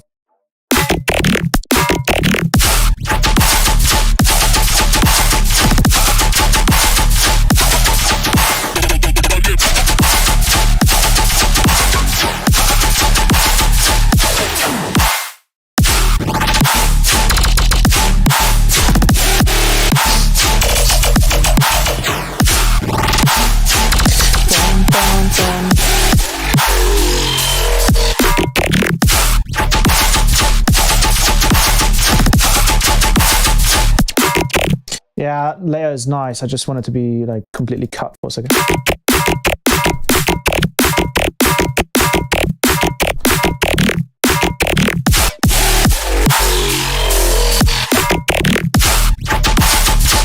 I'm using N bass for this, N sub. Yes, N sub was initially on that bass drum, on the bass sound, I mean, which is right here. This is N sub right here. There's another bass sound there.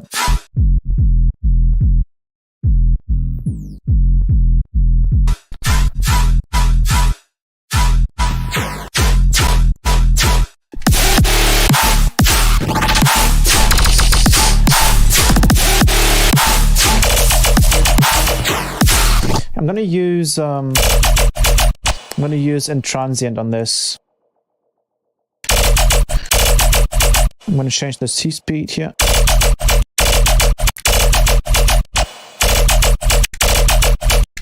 Is Transient even active? Hello? Is it doing anything? Or is this sound already so loud that I can't even... Oh, it's working.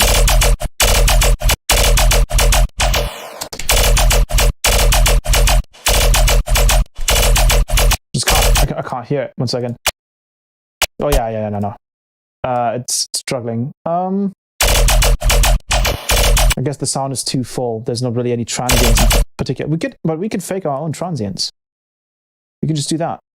Let's just fake our own transient there. I'm going to do that, and then I'm going to change the delay time, and then we're just going to push that into the smart clip. So we're going to get a gain. Let's do decibels. Push it all the way up. And then we can delay it.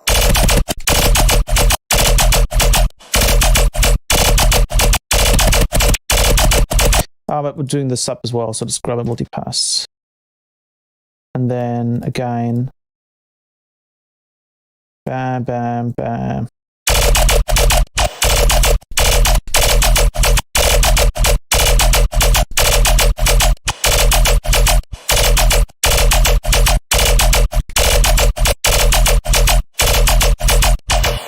Helping a little bit.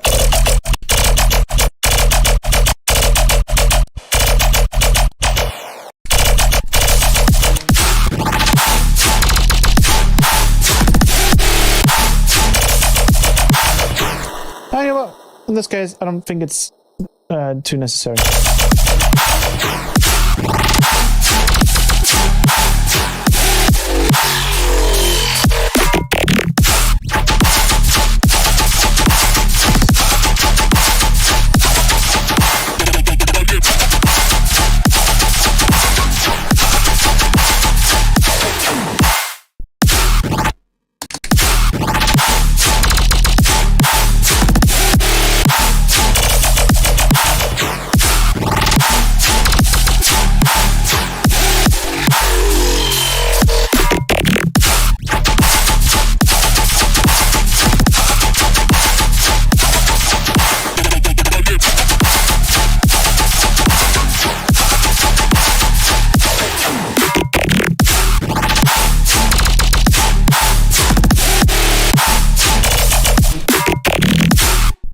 That doesn't work because it's not a sample, but we can just resample.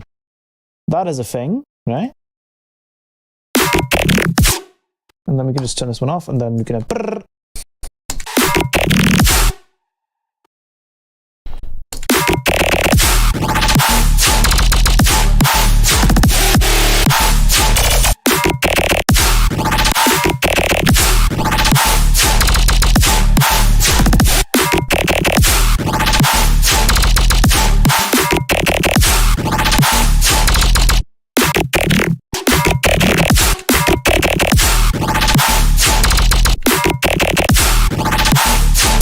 You can also put on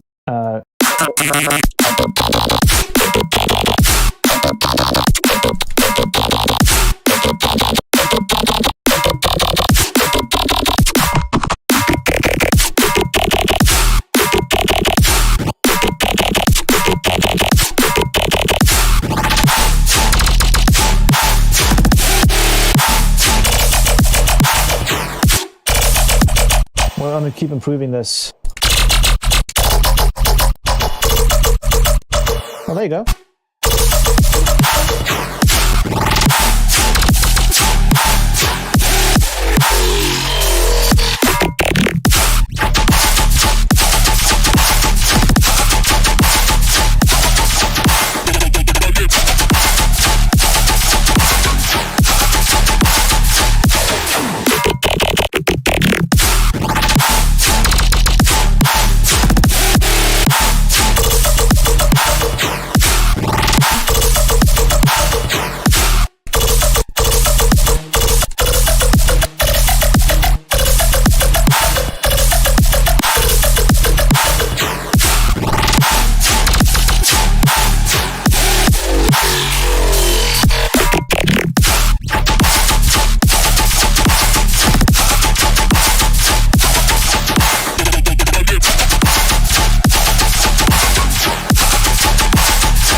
And then we do like a I want to do like a deep sub kind of sound here. But I do not hear anything. Was it because utility is off? No. Is there no sound on this bass? What the hell? What the hell, man? What? Oh, it's transition, okay. Oh, we're in D. Add an envelope. Pyong.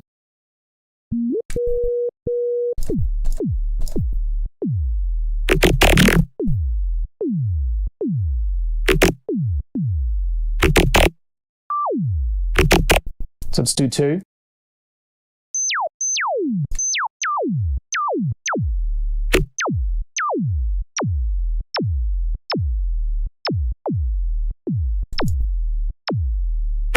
And then we're going to distort it with...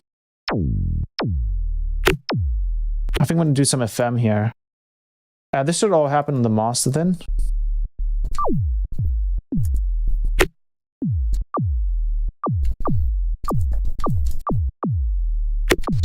And then this is going to...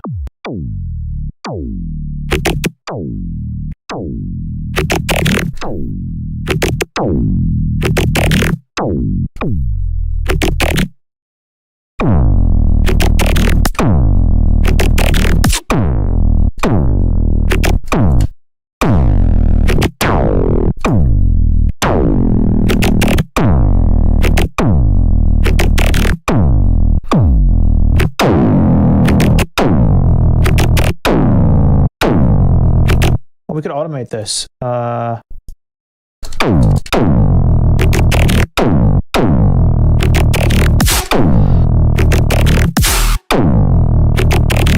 It's very loud. Let's turn that down.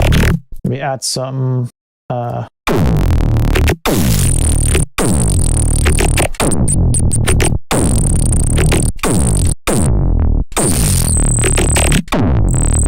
Sorry for your ears. Sorry about that. Turning it to lane 2.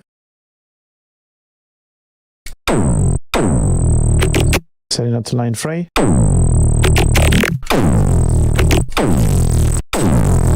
Let's add some more distortion.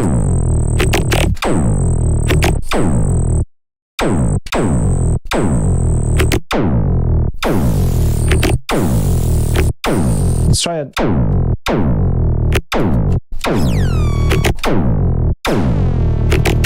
I'm just trying out some random stuff here.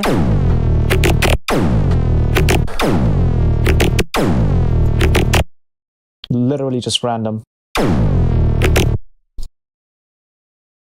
Save it real quick.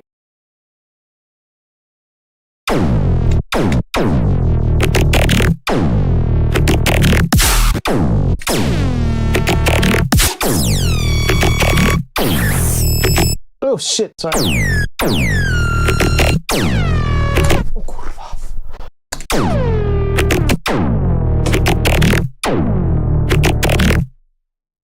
Sorry.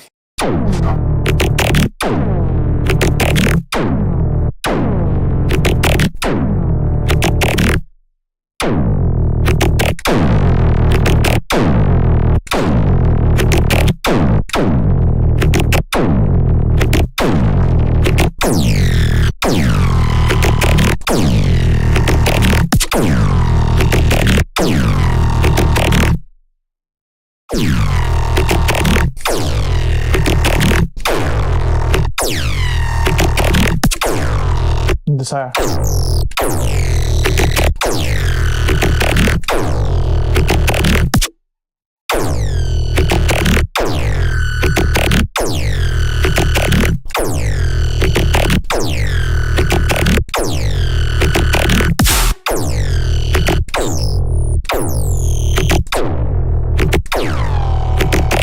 And then let's just kind of freeze that.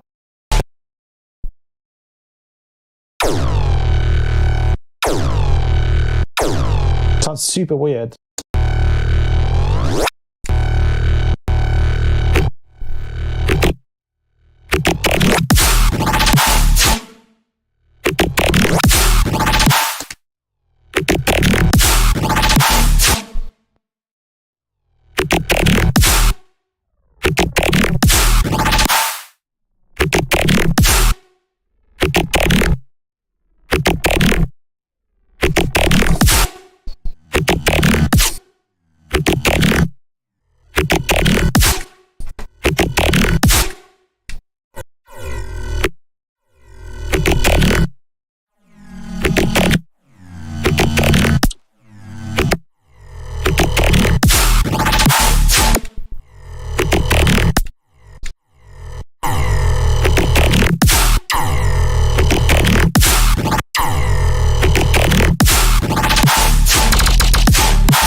This is literally just me messing around. You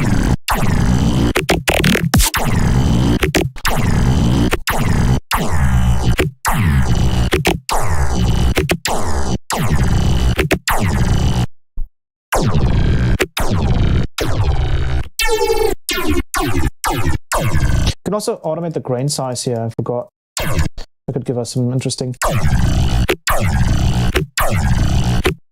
That sounds pretty cool. Let's try an auto filter. Or maybe we automate a spectral gate. How about that?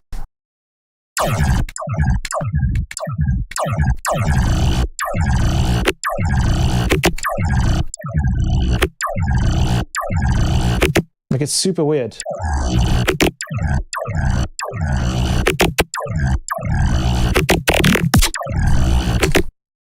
To me, that's still not random enough.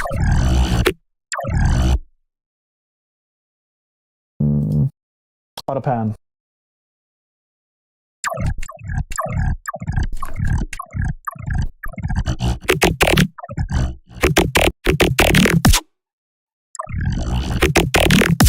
Nah, let's get that out.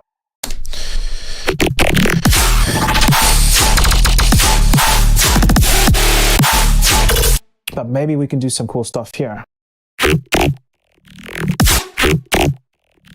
Whoa, what's going on with the drive there?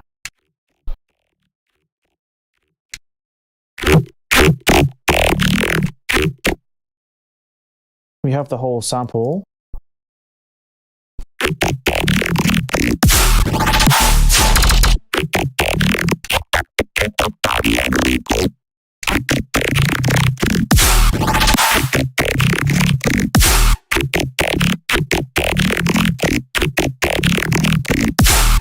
We can actually go in here and just automate the pitch.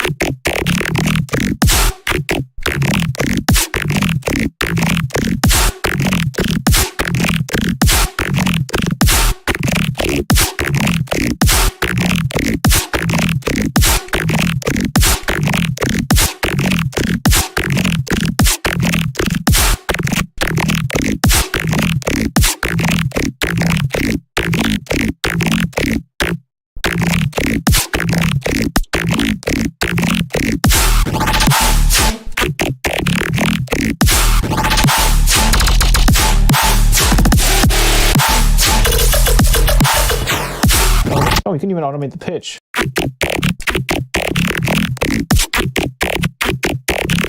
Can even automate the formant.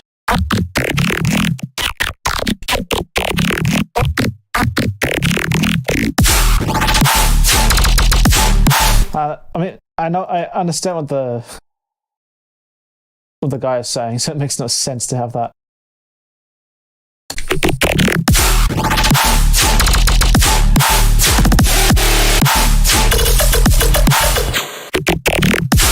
But we can take that, and then we can probably do some cool reverse delay thing. So we take a delay, make it super fast, like that, and then put it on.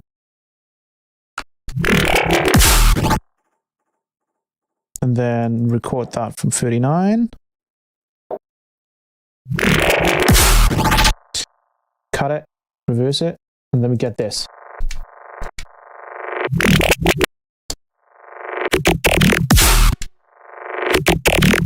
That's too much though, let's do even less.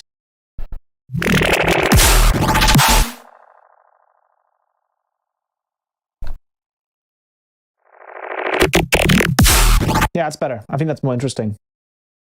Let's do like a auto filter.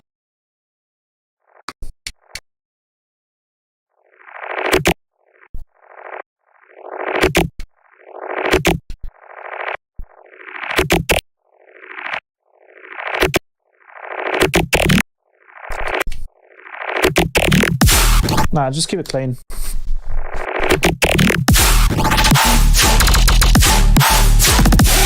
But I also want to duplicate, do some.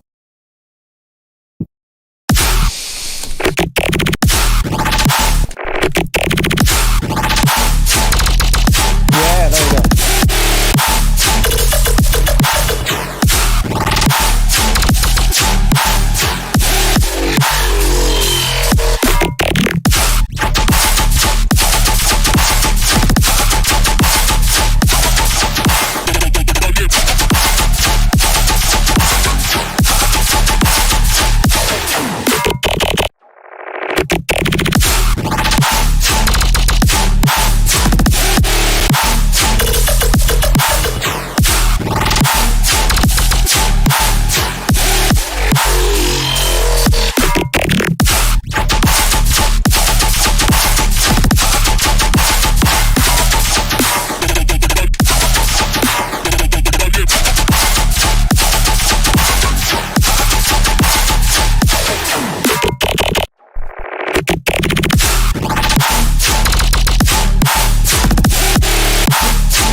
Maybe do something.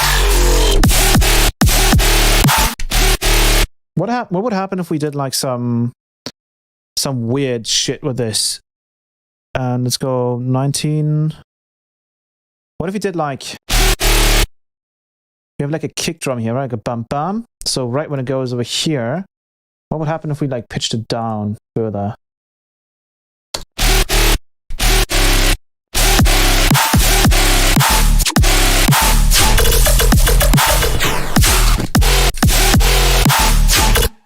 Maybe like that, but we don't really need to resample it in that case because we could just automate that, right? Yeah. But then again, this is already kind of happening here anyways, but what we could do, let's increase the pitch wheel. And then over here, hopefully we turn this up.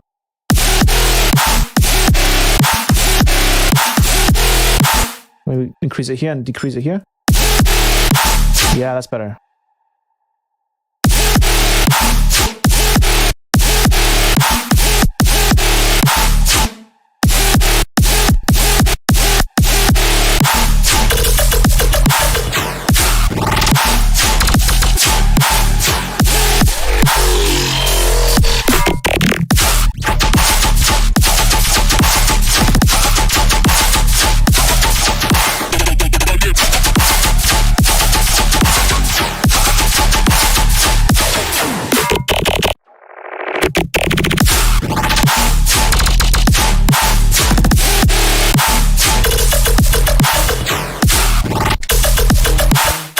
It's got so much high end for my edit.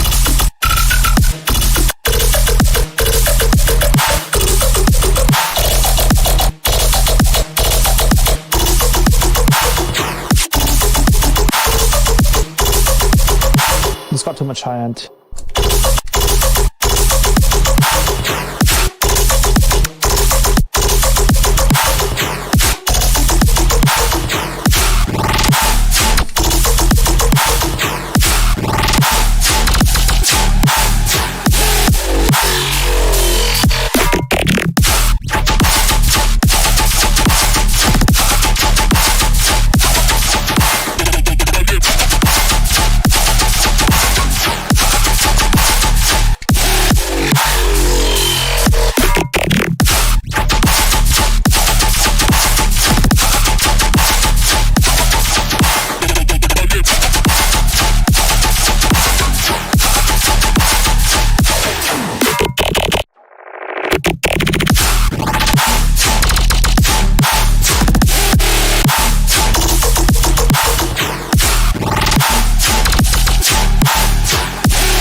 Does it smart?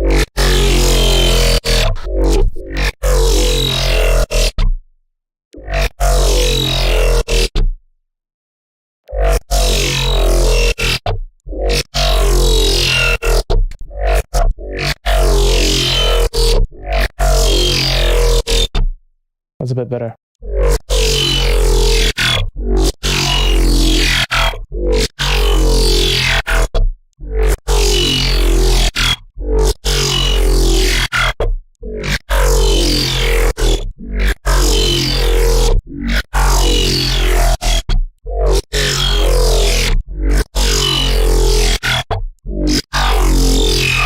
Okay, there we go.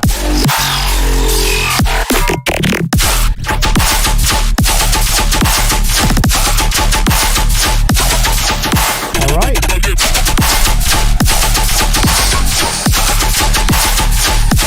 I'm just tuning in, it's already bangers. Anyways, hi Naska and everything. Hello, hello, hello.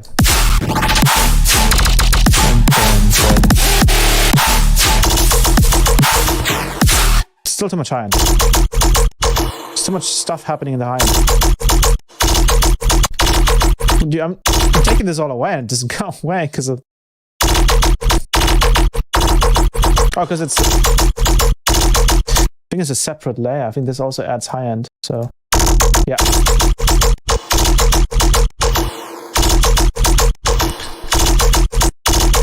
Is stereo?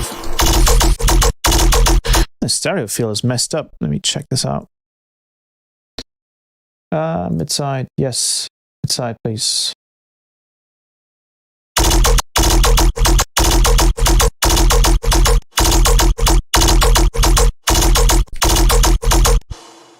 One of these is crazy with the stereo.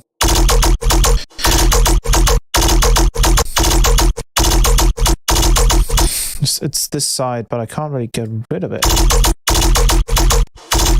That's better though. Yeah, it's this side. That's better.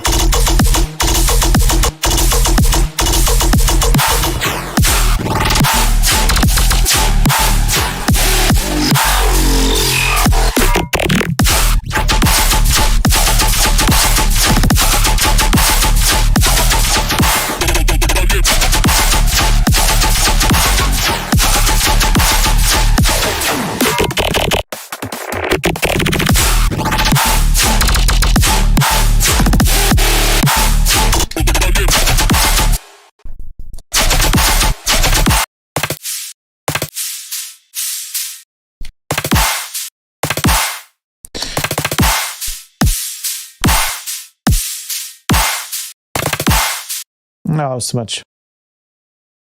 And this is triplets, so.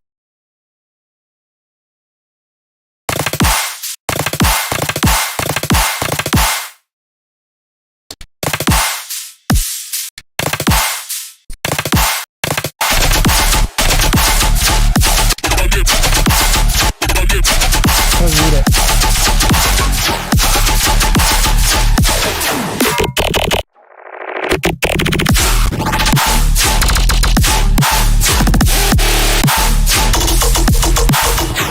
Oh yeah, this sound is now nice. Very nice, very nice. Very, very nice.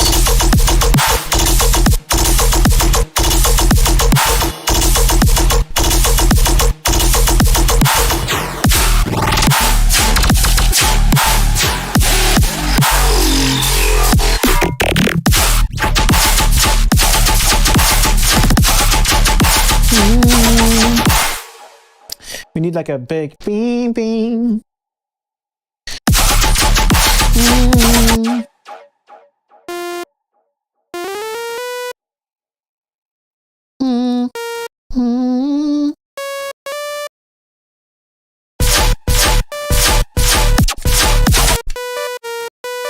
Glide.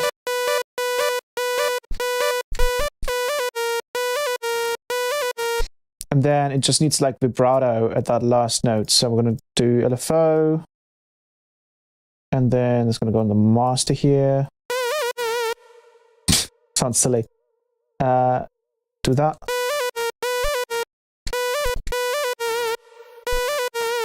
A little bit more. And then this just needs noise.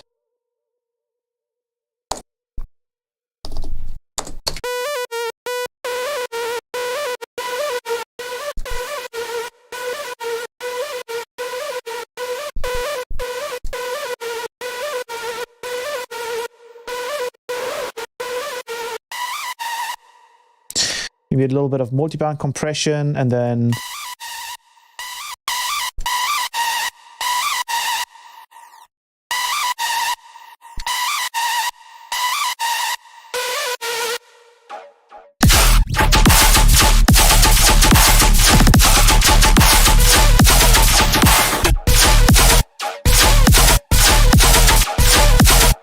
I think it's less of this. And it's more kind of crazy.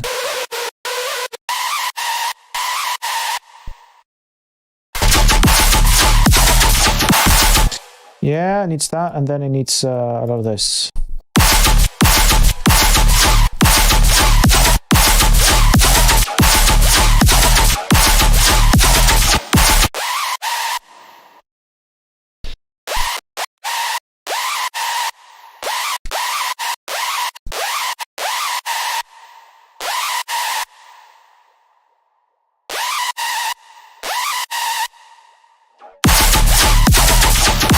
And then it's more of this.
This needs like a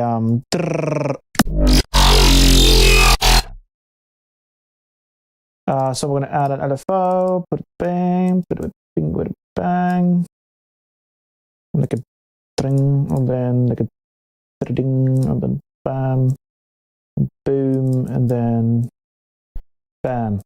It needs that. Oh, it needs to. Well, actually, no, this is correct. Yeah, leave this on. I'm gonna mix this in. Oops, there we go.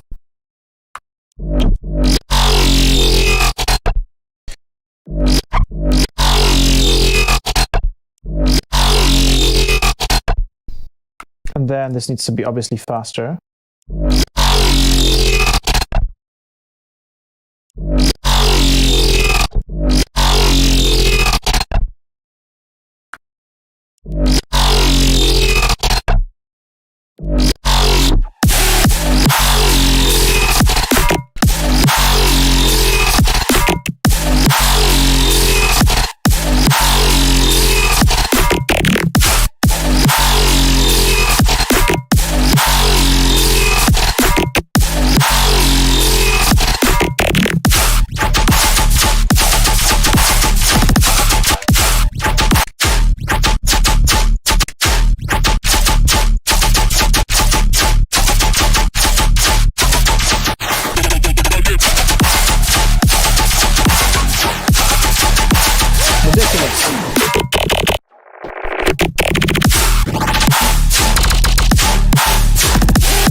I'm going to bring another sound in here. I'm going to go to my claps because I have some pretty heavy claps like that in here as well. I'm going to introduce that as well. It's going to have a nice effect on that. But we're going to have another kickstart in here. And then clap long. We might have to push that clap as well quite hard. And we'll figure this out in a second.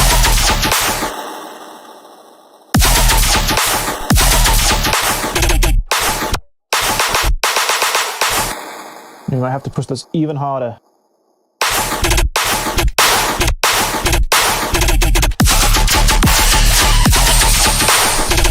Or we're going to pick a different clap.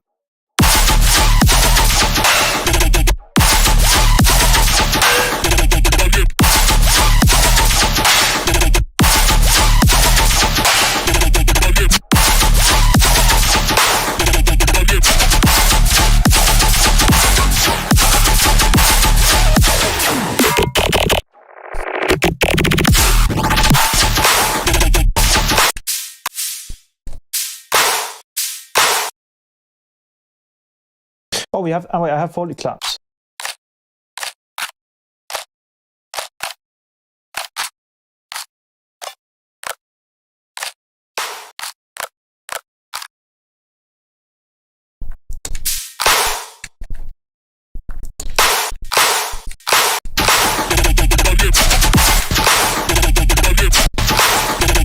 A different one.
With that being said,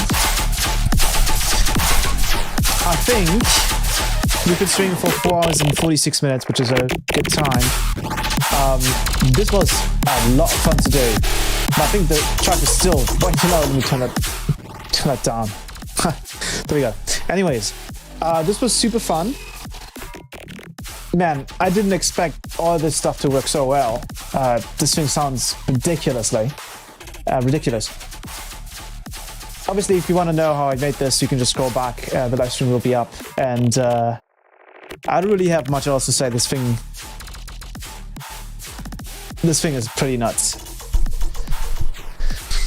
Hopefully you guys are excited for the granular oscillator for Faceplant. Once that comes out, we're going to do another Friday live stream and just dissect that whole thing. Obviously, I've already been testing it, so I kind of know what to expect. But I think you guys are going to like the granular oscillator being mixed with Encolor, because Encolor can do some stuff there that isn't really possible with regular granulizers.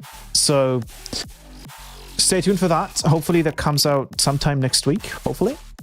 For all the other Patreons, obviously next exclusive production live stream will be on Sunday. And honestly, I might think about making this into a proper song, because this thing is fucking sick. Anyways, this was super fun. Hope you guys enjoyed it, and I'll see you guys probably next week. Depends. I'm currently still healing, so I'm trying to only stream every 2 weeks, but once this is healed back up, I'm gonna probably go back to weekly. So with that being said, I hope you guys have a great rest of the week, and I'll see you guys next time.